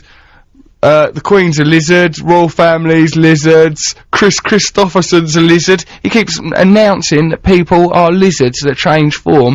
It really undermines all these other theories that are quite good. Like, I'm up for conspiracies and stuff like that, but I don't think that all them people are lizards. And it's the same as there's Rail, right? The Raelian movement. The Raelian movement believe that all religious scriptures, like, you know, the Talmud, the Bible, whatever, are just ancient cultures describing an advanced technology. For example, Rail said that the Nativity, the story of the three wise men who were, after all, astronomers discovering the birthplace of Christ by following a star, he says that's a UFO that they were following, and the Immaculate Conception, that is just artificial insemination. It's just people that didn't have technology trying to describe it, and it all sounds miraculous, right? So I'm up for that. These things are okay, alright, we've got to be open-minded about that. What do you think, Carl, so far? I'm liking it, right? Let me just bung a song on, bit of Mull Historical Society, right? Yeah. And I'll tell you what I think. Then we can have some announcements, right? We've set that up, we're going to talk about extraterrestrials and gods, but first a bit of music. It's alright, that, isn't it? Yeah, I enjoyed the Mull Historical Society. Now, listen then, right? Yeah. You were talking about, aliens and that. Yeah, because it was prompted by a question from Krez, wanting to know about David Icke, and I've started talking about Rail and the Raelians. What do you need to know, Carl? Who's this Rail again? Rail, he's a French man. He used to be a motor racing driver. He's still alive now. He said that aliens came down, met him, and they said to him, look, Bible, the Quran, all those books, what they're actually describing, when they talk about angels and heavenly bodies, they're actually talking about flying saucers and aliens. Now, we are those aliens. Hello, we're here. What we want you to do is carry on the good work of Buddha, Muhammad, Christ, all of those fellas, Ike, and get out there and spread the word. Would it be a bad thing though, if it was true? Right? I think it'd be great. Well, why? Because they're always saying, aren't they, in the news and that, you know, they've got this big warehouse in America. Yeah, for Hangar 51 or 54 or whatever it is. They've got loads of hangars. I think there's like 51 to 55, just full of weird stuff. Yeah. Aliens and that. They've got that Boswell thing sat on the desk. Boswell, not Boswell. That's Carla Lane's bread family. Oh, Joey Boswell. There's no mystery there in the Boswell family. They've just got to get up and got to get out, grab the world by the throat and shout. Well, they've got the little bald-headed alien. Yeah. Right, and stuff. Glass houses. Why is that a problem?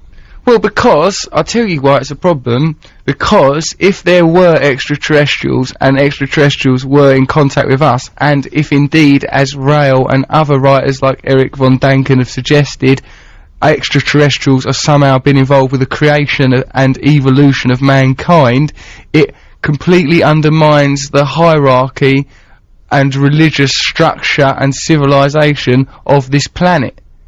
Why? Because you wouldn't, like, if you're sort of thinking, like, you know, oh, I better go to work today 'cause the government says so. If you suddenly knew, hold on a minute, life on this planet was not created by an ethereal god, an intangible god, but by extraterrestrial life forms, and, like, you know, but nonetheless they still preach spirituality, non-materialism, abolition of capitalism and consumerism. It's something, yeah, 'cause, like, you know, all religions, you know, like, I mean, I'm no religious scholar, but they're all saying, just be nice to each other, be a bit more spiritual, don't get all bogged down. Nobody listens to all that, though, do they? Well, yes, they do, Carl. There are wars all over the world because people vying over the details. But what I mean is, right, religion and stuff. Yeah. I'm trying to get into it. Yeah, I know, but you wouldn't even, just 'cause some Buddhist give you a dodgy plum, you've denounced an entire theology. Yeah, but I haven't found one yet that's any good. I've been offered a plum, and in that science one, they've offered me a neck rub.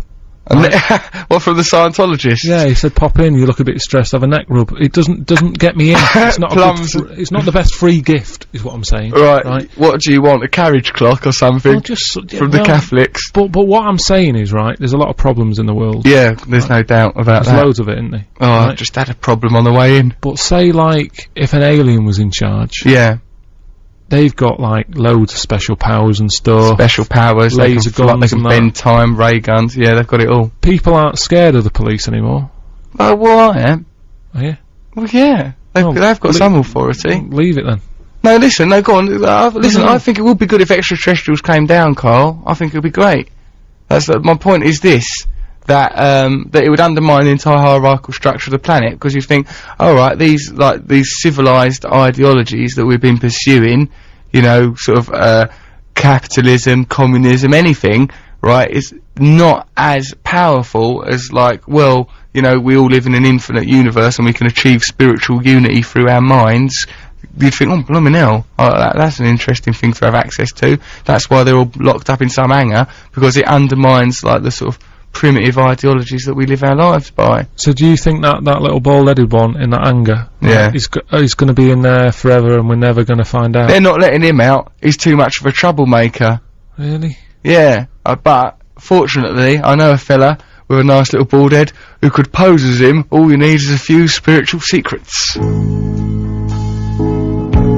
A song for Europe, Roxy Music. You're listening to Six Music with Russel Brand and Karl Pilkington. We've been doing Rockbusters most of the night, cryptic clues and initials of an artist or group. Then you get the answer, you know, if you can. Now, this was one clue from earlier. Where's the clue? Because someone's got the... Oh, yeah. If your sister asked you where your league team was playing that week, you would say this half the time. That was posed by Ali from Glasgow. We've got the answer. It's from Russ in Chester. He says that football rockbuster is Oasis. Oasis. Give up something in it. So he wants a prize. Russ is very clear that he wants a prize. You didn't get that one, did you? The Oasis one. Didn't get it. You have set up this quiz, right? You are like the master. You are like Mr. Miyagi, Mr. Miyagi, the master of it. And now the pupils, the listeners, have turned on you. Yeah. They've got better than you. And it's good that, because Mr. Miyagi did die this year. He was overshadowed by George Best's death. So let's dedicate the whole rest of the show to Mr. Miyagi. But that is what happens, isn't it, with stuff. It grows, doesn't it, and gets out of your hand. Yeah. I mean, it's sort of like, oh, I've created a monster. With Einstein did the same, didn't he? That's how I treat Rockbusters. That is my E equals MC squared. Right. I've passed it on. Yeah. Do what you will with it. I just hope people don't use your Rockbusters for evil, Carl. Yeah, well, they don't use it to dominate the planet the way that Einstein's brilliant inventions were turned into nuclear bombs. Right, Russ, you're Russ from Chester. We've got to send him a prize. Right, you'll get something. We'll nick something off Jupiter's desk. God bless him. And Callum from Scotland, he wants something. He got something right, didn't he? I can't remember which one he got, but you're definitely getting a prize as well, Callum. We've got your address, so you're doing. Why are you shaking your head, Carl? It's just all about stuff these days, isn't it? That's all they want, isn't it? They don't. People have been joining in and contributing. I think you're just bitter because your Rockbuster No, but I don't want to go letting wrestled. them down. I'm just worrying about people waiting for the postman, you know. Carl, we're not going to let them down. Like, you know, the minute this show ends, in like 5 minutes time, we'll march in with our trousers and pants down over Phil Jupiter's desks, dragging our bums along the carpet like our dogs do when they've got an itch on their bottoms, and then we're going to get some DVDs and that's prizes. It's not a problem, is it? It's for the good of Six Music. It's for the good of music in general. It's for the love of humanity. Now, that's that all cleared up. Now, look at this one. Simon from Surbiton sent the answer to his earlier clue, which was brilliant and baffling. Used to be Mr. Winston's muscles, right? That's X-ray specs. That's profound, isn't it? Brilliant. Again, you could never have thought of anything like that. So anyway, so this is it. This is the end of the show for us. So I think all that remains is to thank Roy from Liverpool. Sorry we never got round to playing Frosty the Snowman. It just isn't on our computer. There's nothing we could do about it. Rory has been an absolute stalwart, and he's always been there for us throughout all this. I don't know what we'd have done. Rory, I've got your phone number now. Give me a call tomorrow night between 10 and 1. I'll just tell him my thoughts. Will you be available to do it? I'll be around if you want, just to sort of dial him up, because that's what my job is, just pressing the buttons and that. So. I think you've done a lot more than press people's buttons, Karl Pilkington. Your nimble fingers have been caressing and moving the body's erogenous zones, albeit the ones that are inside ear holes of listeners, up and down the length and breadth of this great nation of ours. So, okay, so, you know, it's been lovely fiddling from the moan. I've really enjoyed it. If there are extraterrestrial gods and they're listening to this show, you know, we were early supporters and expounded your ideas, so perhaps if there is an extraterrestrial revolution, Karl and I should be made emperors of Europe, perhaps. That might be a nice idea. We can leave you with that thought. Have you enjoyed it, Karl? Yeah, it's been alright, yeah. Well, you know, thank you for listening. If you were listening, if you weren't listening, you won't hear us say how wicked we thought we've been throughout all of it. And, yeah, well, ta-da for now. What are we going to play out on, Karl? Just a bit of small faces. We're going to play out on the faces? Yeah, stay with me. It's alright, mate. What a beautiful journey it's been. Goodbye, everyone. Good night. Ta-ta. See you later. See yous. Yeah. Bye now. Hey, that was Talking Heads. You're listening to Six Music. I'm Russel Brand. I'm here with Karl Pilkington. You alright, Karl? Alright, yeah. This radio show will be a right laugh. We've taken over from Liz Kershaw. If you're a big fan of Liz, I don't think any bitterness you feel that she ain't here should be directed at me and Karl, because it was her decision, and she's still on Saturdays at 10, isn't she, Karl? Yeah, 10 o'clock. 10 o'clock. So, what you want to look at it as is like, if Liz Kershaw were a head of hair, there's been Liz Kershaw alopecia, a little bit of Liz Kershaw's gone, but the main bit of her is still there, Saturday at 10. Yeah, that's a good way of putting it. It's a good way of looking at it, isn't it? Yeah. Whereas you were a fully bald man. But don't say it as if it's a problem. It's not a problem. As you've said many times, you look nicer like that. What day do you think's more important, Karl? Saturday or Sunday? If it was a day's face-off, like, you know, Saturday v Sunday. But they're all man-made anyway, aren't they? Right, yeah. So it doesn't matter. I wonder if certain days have got essential feelings. I think there's a certain feeling to a Sunday, and I'd say that Sunday is the best day, and if Sunday didn't used to be regarded as the best day, it will be regarded as it now, if only for the next 3 hours, because we've got like some fantastic music, what wonderful competitions. We're going to be talking about religions, sports, old clock parts. We're going to examine at great length the underneath of a stoat and find out just exactly what makes stoats tick. You're going to enjoy that, aren't you, Karl? We'll be alright, that. Yeah, let's just listen to Flaming Lips, just get on with some music as well. The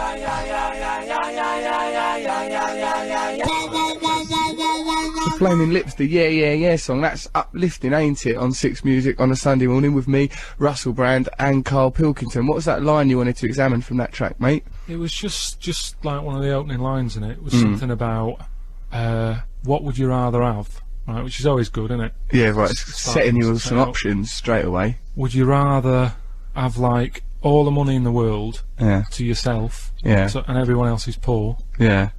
Or I don't know what the other alternative is. It doesn't say what the other option is. That sounds like a good one. I don't know what the other one's going to be, but I reckon I'm going for that one, unless the other one is everyone else is made out of jelly tots, so you can just gnaw at people. You won't even ever have to go and buy a confectionery. Other human beings will be made out of edible substances. Would you have a moral problem with being rich if everyone else was poor? Is that what it is then? I'm loaded, everyone else is really... Everyone else, I think that what the Flaming Lips are offering us is a world in which you are rich but everyone else is poor, so could you really enjoy your wealth knowing that there's all that poverty everywhere? But do they know? Do them poor people know that I'm loaded? Well, yeah, because you'd probably be making ostentatious displays of wealth. You would, Carl. You'd be going away wearing rubies and great bejewelled capes. I'd be happier if like, I'm just going about and I'm sort of going, oh, it's bad, isn't it? Yeah, but what, you acting like you're poor as well? Yeah, just, what's the point in rubbing it in? Because you've got to at least be honest with them. How are you going to even enjoy this money? What are you going to do with it in your ivory tower? I'd like somewhere to go at the weekend. Yeah, nicer. Amongst other all poor people. No. They're all poor. Everyone in the whole world is poor, Carl. It's an absolute context. Everyone within the world's going to be poor if you accept this deal. Yeah, but if I don't take it, someone else is going to enjoy it. One of them other mugs, and they'll rub your face right in it like a dog that's got to learn about weeing in an area. So I think you might as well take the money and run, Carl. That's what I'll do then. Rightio. BBC 6 Music. More live music. That was Khalees, Young, Fresh and New. And what could be more appropriate on 6 Music on a day that we're beginning our new show, Carl, than a song called Young, Fresh and New? Because I feel pretty young, fresh and new right now, do you? Not really. No, of course you don't. Look at you poor sausage. Right, I sort of thought that it was Khalees, but you think it's definitely pronounced Khalees. It's Khalees. Like police, isn't it? Khalees, police. So that's a handy tip to remember Khalees. It rhymes with police. Yeah, that's the best way of doing it. But could Khalees perform any of the functions of the Metropolitan Police, for example? I've never called the police, so I don't know what I'd sort of expect. Well, you've never found it necessary to call the police in your life? Once. What happened? It was a pain. I won't do it again. Why? What happened? What's the result of you calling the police? It was someone was nicking a car. And I lived in a block of flats in Salford. Right? That's a drain on government resources straight away, because you're a single man. I can't imagine you're in a relationship. Who's going to get bogged down with you? And then the council are paying for your accommodation. No, this was like, you know, a proper pay. I was paying for the flat. Alright, fair enough. So I thought I'd do me bit, because the area is pretty rough. I thought, you know, you've got to look out for your neighbours and everything. Of course you have. Saw this car getting nicked. I thought, oh, not again, because it's always happening around there. Right. So called the police up. And I was working nights at the time, right? So it was in the evening. I just thought I'd do me bit of good. Right? It's good that you got a social conscience, Carl. Well, acts like that hold society together. Yeah, but this is what I'm saying. It's gone now. I wouldn't do it again. Why? What? Even if it was your car. Right. So anyway, so I can't drive, so it'd be senseless me having one. But I'd like to hear the outcome. Am I up? Right. Yeah. 10th floor in this block of flats. I'm envisage you as being sort of like a vigilante Batman figure looking down over Salford, so if there's any crimes. This car's getting nicked. I'm sort of in my underpants because I'm working nights. Like Batman, vigilante figure. Were they over your trousers? That's what I'm wondering. So I call the police, right, and I go, there's a car getting nicked, and I said, but I'm going to bed. Don't be hassling me. Right? Yeah. So he goes, whereabouts? I give him the street name. I don't like the way you're dictating terms to the police for kick-off. You ring up the police, I'm going to bed, don't be hassling me. That's not communities minded. No, but I said, look, I'm working nights, there's this car getting nicked, will you just come and sort it out? See you later. Anyway, I go to bed. Yeah. Phone goes again, because they get your number when you call them. Yeah. And they're going, can you go out onto your balcony? Yeah. So I'm like, but I'm in my underpants. Yeah. So they want to involve you in it. It doesn't matter. Anyway, helicopter comes out as well. I'm on the balcony. Helicopter's there with like a flashlight on me. Right? Really? And you're there exposed in your pants, all the little bristles in your head being blown. They're shouting down on the floor, sort of saying, point to us where these people are. I can see these kids sort of running with the car. No, it's a point. I'm at a point with a flashlight on me, in my underpants. That's ridiculous. Now ask me again, you know, you're saying, why wouldn't you call the police again? I'll tell you what, I reckon if you'd phoned Khalees, should have been a lot more help to you. Well, it's one of them songs that fade in. There's a fade-in song? Yeah, Stone Roses. Brilliant. It's a 10-story love song. Don't talk over it. I'm not gonna.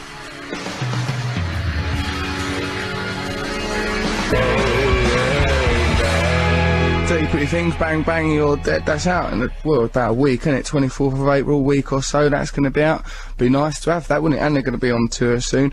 You're listening to 6 Music, I'm Russel Brand, I'm here with Karl Pilkington. Before Bang Bang You're Dead, we had 10-story love song from Stone Roses, and just before that we were talking about Karl being a vigilante and helping the police with some inquiries, capturing car crooks. And what floor were you on in that building while you were being a vigilante in your underpanties? 10th floor. 10th floor, 10-story love song. It's almost as if the universe is bonding this show together into, it's sort of, there's a beautiful synergy about it. I don't like thinking about the universe. Why, what's wrong with that, Carl? You're part of the universe, you are part of nature, you're the same as the rivers that flow, the same as the wind that's in the trees, the same as whoopsie. Yeah, but you're never gonna get there, are you? What do you mean?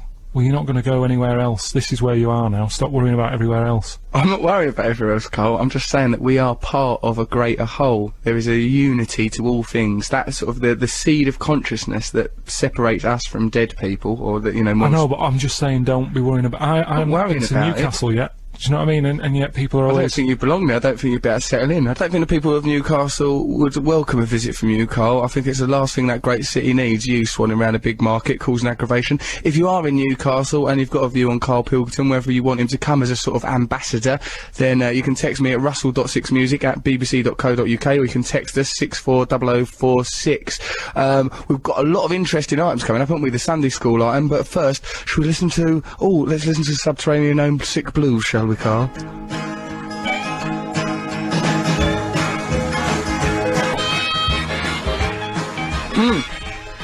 I'm eating a delicious pear. It's Sunday morning.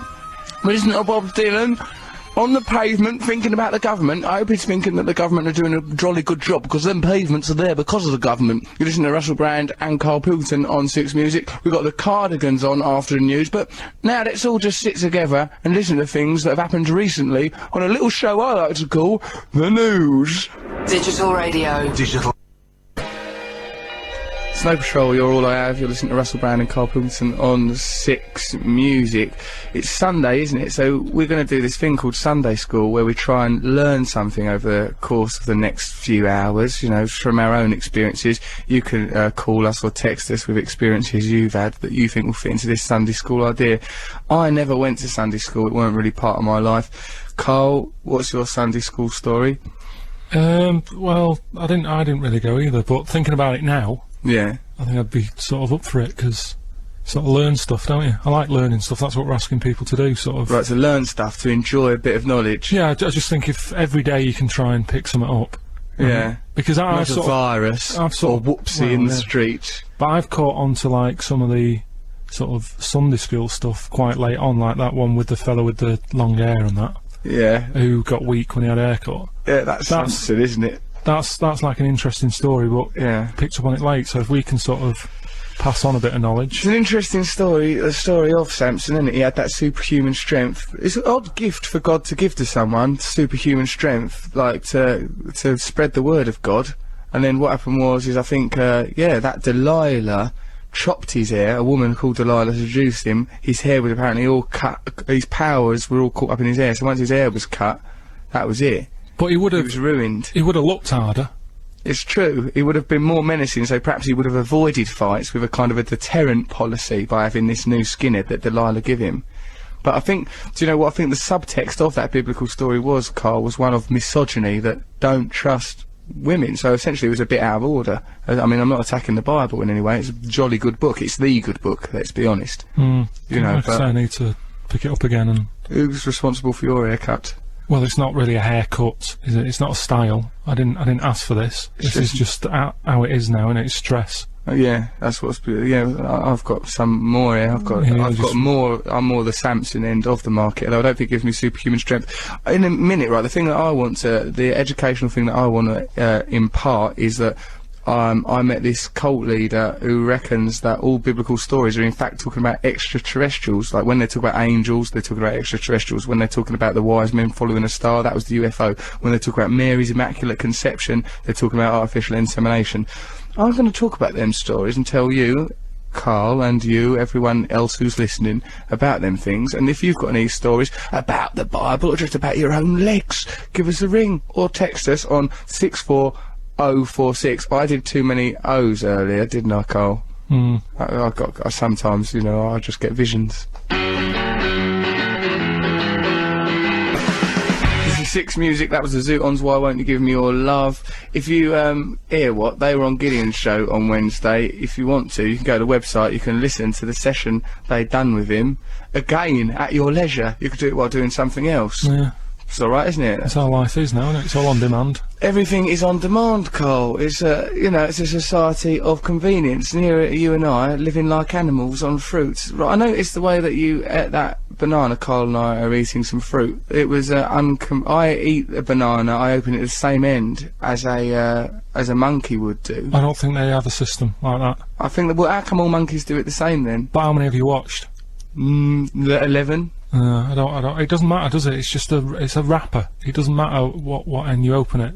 The same thing's inside, isn't it? Well, ultimately, I suppose so. But you could say that about anything in life. What was that? Didn't you just come up with some mumbo jumbo that bananas are being issued with instructions, or was that just to No, upset that was me? in the news last week saying that some supermarket or something, people are going, "What are you doing? Why are you treating us like idiots?" and that. Well, they said the banana said open here. He said open it up like you know, here or whatever. Yeah, like a. And which end of it did it say? I think it was the end I said. Well, your uncle. So why don't more people go for the monkey method? I mean, if we're going to like learn anything from the monkey kingdom, it ought to be that. But have you heard? I spoke to my mum the other day, right?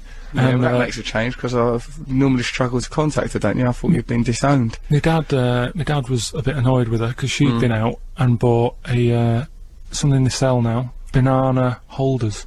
To hold a banana. Well, you take it out I just thought that was the human hand. No, you take it out of its wrapper. Yeah, the and skin. then That's you've got called, like Carl. The skin, the banana skin. You've got like this plastic thing, and you put it in that. Take it with you.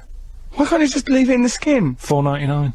$4.99 to give it a. Mad, isn't it? Well, what I don't understand what the advantage is. Well, there isn't one. Unless you want to eroticise the banana, unless it was like giving it a little PVC jacket or a little gingham frock or a little denim miniskirt, what's the point in giving the banana? We're running out of ideas, aren't we? I think, yeah, that's insane. But I'll tell you one thing, right, we're talking about banana peel. Well, we're going to have, this is like a John Peel session track we're going to here. This was recorded in 1978, right? It's a magazine with a track Real Life. This is coming from the past. This will be nice. Let's enjoy it. The Peel Sessions. You're listening to Six Music. That was Madness with Our House. It's uplifting to listen to Madness, isn't it, Carl? Well happy, isn't he? He's very, very upbeat about something. We've got an email regarding our Sunday school situation because we want to learn things today, don't we, essentially, Carl? Already, I've learned that Sunday's probably my favourite day of the week already. Tuesday's got no real feeling. Every day of the week has got a sort of a bit of a feeling. Saturday, that's got a feeling. Sunday's got a feeling, a definite, defined feeling. Tuesday, it's got no feeling, but that is what defines it, oddly. Now, I've got a text message here, right, you know we were talking about extraterrestrials. Now, there is extraterrestrial life, and perhaps indeed all life on Earth was seeded by extraterrestrials. It's something we've got to consider. I've got this email from someone called Derek. He goes, I believe there are extraterrestrials. I woke last night and felt a force leaning on me. I couldn't move. This, to me, is proof of alien life. So, you know, I'd like to investigate that further. His phone number's on there, so perhaps we can contact Derek later. You know, if he could be contacted by extraterrestrials, we should be able to contact him, shouldn't we? Well, I heard that they're coming here. We shouldn't be contacting them. Apparently they're coming here in 2025 or something. That's no way to conduct a relationship, Carl. It has to be 50-50. You can't wait for the extraterrestrials to contact us. A relationship is a two-way thing. We contact them, they contact us. No wonder your relationship's in trouble. No, but just let them come in, you know. I like the idea of them coming 2025. This Raelian cult leader, Rael, he believes the extraterrestrials are coming in either 2025 or 2035. But either way, when they come, he says they're going to be really nice to us. They're going to give us all their technology. And also, we won't have to worry about getting boyfriends or girlfriends or anything, because they will bring biological sex robots to be girlfriends and boyfriends with us. So that'd be nice, won't it? They're a bit odd looking, aren't they? No, they're going to be really nice. You can have any type you want. You can have, like, black ones, Chinese, ginger, white, or any colour that you go for, you can have them. I think a biological sex robot, though, Carl, may refuse. So which are the most popular one there? I mean, the ginger one, does that go down well? I think it probably does. I think that in space, Cole, these people are evolved, so they probably love everyone, in which case it makes you wonder why they need so much variety. The ginger people are normally sad, aren't they? No, they're not. They are, even like cats. You see little fat ginger cats. They're not sad. They're not depressed. I think that you're projecting that onto them out of some kind of prejudice, and I don't know why you are. You're listening to Six Music. That was Bell and Sebastian. The Blues Are Still Blue. Before that, it was Jam All Around the World. I'm Russel Brand. I'm here with Karl Pilkington. It's our Sunday morning, Sunday school type show. Sunday school, because we just want to learn all sorts of different stuff. I've got an email here, right, from this bloke called Dave Richards. It's a really long email, but the gist of it is this. He goes, he was walking along and he saw a matchbox. Normally I would have just ignored it, but for some reason I picked it up. Right, this is Dave Richards in Farnham, Surrey. That, for a start, is an unusual act. I was walking along on Tuesday, I saw a matchbox. Normally I would have ignored it, but for some reason I picked it up. Immediately now, I'm curious about this Dave Richards. He's seen a matchbox and he's decided to pick it up. Then he goes, anyway, I opened it and there was a giant bee in there. How big could it have been? It was in a matchbox with a whole cashew nut on top of it. It was still alive. There was a faint buzz. I tried to set it free, but it would not leave. How did it get there? Why was there a cashew on top of it? Why wouldn't he fly away? Maybe you can help. There's quite a lot of questions there from Dave Richards in Farnham, Surrey, but I've got one question to fire right back at him. Why did he pick up that matchbox in the first place? Like, if I see a matchbox on the floor, that's not even saying I would register. Yeah, just kick it. I would just kick it. If even that, I would have no regard for that matchbox. So, I mean, but as for the bee being in there, I suppose it could have happened in a factory. Bees shouldn't even be alive yet, should they, at this time of year? It's changing, isn't it? They're getting used to the climate. Oh, they're adjusting. Yeah, they're messing about now. Yeah. They'll continue to evolve, probably to the point where they start wearing trousers and demanding our jobs. Well, I've told you now about how I saw one eating chicken. You saw a bee eating chicken? I was eating some food outside, right? And it might have been a wasp, but they're all the sort of same family, aren't they? I don't know if I like your attitude much. There's a clear distinction between bees and wasps. Wasps are regarded as evil. Bees are good. They're all fluffy. Yeah, but if bees are only classed as friendly, because if they sting you, they die. Yeah, so I know, they're there's just that dilemma. It's snidey still. It's just that they haven't got the ability to be going about going, oh... It's not snidey. That bee is only ever going to sting you if it's really up against it, isn't it? It knows that it's laying down its life. That's noble. That's like an Oscar Wilde fairy story. It knows once it's stung you, it's going to die, so it's only doing it probably for the good of the hive. A sort of a sensibility that you can begin to understand, Karl, caring about other bees. But anyway, so this wasp bee, whatever, came down. I was having some chicken and I'd sort of had enough. I was watching it. It's crawling about on the plate. It started tugging away at a bit of a chicken leg. It was trying to pull it away from you. It pulled a bit away with its sort of teeth type things. Right, it doesn't have teeth. It flew off and it could hardly handle it. Do you know, like they say, bees shouldn't fly anyway. There's that thing that if they knew that aerodynamically it's impossible somehow for bees to fly. If they were told somehow, they'd sort of go, oh, I won't do it again then. They're defying physics by doing it. It was all over the shop with this bit of chicken in the air. This sounds an extraordinary tale, but it also makes me question what kind of life you're living, where you're outwitted by bees. You're sat there. It sounds like a story where you're sat in your own filth with bees nicking your dinner. No, but it's good to keep an eye on it, isn't it? Because no one else has mentioned that about bees being sort of meat eaters. Well, Dave from Farnham reckons they're that's eating nut. That's a vegetarian one. That one at least has got some kind of moral centre, some sort of moral grounding. So anyway, if you want to send us text 64046, or you can email me russell.6music@bbc.co.uk. What we're going to have a listen to, Karl? Ordinary boys. These boys are literally quite ordinary.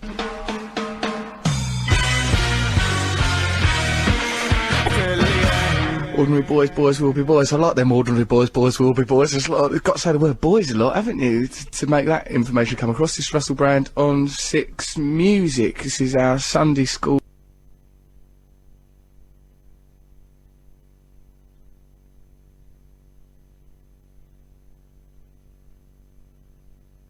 We're working in perfect harmony. Though you've upset me, mate, because I just hung up Karl's jacket 'cause he's clattering the place up, right? And on the inside lapel he's got a sticker that is given to you by charity. You know, if you give money to charity out of the goodness of your heart, they give you a sticker so that the person later on down the street don't hassle you. He's kept one on his inside lapel. For what reason, Karl?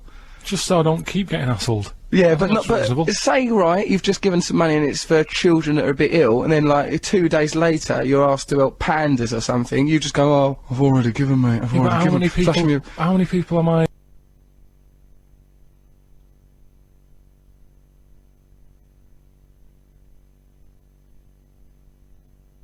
pandas. Why do they get this Pandas are treatment? lovely and rare. Nice little fellas they are. Yeah, but it's all about survival of the fittest, isn't it? And if they can't do it, I'll tell you then what, why are we Carl, you helping wouldn't have survived in the wild. If it was truly survival of the fittest, without your banks and all your things, your support systems, you should know, listeners, that Karl Pilkington's attached to a drip with glucose in it even now, just to get through this broadcast. So if it truly was survival of the fittest, I don't reckon you'd have made it out of infancy. I really don't. Fair enough, though. So I'm not asking for people's money and that, and handing out badges. I paid for that badge. How I didn't much? nick it. I think I gave about 75p. 75p, and that's for the Bluebell Fund, is it? Yeah. Well, I think you should be a bit more charitable, because you get something back in the end. Anyway, like you were saying about survival of the fittest, that all nature is a competition, but we're going to do a kind of competition now. Do you see I've connected those ideas, Carl? Yeah. That's how this show works. So, go on, what is the competition we're doing, mate? So, yeah, we play some sort of sound effects. And Yeah. that, and those sound effects sort of make up a song title. Okay, we play some sound effects, then you have to guess what the song is from those sound effects. Do we have an example? Do you want one? Yeah, I'd love an example, because I'm confused. Alright then, here's one.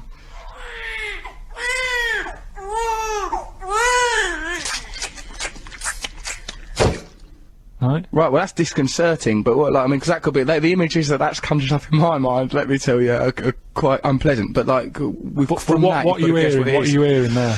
Right, well I heard the cries of a baby, Carl. It was the cries of a baby, perhaps at the dawning of its life. Then I heard the sounds of a liquid-covered young child, and then I heard sort of something dropping on the floor. It could have been a melon, it could have been a shoebox. So, well, Right. So what?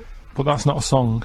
So think about what you're hearing. It's, right, it's a I'm hearing baby. baby, and then it's a baby that's just been born. Obviously, this born, and it's a slippery baby. It's born slippy, Born Carl. slippy. So that was, I see. So that was born slippy. That example. So okay, so that's the example. We've got that out of the way. I understand the concept. I'm sure everyone listening understands the concept. Let's do the one that's going to be the competition then. Right.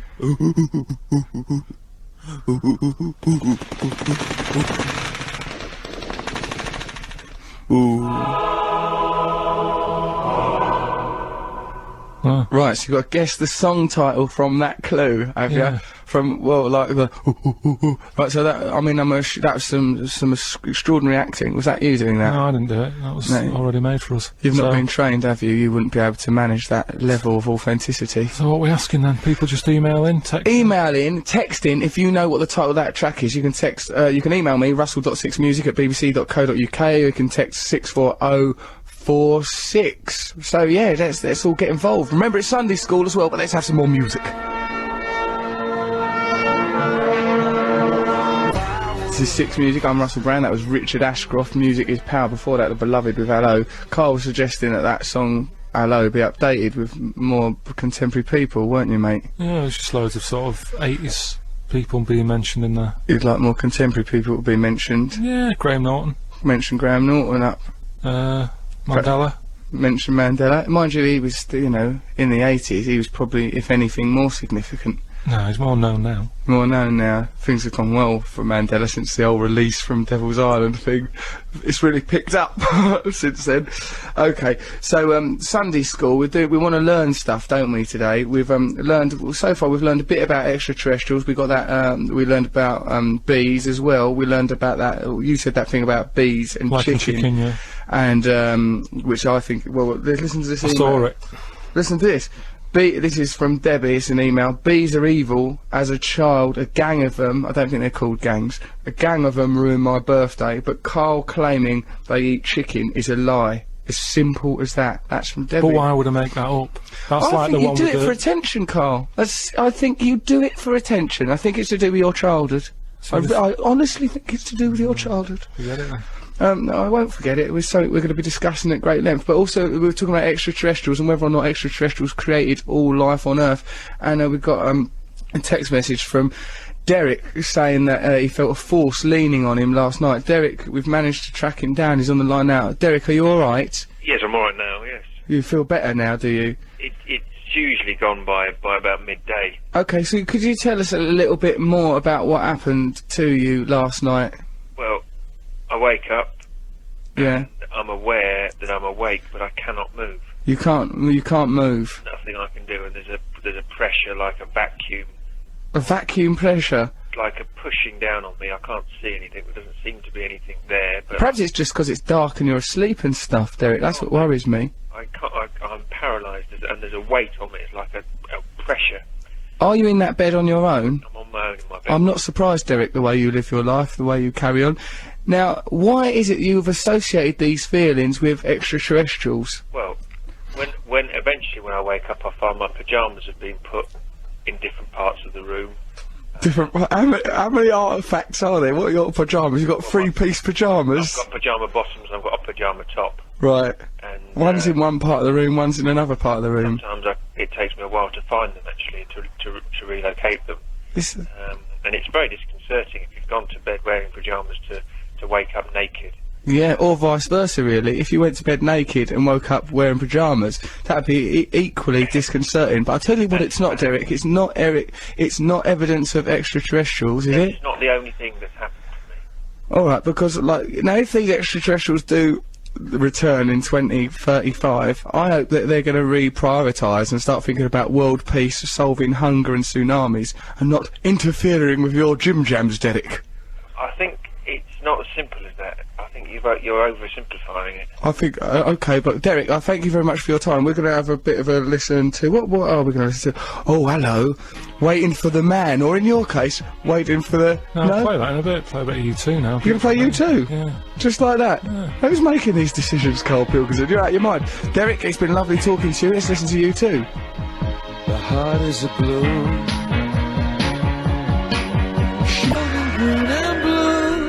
That was U2, Beautiful Day, listening to Six Music with me, Russel Brand and Karl Pilkington. I wonder what on earth's happening in the world. Well, in a minute we're going to find out. It's good old news. Digital radio. Digital TV. BBC. That's Niles Barkley, Crazy. You're listening to Six Music, me, Russel Brand and Karl Pilkington. Niles Barkley, that's good, that track, isn't it? Do you like it, Karl? That one, would you play? Yeah, I love it. Yeah. It's excellent. But, do you think that's his real name, Niles Barkley? Niles. Niles. The continuous form of the verb to gnarl, like an oak tree root. Like, oh, this oak tree root is all pristine, nothing wrong with it. Now it's become gnarled. I don't understand it if it is made up.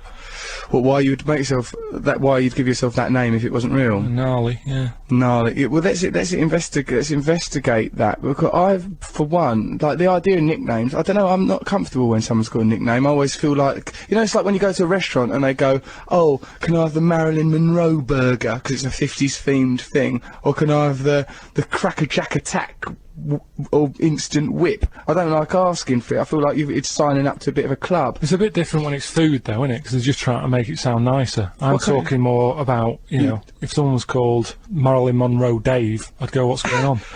Why would he be called Marilyn Monroe No, but Dave? that's when that's elongating the name. It's not making it catchy or anything. Well, sometimes nicknames are no short. I bet you can't think of a single real example that's anything like Marilyn Monroe Dave. Right, I know sort of some people, like, you know, it's normally an abbreviation of some kind, or, you know... Well, it's normally something about him, isn't it? Like, you know, I had an uncle, Tattoo Stan. Now, Tattoo Stan. Have you got a picture in your head of Tattoo Stan? I reckon, well, he's a member of your family, so he's probably a huge pervert, and I imagine he was deranged, and I'm guessing from his name that he had tattoos on him, and if he was an honest man, those tattoos would say, please never trust my nephew, he's a liar. He should have that tattooed across his forehead. That's what it was like, yeah.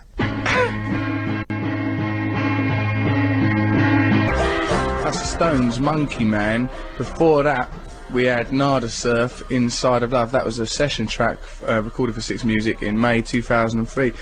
I'm Russel Brand, I'm here with Karl Pilkington. In Monkey Man, in that track just then, there was one bit where he mentioned a monkey woman. I don't think about monkey women much. Like, if I think about a monkey, I just think about it being a male monkey, really, because except in cartoons, like when Bugs Bunny gets a girlfriend and it's like the same as him, really, except he's pink wearing lipstick, I think of animals as being essentially masculine. What about you, Karl? Not with animals, but with insects. I sort of see an ant and think, is that a man or a woman? Why, because I want to go out with it on a date or something to love it, which no, like to marry. They just look more manly, don't they, ants? Ants are very butch, aren't they? Little fellas. So, anyway, let's have a listen. We're doing that competition, aren't we, where you have to guess what... Have we given a name to this competition? Cause I think just like... it's the sound effects competition. That song sounds good. That song sounds good. That's time for the That Song Sounds Good competition, which we'll name that before next week. have a listen to it now, because like we've got someone on the line that's gonna have a guess. But let's have one more listen.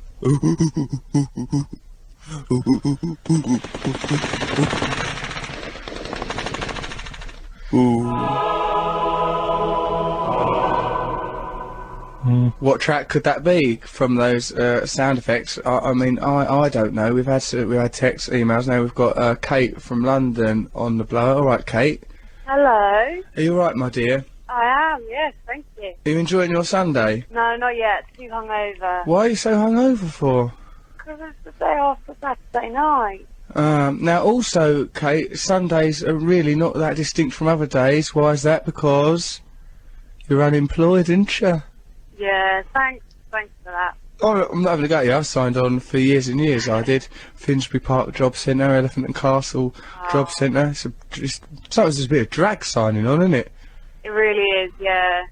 What? But like sending you CVs worse. Yeah, I suppose so. Now, if you could have a job, what type of a job do you want? I quite like your job, actually. Well, you know, it may seem glamorous, Kate, but you have to sit there staring at Karl Pilkington hour after hour. In the end, it makes you think, what is the point? All right, Kate. There is Karl Pilkington. Yeah, it's difficult. Now, did you want to have a go at this competition? I'd like to, yeah. Right, so you've heard it. Do you need to hear it again? Yeah. We're going to listen to it again? Yeah, go on. All right, let's listen to it once more. You've got to guess the track.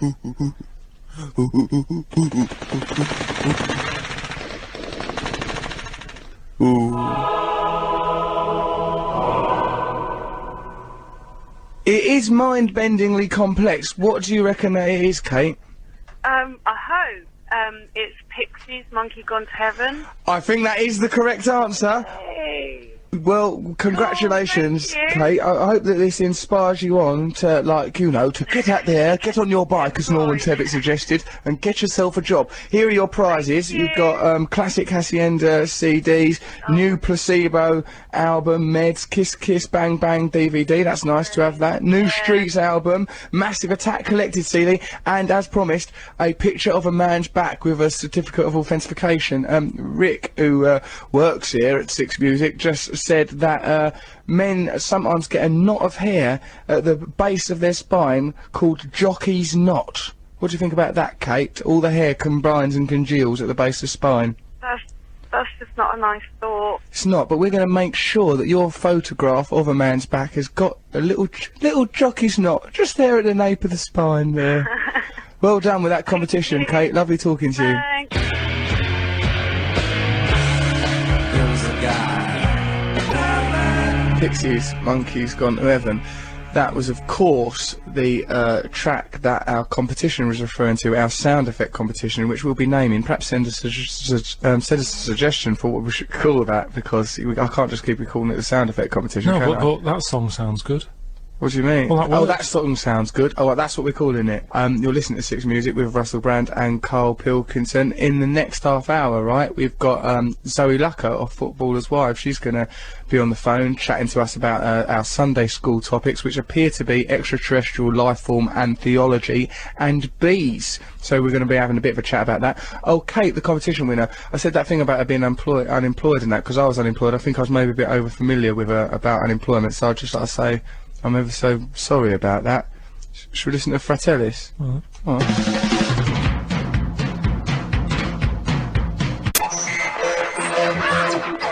That was Alabama Free, Woke Up This Morning. Before that was Morrissey, I Just Want to See the Boy Happy. You're listening to Russel Brand on Six Music. I'm here with Karl Pilkington. Before them two tracks, it was Fratellis, Creeping Up the Backstairs. It was a while ago now, but I really liked that. Did you like it, Karl? I love it, it's brilliant. Creeping Up the Backstairs. I think that's probably how you describe your entire love life. Later on Six Music, there's some excellent things, including between 1 and 2, the Music Week with Mark Sutherland and Julie Cullen. Between 2 and 5, Andrew Collins. He's going to have Richard Herring on the show. Richard Herring's excellent. They're looking at the Sunday papers.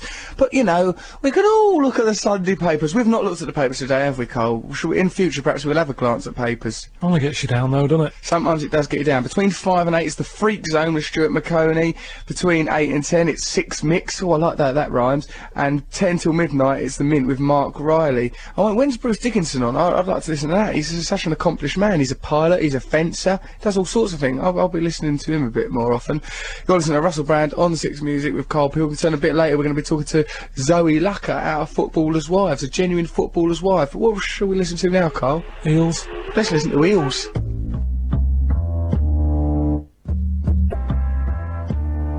That's the Eels, Susan's House. You're listening to Russel Brand on 6 Music. It's Sunday, it's just afternoon. Do you know what we're going to talk to, you know her out of Footballers' Wives, Zoe Lucker? We've got her on the phone, talk to her about our Sunday school items, which seem to be bees and extraterrestrials. Are you alright there, Zoe? Hello, darling. Yeah, I'm fine. Why are you already in the pub if you're so fine and happy about life? Well, 'cause I've just had to come out of the pub, haven't I? Well, I'm glad, because I think, if nothing else, this phone call with you might save you from a premature death from alcoholism. Do you reckon? Yeah, I'm concerned about you. So, you know, like me and Carl, what we do in this bit of the show, we're trying to learn stuff ourselves and teach other people things. So we've been talking about bees a little bit. Carl reckons that a bee once took some chicken off his plate. He's got no evidence of this. Have you ever been stung by a bee or been involved with a bee, Zoe? Yeah, I actually sat on a bee once on my 12th birthday. Was that part of the celebration, or was it an accident? That was just, it just arrived at the party, wasn't invited, and then I just sat on it, and it stung me. You were stung on your bottom by a bee on your 12th birthday? Yeah. So that means it would have died? Yeah. Because once they sting you, they sort of die, don't they? Yeah, well, I think I squashed it anyway, so... Oh, right. So it would have died, even if it weren't a one sting and you're out policy, that bee would have died just from your giant footballer's wife bottom.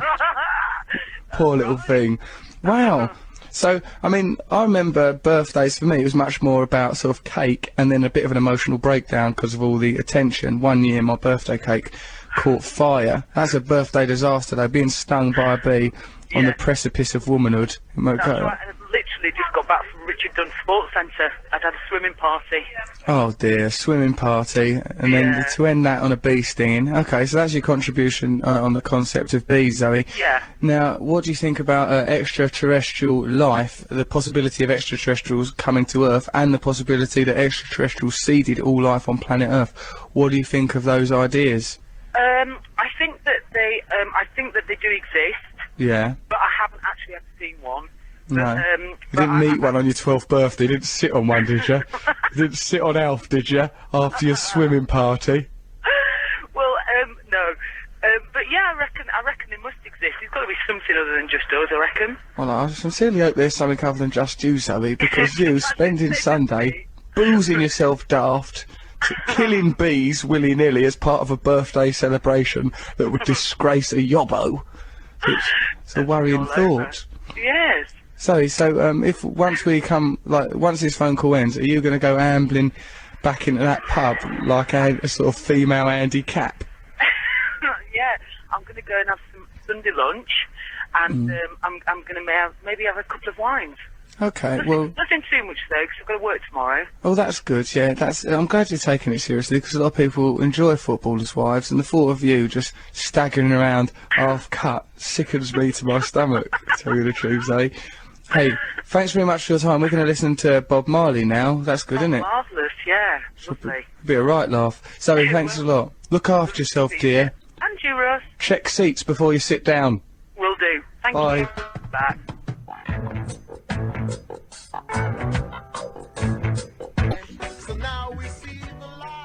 That was Bob Marley, Get Up, Stand Up. I'm Russel Brand, you're listening to 6 Music. It's Sunday lunchtime now. I'm here with Karl Pilkington. I like that song, but that's the song that's not really got a story. Get Up, Stand Up. It's about standing up for your rights and everything, isn't it, Karl? Is that what it is? I think it's about standing up, you know, well, it's just about getting up and standing up, really. Sometimes I think it's best just sort of keeping your mouth shut, just sort of walking away. What, from a situation, don't get up, don't stand up. Just sort of wander off. Sit down, go to sleep, wander off. Yeah, well, thank God Bob Marley didn't have that attitude, because it would have been a far more lethargic opus that he left to mankind. So, yeah! Just songs with stories, though, Songs with stories. Songs with stories. We're going to talk about, because in the last half hour, you're going to tell a story, and we have to guess what that song was. It's not even that good, to be honest. It's just how, I just like the idea that when people listen to music, they actually listen to what's being sung at them.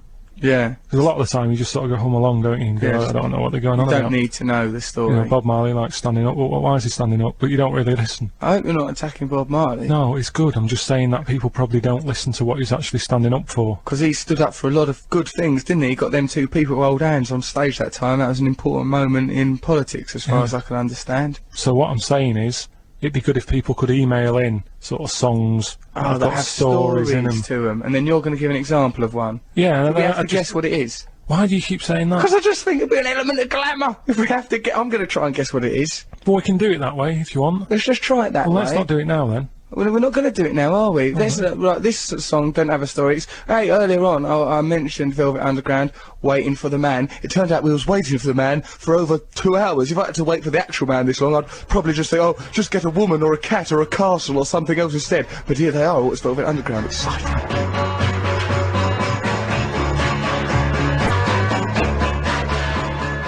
That was Velvet Underground, Waiting for the Man. I'm Russel Brand, this is Six Music. There is a story, of course, behind Waiting for the Man, but we can't go into that story. We will be going into other stories behind songs later. It's an item that Karl is going to lead. God help us all this Sunday with that item. I don't know what's going to break loose in here, I really don't. But now, should we just listen to the Secret Machines, Karl? Let's listen to the Secret Machines. I'll tell you what, Karl's really helpful on radio, is you nodding and using gestures to communicate. Let's listen to Secret Machines.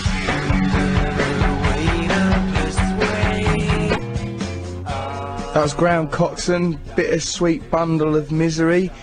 And before that was Secret Machines, Lightning Blue Eyes. You listen to me, Russel Brand, on Six Music. I'm here with Karl Pilkington. This is our Sunday school show that we do on Sundays. We've learned a lot of things, haven't we, Karl? What's the most interesting thing you've learned today? That there was a bee knocking about in a matchbox with a nut on its head. Yeah.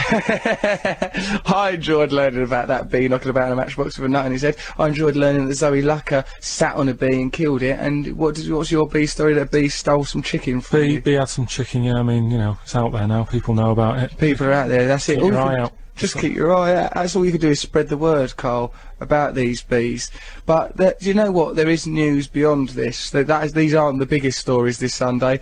There are some other things that have happened recently. And it's that time again. Shall we have a little bit of news? Digital radio.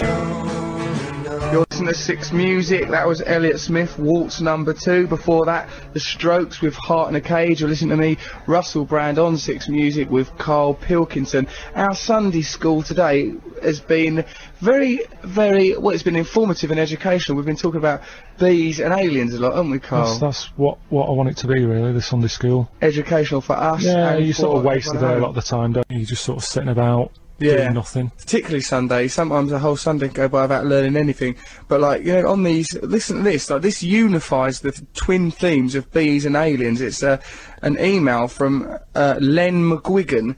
Len says, I'd like to say that it's my belief that bees are aliens and that they're already here. Well, we know bees are here already. He spelt belief as well. B-double-E. L-I-E-F, bee-leaf. It's my belief that bees are aliens and they're already here. Perhaps they did create life on Earth. After all, they created honey. That's from Len McGuigan.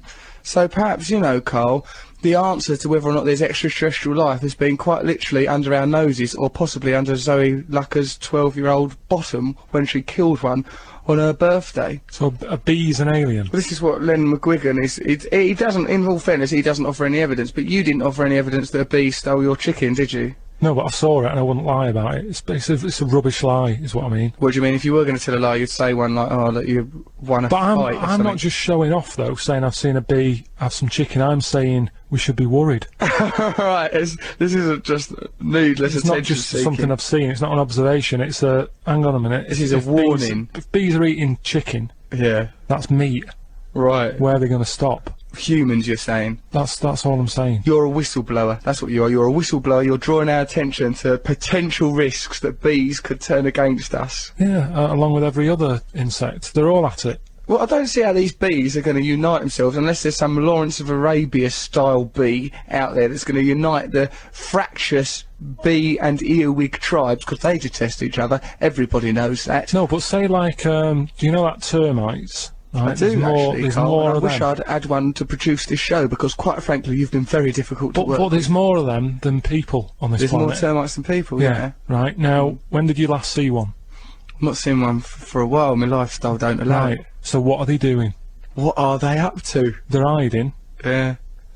And there's more of them than us. So all I'm saying is it's like they could be planning. Be aware that they're plotting against us. So if we've learned one thing from Sunday school, and we haven't, that thing is be aware. Now listen to this.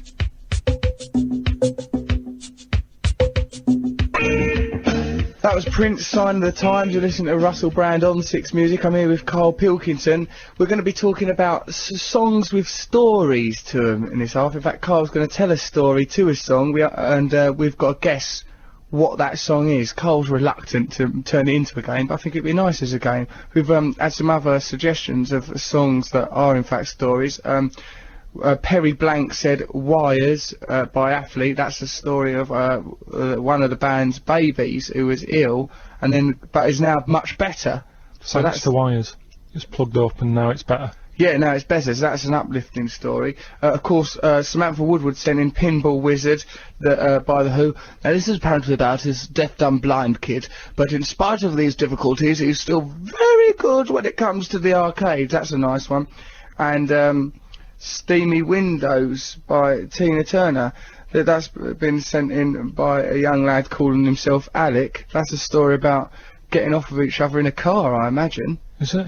Well, yeah, I mean, you get into a car, Karl, you know, have a little bit of a snog with a man or woman of your choice. I know you have a very diverse private life. You know, the windows do steam up. It's not worthy of a full song about it, though, is it? That's not the best thing that they could have chose to sing about. What other examples do you... No, I'm just saying if that's going on in a car... Yeah. Pick some other stuff to sing about, not the windows steaming up. What, just pick about what, like, oh, and then you touched me on the leg? Well, yeah, all that, and it builds to something. Well, the steamy windows becomes a motif, doesn't it? The windows are all steamed up because of the eroticism, and it's the heat of their bodies, and it shows that the electricity and the chemistry between two lovers has physical manifestations, as well as the ethereal idea of love and the physical act itself. Oh, Steamy windows. Yeah, it's condensation. it's not that brilliant, is what I'm saying. Rising anyway, down. So anyway, right? Dry rot. If you want to, like, text, well, it's probably best on email now. Email it. Think about it over the week and sort of think, oh yeah, what songs are good with stories in. Story. Send them in to russell.sixmusic@bbc.co.uk. Yeah, send in your suggestions. Really good, that. But the one I'm sort of playing today, right? Yeah. We're going to play it now. So we're going to play it, so we're not going to be able to guess it. Well, you can as you go along. I'll try and guess it. Right, it's about this fella. Yeah. Gay lad. He's a gay fella, is he? His dad wasn't happy. Why? Just because he was kind of like... That's a bit prejudiced, isn't it? I know, but that sometimes happens, doesn't it? That's a difficult part of being a gay bloke and that, telling your mum and dad. I suppose it must be, yeah. How did you cope? No, it's not my problem, but it's not really a problem if your family behind you. It's just this one of them things, isn't it? Anyway, so he's growing up and what have you. His dad finds out. He goes mental. So the kid's kind of like... Oh, I'm going to move then if you're not happy. I don't blame him because the way his dad's treating him, it's a farce. Well, in America, they love it out there because there's loads to do and stuff, and it's sort of more gay lifestyle than a straight lifestyle. So this fella, he goes to America, does he? He goes to America. Might not have been New York, but somewhere like probably that. San Francisco. Yeah, he goes out there. He's loving it. Yeah, good. I'm glad he deserves a break after the way his dad's treating him. He has a night out. They like staying out late. He wanders back. People in San Francisco of all sorts of sexual denomination, interests, persuasion. Do you know what song this is yet, by the way? No, Karl. What it's starting to sound like is it you slowly coming out to me. Well, I don't want to ruin the end, so why don't we play the song? People can listen to it. And go, oh, yeah, brilliant. Let's listen to it now. It'd be brilliant.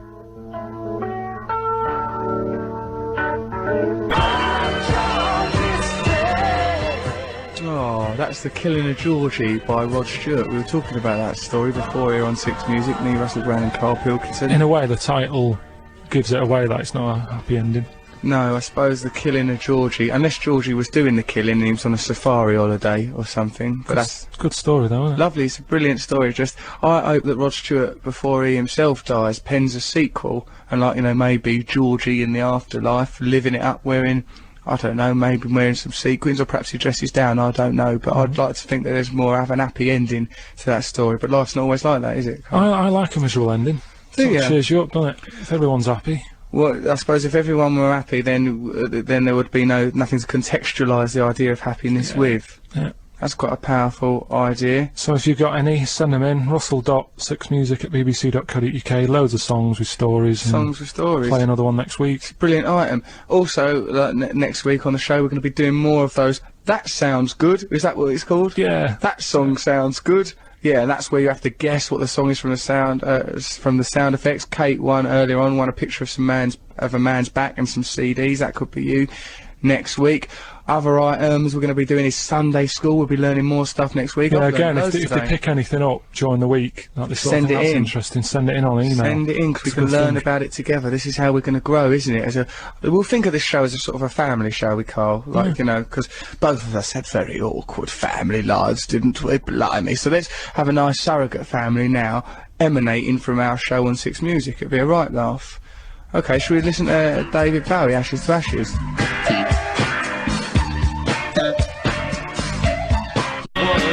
Hey, that was Talking Heads. You're listening to Six Music. I'm Russel Brand. I'm here with Karl Pilkington. You alright, Karl? Alright, yeah. This radio show will be a right laugh. We've taken over from Liz Kershaw. If you're a big fan of Liz, I don't think any bitterness you feel that she ain't here should be directed at me and Karl, because it was her decision, and she's still on Saturdays at 10, isn't she, Karl? Yeah, 10 o'clock. 10 o'clock. So, what you want to look at it as is like, if Liz Kershaw were a head of hair, there's been Liz Kershaw alopecia, a little bit of Liz Kershaw's gone, but the main bit of her is still there, Saturday at 10. Yeah, that's a good way of putting it. It's a good way of looking at it, isn't it? Yeah. Whereas you were a fully bald man. Well, don't say it as if it's a problem. It's not a problem. As you've said many times, you look nicer like that. What day do you think's more important, Karl? Saturday or Sunday? If it was a day's face-off, like, you know, Saturday v Sunday.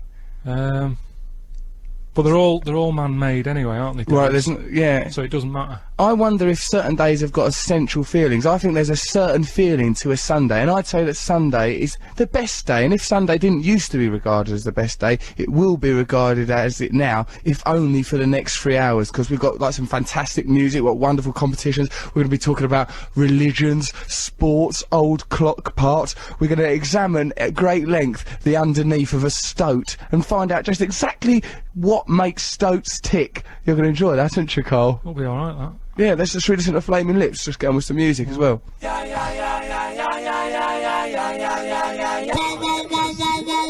Flaming Lips, the Yeah Yeah Yeah song, that's uplifting, ain't it, on Six Music on a Sunday morning with me, Russel Brand and Karl Pilkington. What was that line you wanted to examine from that track, mate? It was just like one of the opening lines in it. It was something about, what would you rather have? Right, which is always good, isn't it? Yeah, right, it's setting you with some options straight away. Would you rather have, like, all the money in the world to yourself, and everyone else is poor, or I don't know what the other alternative is. He doesn't say what the other option is. That sounds like a good one. I don't know what the other one's going to be, but I reckon I'm going for that one, unless the other one is everyone else is made out of jelly tots, so you can just gnaw at people. You won't even ever have to go and buy confectionery. Other human beings will be made out of edible substances. Would you have a moral problem with being rich if everyone else was poor? Is that what it is then? I'm loaded, everyone else is really... Everyone else, I think that what the Flaming Lips are offering us is a world in which you are rich, but everyone else is poor, so could you really enjoy your wealth knowing that there's all that poverty everywhere? But do they know, do them poor people know that I'm loaded? Well, yeah, because you'd probably be making ostentatious displays of wealth. You would, Karl. You'd be going away wearing rubies and great bejewelled capes. I'd be happier if like, I'm just going about and I'm sort of going, oh, it's bad, isn't it? Yeah, but what, you acting like you're poor as well? Yeah, just, what's the point in rubbing it in? Because you've got to at least be honest with them. How are you going to even enjoy this money? What are you going to do with it in your ivory tower? I've, like, somewhere to go at the weekend. Yeah, nicer. Amongst other all poor people. No. They're all poor. Everyone in the whole world is poor, Karl. It's an absolute context. Everyone within the world's going to be poor if you accept this deal. Yeah, but if I don't take it, someone else is going to enjoy it. One of them other mugs, and they're sure they'll rub your face right in it like a dog that's got to learn about weeing in an area. So I think you might as well take the money and run, Karl. That's what I'll do then. Rightio. BBC Six Music. More live music. That was Khalees, Young, Fresh and New. And what could be more appropriate on Six Music on a day that we're beginning our new show, Karl, than a song called Young, Fresh and New? Because I feel pretty young, fresh and new right now, do you? Not really. No, of course you don't. Look at you poor sausage. Right, I sort of thought that it was Kellis, but you think it's definitely pronounced Khalees. It's Khalees. Like police, isn't it? Khalees, police. So that's a handy tip to remember Khalees. It rhymes with police. Yeah, that's the best way of doing it. But could Khalees perform any of the functions of the Metropolitan Police, for example? I've never called the police, so I don't know what I'd sort of expect from you've never found it necessary to call the police in your life? Once. What happened? It was a pain. I won't do it again. Why? What happened? What's the result of you calling the police? It was someone was nicking a car. And I lived in a block of flats in Salford. Right? That's a drain on government resources straight away, because you're a single man. I can't imagine you're in a relationship who's going to get bogged down with you, and then the council are paying for your accommodation. No, this was like, you know, a proper pay. I was paying for the flat. Alright, fair enough. So I thought I'd do me bit, because the area is pretty rough. I thought, you know, you've got to look out for your neighbours and everything. Of course you have. Saw this car getting nicked. I thought, oh, not again, because it's always happening around there. Right. So called the police up, and I was working nights at the time. Right? So it was in the evening. I just thought I'd do me bit of good. Right. It's good that you got a social conscience, Carl. Well, acts like that holds society together. Yeah, but this is what I'm saying. It's gone now. I wouldn't do it again. Why? What? Even if it was your car. Right. So anyway, I can't drive, so it'd be senseless me having one. But I'd like to hear the outcome. Am I up? Right. Yeah. 10th floor in this block of flats. I'm envisage you as being sort of like a vigilante Batman figure, looking down over Salford, so if there's any crimes. This car's getting nicked. I'm sort of in my underpants because I'm working nights. Like Batman, vigilante figure. Were they over your trousers? That's what I'm wondering. So I call the police, right, and I go, there's a car getting nicked, and I said, but I'm going to bed. Don't be hassling me, right? Yeah. So he goes, whereabouts? I give him the street name. I don't like the way you're dictating terms to the police for kick-off. You ring up the police, I'm going to bed, don't be hassling me. That's not community-minded. No, but I said, look, I'm working nights. There's this car getting nicked. Will you just come and sort it out? See you later. Anyway. I go to bed. Yeah. Phone goes again, because they get your number when you call them. Yeah. And they're going, can you go out onto your balcony? Yeah. So I'm like, but I'm in my underpants. Yeah. So they want to involve you in it. It doesn't matter. Anyway, helicopter comes out as well. I'm on the balcony. Helicopter's there with like a flashlight on me. Right? Really? And you're there exposed in your pants, all the little bristles in your head being blown. They're shouting down on the floor, sort of saying, point to us where these people are. I can see these kids sort of running with the car. No, it's a point. I'm at a point with a flashlight on me, in the underpants. That's ridiculous. Now ask me again, you know, you're saying, why wouldn't you call the police again? I'll tell you what, I reckon if you'd phoned Khalees, there should have been a lot more help to you. Well, it's one of them songs that fade in. There's a fade-in song? Yeah, Stone Roses. Brilliant. It's a 10-story love song. Don't talk over it. I'm gonna.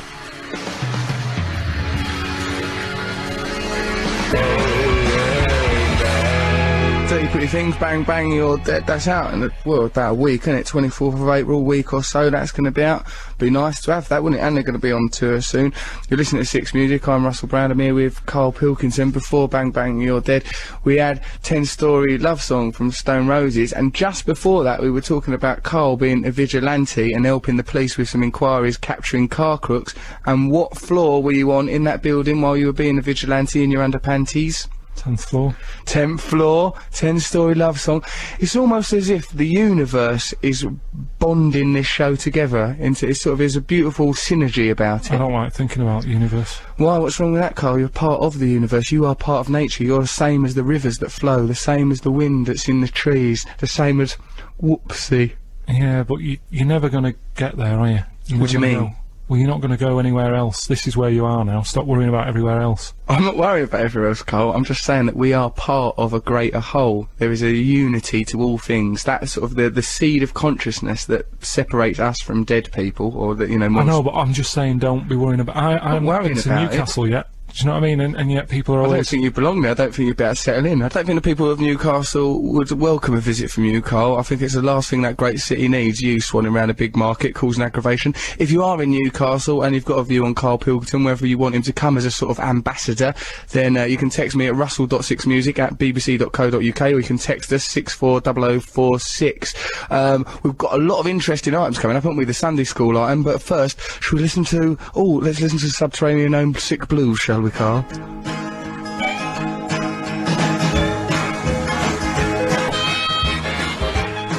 I'm eating a delicious pear. It's Sunday morning. We're listening to Bob Dylan on the pavement, thinking about the government. I hope he's thinking that the government are doing a jolly good job, because them pavements are there because of the government. You listen to Russel Brand and Karl Pilkington on 6 Music. We've got the Cardigans on after the news, but now let's all just sit together and listen to things that have happened recently on a little show I like to call The News. Digital radio. Digital. Snow Patrol, you're all I have. You're listening to Russel Brand and Karl Pilkington on 6 Music. It's Sunday, isn't it? So we're going to do this thing called Sunday School, where we try and learn something over the course of the next few hours, you know, from our own experiences. You can call us or text us with experiences you've had that you think will fit into this Sunday School idea. I never went to Sunday school. It weren't really part of my life. Karl, what's your Sunday school story? Well, I didn't really go either, but thinking about it now, yeah, I think I'd be sort of up for it, because sort of learn stuff, don't you? I like learning stuff. That's what we're asking people to do, sort of. Right, to learn stuff, to enjoy a bit of knowledge. Yeah, I just think if every day you can try and pick something up.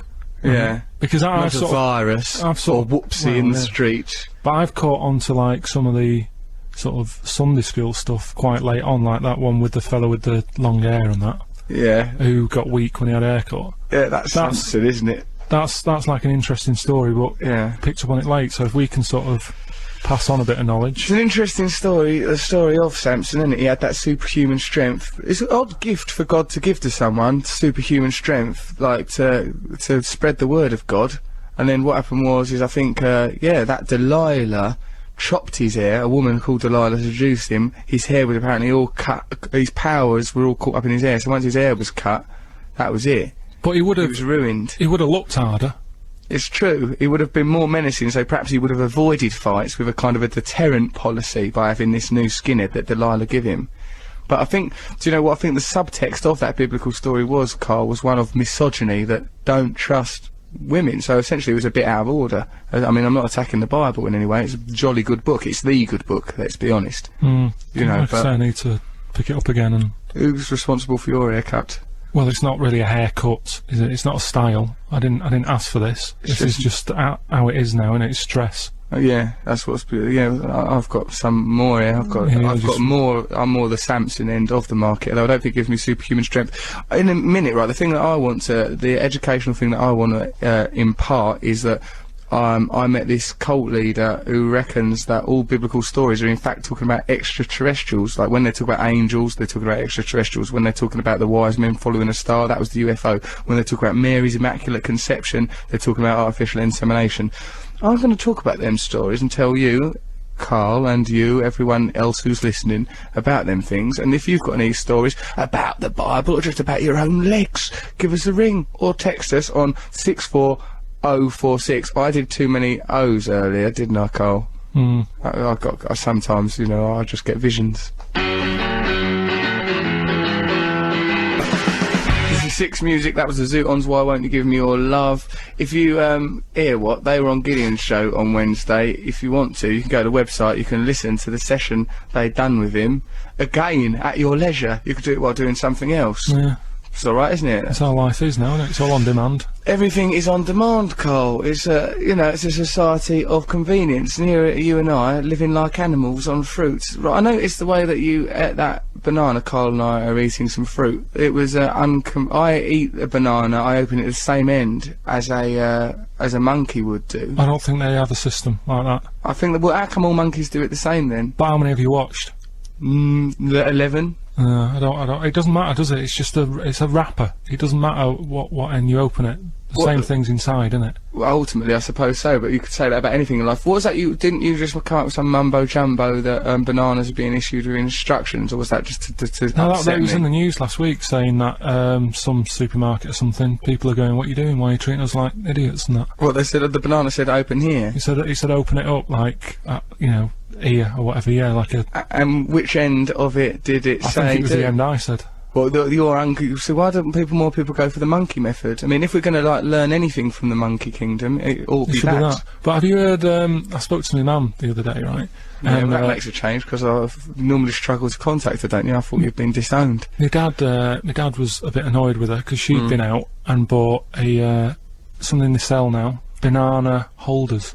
To hold a banana. Well, you take it out I of just thought that was the human hand. No, you take it out of its wrapper. Yeah, the and skin. then That's you've got called, like Carl. The skin, the banana skin. You've got like this plastic thing, and you put it in that. Take it with you. Why can't you just leave it in the skin? $4.99. $4.99 to give it a... Mad, isn't it? Well, what I don't understand what the advantage is. Well, there isn't one. Unless you want to eroticise the banana, unless it's like giving it a little PVC jacket or a little gingham frock or a little denim miniskirt, what's the point in giving the banana? We're running out of ideas, aren't we? I think, yeah, that's insane. But I'll tell you one thing, right? We're talking about banana peel. Well, we're going to have, this is like a John Peel session track we're going to here. This was recorded in 1978, right? It's a magazine with a track, Real Life. This is coming from the past. This would be nice. Let's enjoy it. The Peel Sessions. You're listening to Six Music. That was Madness with Our House. It's uplifting to listen to Madness, isn't it, Carl? Well happy, isn't he? He's very, very upbeat about something. We've got an email regarding our Sunday school situation, because we want to learn things today, don't we, essentially, Carl? Already, I've learned that Sunday's probably my favourite day of the week already. Tuesday's got no real feeling. Every day of the week has got a sort of a bit of a feeling. Saturday, that's got a feeling. Sunday's got a feeling, a definite, defined feeling. Tuesday, it's got no feeling, but that is what defines it, oddly. Now, I've got a text message here, right? You know, we were talking about extraterrestrials. Now, there is extraterrestrial life, and perhaps indeed all life on Earth was seeded by extraterrestrials. It's something we've got to consider. I've got this email from someone called Derek. He goes, I believe there are extraterrestrials. I woke last night and felt a force leaning on me. I couldn't move. This, to me, is proof of alien life. So, you know, I'd like to investigate that further. His phone number's on there, so perhaps we can contact Derek later.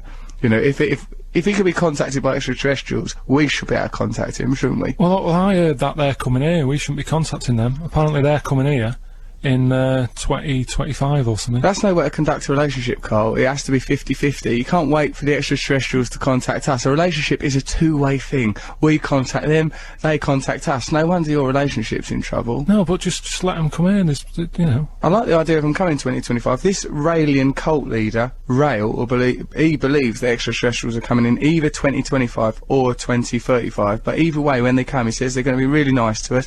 They're going to give us all their technology. And also, we won't have to worry about getting boyfriends or girlfriends or anything, because they will bring biological sex robots to be girlfriends and boyfriends with us. So that'd be nice, won't it? Well, they're a bit odd looking, aren't they? No, they're going to be really nice. You can have any type you want. You can have, like, black ones, Chinese, ginger, white, or any colour that you go for, you can have them. I think a biological sex robot, though, Carl, may refuse. So which are the most popular one there? I mean, the ginger one, does that go down well? I think it probably does. I think that in space, Carl, these people are evolved, so they probably love everyone, in which case it makes you wonder why they need so much variety. The ginger people are normally sad, aren't they? No, they're not. They are, even like cats. You see little fat ginger cats. They're not sad. They're not depressed. I think that you're projecting that onto them out of some kind of prejudice, and I don't know why you are. You're listening to Six Music. That was Bell and Sebastian. The Blues Are Still Blue. Before that, it was Jam All Around the World. I'm Russel Brand. I'm here with Karl Pilkington. It's our Sunday morning, Sunday school type show. Sunday school, because we just want to learn all sorts of different stuff. I've got an email here, right, from this bloke called Dave Richards. It's a really long email, but the gist of it is this. The track that our competition was referring to, our sound effect competition, which we'll be naming. Perhaps send us a suggestion for what we should call that, because I can't just keep calling it the sound effect competition. No, but that song sounds good. What do you mean? Well, that song sounds good. Oh, well, that's what we're calling it. You're listening to Six Music with Russel Brand and Karl Pilkington. In the next half hour, right, we've got Zoe Lucker of Footballer's Wife. She's going to be on the phone chatting to us about our Sunday school topics, which appear to be extraterrestrial life form and theology and bees. So we're going to be having a bit of a chat about that. Oh, Kate, the competition winner. I said that thing about her being unemployed and that, because I was unemployed. I think I was maybe a bit over familiar with her about unemployment, so I'd just like to say I'm ever so sorry about that. Should we listen to Fratellis? All right.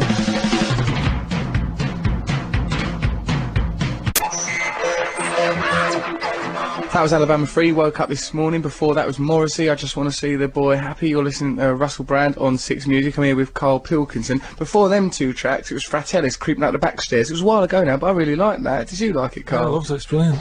creeping up the back stairs. I think that's probably how you describe your entire love life. Later on 6 Music, there's some excellent things, including between 1 and 2, the Music Week with Mark Sutherland and Julie Cullen. Between 2 and 5, Andrew Collins. He's going to have Richard Herring on the show. Richard Herring's excellent. They're looking at the Sunday papers.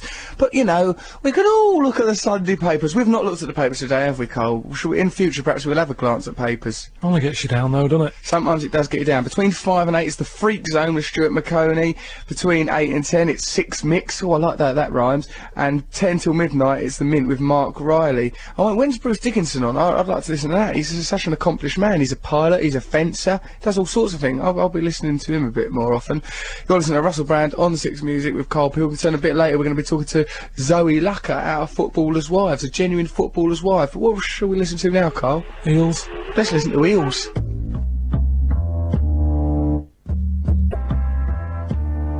That's the Eels, Susan's House. You're listening to Russel Brand on 6 Music. It's Sunday, it's just afternoon.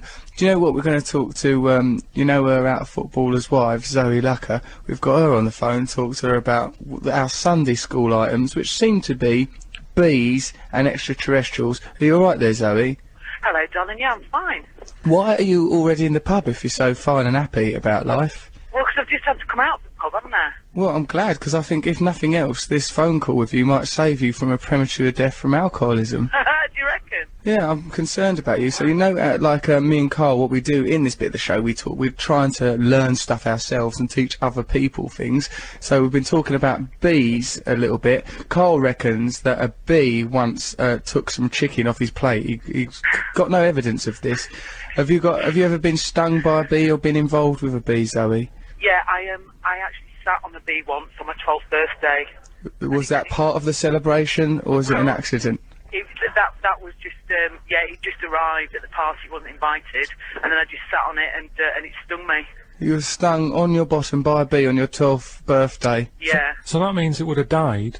Yeah. Because once they sting you, they sort of die, don't they? Yeah, well, I think I squashed it anyway, so... Oh, right. So it would have died, even if it weren't a one sting and you're out policy, that bee would have died just from your giant footballer's wife bottom. Poor little thing. Wow. So, I mean, I remember birthdays for me, it was much more about sort of cake and then a bit of an emotional breakdown because of all the attention. One year my birthday cake caught fire. That's a birthday disaster though, being stung by a bee on the precipice of womanhood. That's right, and I've literally just got back from Richard Dunn Sports Centre. I'd had a swimming party. Oh dear, swimming party, and then to end that on a bee stinging. Okay, so that's your contribution on the concept of bees, Zoe. Yeah. Now, what do you think about extraterrestrial life, the possibility of extraterrestrials coming to Earth, and the possibility that extraterrestrials seeded all life on planet Earth? What do you think of those ideas? I think that they do exist. Yeah. But I haven't actually ever seen one. No. You didn't meet one on your 12th birthday, you didn't sit on one, did you? You didn't sit on Alf, did you, after your swimming party? Well, no. But yeah, I reckon they must exist. There's got to be something other than just us, I reckon. Well, I sincerely hope there's something other than just you, Zoe, because you, spending Sunday, boozing yourself daft, killing bees willy-nilly as part of a birthday celebration that would disgrace a yobbo. It's a worrying thought. Yes. So, if once this phone call ends, are you going to go ambling back into that pub like a sort of female Andy Capp? Yeah, I'm going to go and have some Sunday lunch, and I'm going to maybe have a couple of wines. Okay, well... Nothing too much, though, because I've got to work tomorrow. Oh, that's good, yeah, I'm glad you're taking it seriously, because a lot of people enjoy Footballers' Wives, and the thought of you just staggering around half-cut sickens me to my stomach, to tell you the truth, Zoe. Hey, thanks very much for your time. We're going to listen to Bob Marley now. That's good, isn't it? Marvellous, yeah. Lovely. Be a right laugh. Zoe, thanks a lot. Look after yourself, dear. And you, Russ. Check seats before you sit down. Will do. Thank Bye. you. Bye.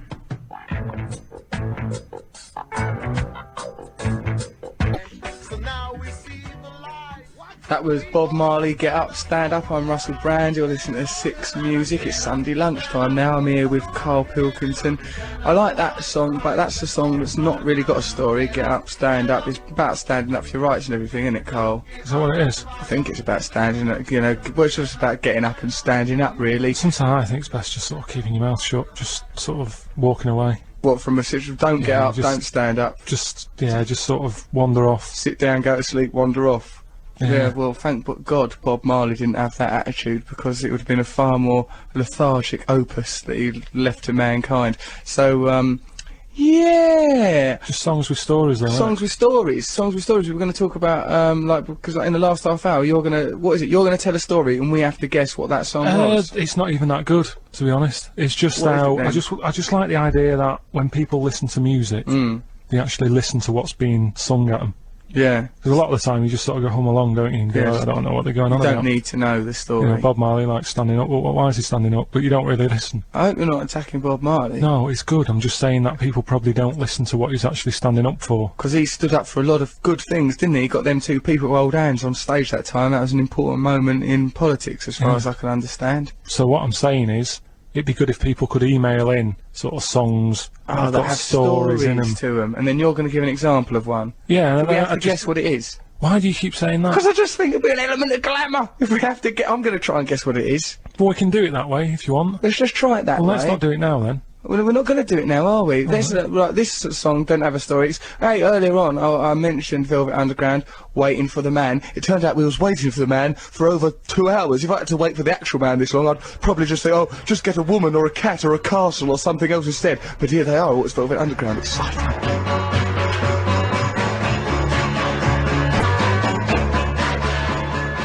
That's Velvet Underground, Waiting for the Man. I'm Russel Brand. This is Six Music. There is a story, of course, behind Waiting for the Man, but we can't go into that story. We will be going into other stories behind songs later. It's an item that Karl is going to lead. God help us all this Sunday with that item. I don't know what's going to break loose in here, I really don't. But now, should we just listen to Secret Machines, Karl? Let's listen to Secret Machines. I'll tell you what, Karl's really helpful on radio, is you nodding and using gestures to communicate. Let's listen to Secret Machines.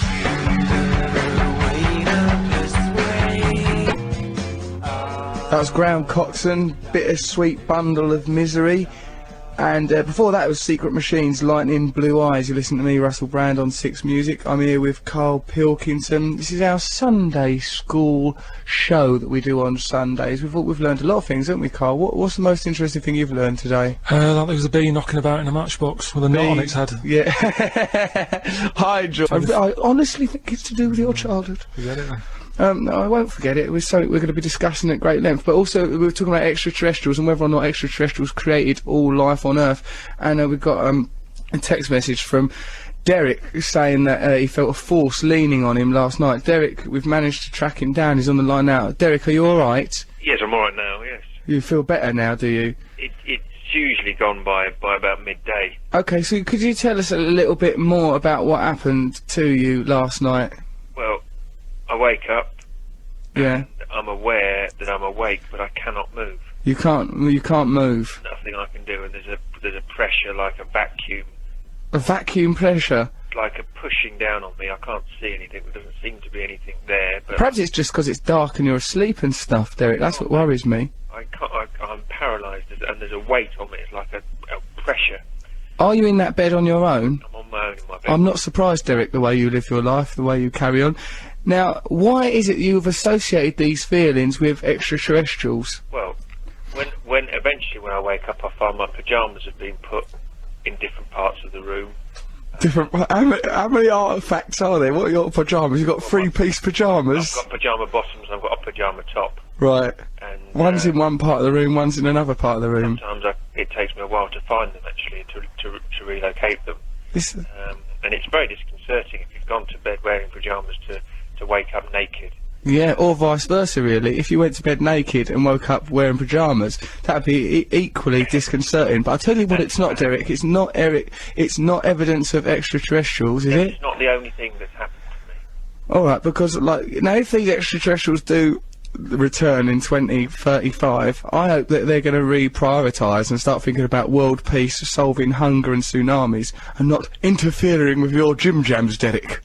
I think it's not as simple as that. I think you're oversimplifying it. I think, okay, but Derek, I thank you very much for your time. We're going to have a bit of a listen to, what are we going to listen to? Oh, hello, Waiting for the Man, or in your case, Waiting for the... No, I'll play that in a bit, play a bit of U2 now. You're going to play U2? Yeah. Just like that? Yeah. Who's making these decisions, Karl Pilkington? You're out of your mind. Derek, it's been lovely talking to you. Let's listen to U2. The heart is a blue.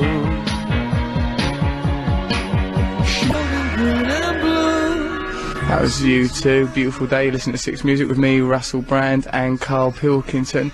I wonder what on earth's happening in the world. Well, in a minute we're going to find out. It's good old news. Digital radio. Digital TV. BBC.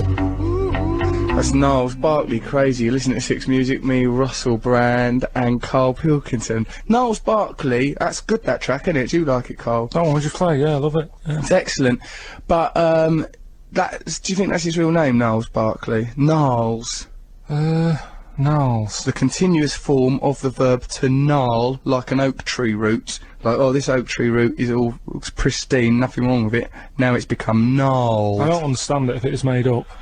Well, why you'd make yourself that? Why you'd give yourself that name if it wasn't real? Gnarly, yeah. Gnarly. Yeah, well, let's investigate that, because for one, like the idea of nicknames. I don't know. I'm not comfortable when someone's got a nickname. I always feel like, you know, it's like when you go to a restaurant and they go, "Oh, can I have the Marilyn Monroe burger because it's a 50s themed thing, or can I have the Cracker Jack Attack?" Or instant whip. I don't like asking for it. I feel like it's signing up to a bit of a club. It's a bit different when it's food, though, isn't it? Because they're just trying to make it sound nicer. I'm talking more about, you know, if someone was called Marilyn Monroe Dave, I'd go, what's going on? Why would he be called Marilyn Monroe No, but Dave? that's when that's elongating the name. It's not making it catchy or anything. Well, sometimes nicknames are no short. I bet you can't think of a single real example that's anything like Marilyn Monroe Dave. Right, I know sort of some people, like, you know, it's normally an abbreviation of some kind, or, you know... Well, it's normally something about them, isn't it? Like, you know, I had an uncle, Tattoo Stan. Now, Tattoo Stan. Have you got a picture in your head of Tattoo Stan? I reckon, well, he's a member of your family, so he's probably a huge pervert, and I imagine he was deranged, and I'm guessing from his name that he had tattoos on him, and if he was an honest man, those tattoos would say, "Please never trust my nephew, he's a liar." He should have that tattooed across his forehead. That's what it was like, yeah.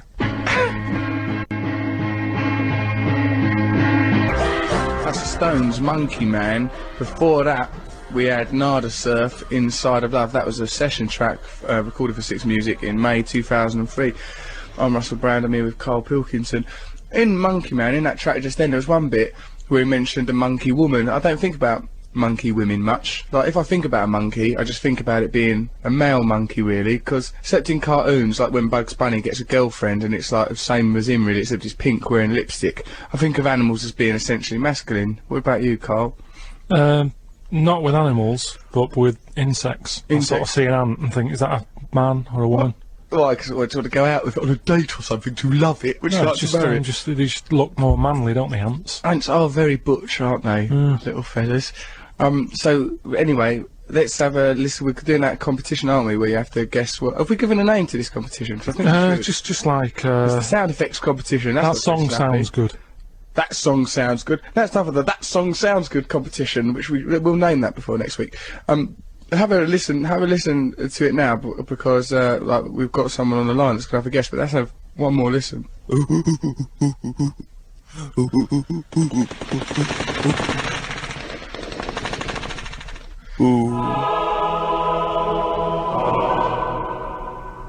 What track could that be from those sound effects? I mean, I don't know. We've had texts, emails. Now we've got Kate from London on the blower. All right, Kate. Hello. Are you all right, my dear? I am. Yes, thank you. Are you enjoying your Sunday? No, not yet. Too hungover. Why are you so hungover for? Because it's the day after Saturday night. Now also, Kate, Sundays are really not that distinct from other days. Why is that? Because you're unemployed, aren't you? Yeah, thanks for that. Oh, I'm not having a go at you. I've signed on for years and years. I did Finsbury Park Job Centre, Elephant and Castle Job Centre. It's sometimes there's a bit of drag signing on, isn't it? It really is, yeah. What? But like, sending CVs worse. Yeah, I suppose so. Now, if you could have a job, what type of a job do you want? I quite like your job, actually. Well, you know, it may seem glamorous, Kate, but you have to sit there staring at Karl Pilkington hour after hour. In the end, it makes you think, what is the point? Alright, Kate. There is Karl Pilkington. Yeah, it's difficult. Now, did you want to have a go at this competition? I'd like to, yeah. Right, so you've heard it. Do you need to hear it again? Yeah. We're going to listen to it again? Yeah, go on. Alright, let's listen to it once more. You've got to guess the track.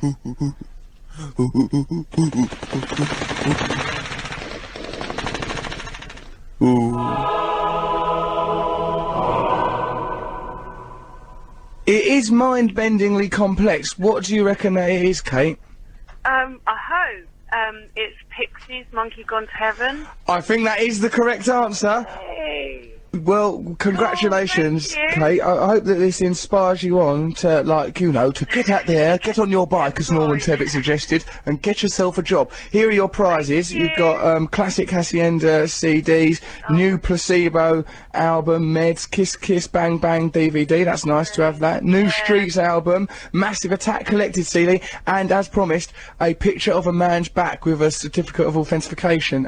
Rick, who, works here at Six Music, just said that men sometimes get a knot of hair at the base of their spine called jockey's knot. What do you think about that, Kate? All the hair combines and congeals at the base of the spine. That's just not a nice thought. It's not, but we're going to make sure that your photograph of a man's back has got a little jockey's knot just there at the nape of the spine there. Well done with that competition, Kate. Lovely talking to you. Thanks. There was a guy. Pixies, Monkeys Gone to Heaven. That was, of course, he goes, he was walking along and he saw a matchbox. Normally I would have just ignored it, but for some reason I picked it up. Right, this is Dave Richards in Farnham, Surrey. That, for a start, is an unusual act. I was walking along on Tuesday, I saw a matchbox. Normally I would have ignored it, but for some reason I picked it up. Immediately now, I'm curious about this Dave Richards. He's seen a matchbox and he's decided to pick it up. Then he goes, anyway, I opened it and there was a giant bee in there. How big could it have been? It was in a matchbox with a whole cashew nut on top of it. It was still alive. There was a faint buzz. I tried to set it free, but it would not leave. How did it get there? Why was there a cashew on top of it? Why wouldn't he fly away? Maybe you can help. There's quite a lot of questions there from Dave Richards in Farnham, Surrey, but I've got one question to fire right back at him. Why did he pick up that matchbox in the first place? Like, if I see a matchbox on the floor, that's not even saying I would register. Yeah, just kick it. I would just kick it. If even that, I would have no regard for that matchbox. So, I mean, but as for the bee being in there, I suppose it could have happened in a factory. Bees shouldn't even be alive yet, should they, at this time of year? It's changing, isn't it? They're getting used to the climate. Oh, they're adjusting. Yeah, they're messing about now. Yeah. They'll continue to evolve, probably to the point where they start wearing trousers and demanding our jobs. Well, I've told you now about how I saw one eating chicken. You saw a bee eating chicken? I was eating some food outside, right? And, it might have been a wasp, but they're all the sort of same family, aren't they? I don't know if I like your attitude much. There's a clear distinction between bees and wasps. Wasps are regarded as evil, bees are good, they're all fluffy.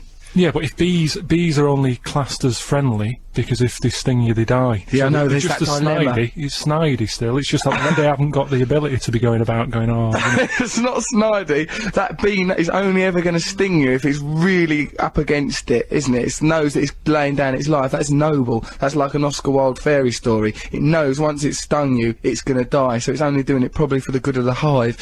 A sort of a sensibility that you can begin to understand, Carl, caring about other bees. But anyway, so this wasp bee, whatever, came down, I was having some chicken, and I'd sort of had enough. I was watching it, it's crawling about on the plate, it started tugging away at a bit of a, like, chicken leg. It was trying to pull it away from you. It pulled a bit away with its sort of teeth type things. Right, it doesn't have teeth. It flew off, and it could hardly handle it. Do you know, like they say, bees shouldn't fly anyway, there's that thing that if they knew...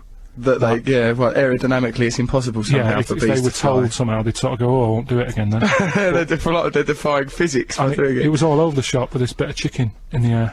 This has an extraordinary tale, but it also, like, makes me question what kind of life you're living, where you're outwitted by bees. You're sat there, it sounds like a story where you're sat in your own filth with bees nicking your dinner. No, but it's good to keep an eye on it, innit? Because no one else has mentioned that about bees. being sort of meat eaters. Well, Dave from Farnham reckons they're that's eating nut, that's a vegetarian one. That one, yeah, that one at least has got some kind of moral centre, some sort of moral grounding. So anyway, like, if you want to send us text 64046, or you can email me, russell.6music@bbc.co.uk. What are we going to have a listen to, Carl? Ordinary Boys? These boys are literally quite ordinary.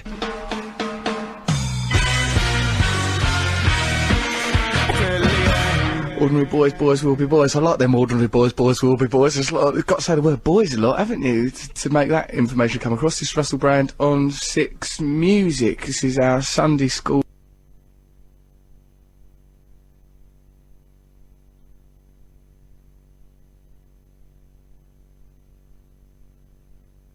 Working in perfect harmony. Though you've upset me, mate, because like I just hung up Carl's jacket 'cause he's clattering the place up, right? And on the inside lapel he's got a sticker that is given to you by charity. You know, if you give like money to charity out of the goodness of your heart, they give you a sticker so that the person later on down the street don't hassle you. He's kept one on his inside lapel. For what reason, Carl? Just so I don't keep getting hassled. Yeah, but not. But say, right, you've just given some money and it's for children that are a bit ill, and then like 2 days later you're asked to help pandas or something. You just go, "Oh, I've already given, mate. I've already given." How many people am I?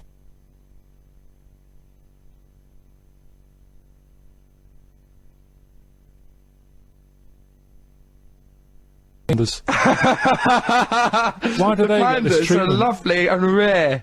Nice little fellas they are. Yeah, but it's all about survival of the fittest, isn't it? And if they can't do it... I'll tell you what, Carl, you wouldn't have survived in the wild. If it was truly survival of the fittest, without your banks and all your things, your support systems, you should know, listeners, that Karl Pilkington's attached to a drip with glucose in it even now, just to get through this broadcast. So if it truly was survival of the fittest, I don't reckon you'd have made it out of infancy. I really don't. Fair enough, though.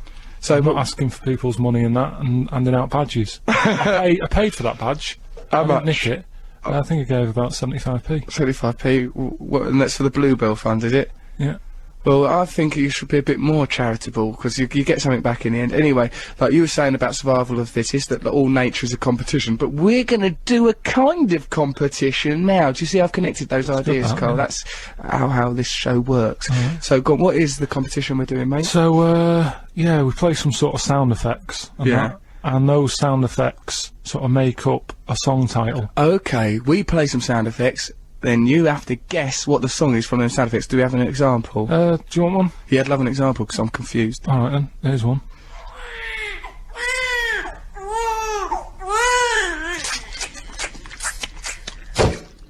Right, well, that's disconcerting, but what, like, I mean, 'cause that could be, like, the images that's conjured up in my mind, let me tell you, are quite unpleasant, but, like, what are you hearing there? Right, well, I heard the cries of a baby, Carl. It was the cries of a baby, perhaps at the dawning of its life. Then I heard the sounds of a liquid-covered young child, and then I heard sort of, something dropping on the floor. It could have been a melon, it could have been a shoebox. So, right, so what, but that's not a song.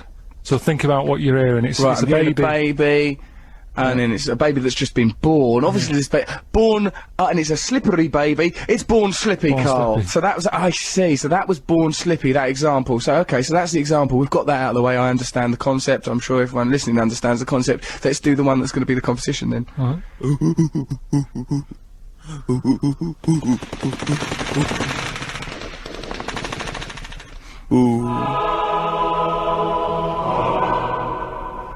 right. Right, so you've got to guess the song title from that clue, have you? From, well, like the right, so that, I mean, that was some extraordinary acting. Was that you doing that? No, I didn't do it. That was already made for us. You've not been trained, have you? You wouldn't be able to manage that level of authenticity. So what are we asking then? People just email in, text? Email in, text in. If you know what the title of that track is, you can text, you can email me, russell.6music@bbc.co.uk, or you can text 64046. So yeah, let's all get involved. Remember, it's Sunday school as well, but let's have some more music. This is 6 Music, I'm Russel Brand, that was Richard Ashcroft, Music is Power, before that The Beloved with Hello. Carl was suggesting that song, Hello, be updated with more contemporary people, weren't you, mate? Yeah, there's just loads of sort of 80s people being mentioned in there. You'd like more contemporary people to be mentioned? Yeah, Graham Norton. Mention Graham Norton up. Mandela. mention Mandela. Mind you, he was, you know, in the 80s, he was probably, if anything, more significant. No, he's more known now. More known now. Things have gone well for Mandela since the old release from Devil's Island thing. It's really picked up since then. Okay, so Sunday school, we want to learn stuff, don't we, today? We've learned, so far we've learned a bit about extraterrestrials. We got that, we learned about bees as well. We learned about that, you said that thing about bees and like chicken. Yeah. And, which I think, well, listen to this email. I saw it. Listen to this. This is from Debbie, it's an email. Bees are evil. As a child, a gang of them, I don't think they're called gangs, a gang of them ruined my birthday, but Carl claiming they eat chicken is a lie. As simple as that. That's from Debbie. But why would I make that up? That's like the one you do it for attention, Carl. I think you do it for attention. I think it's to do with your childhood.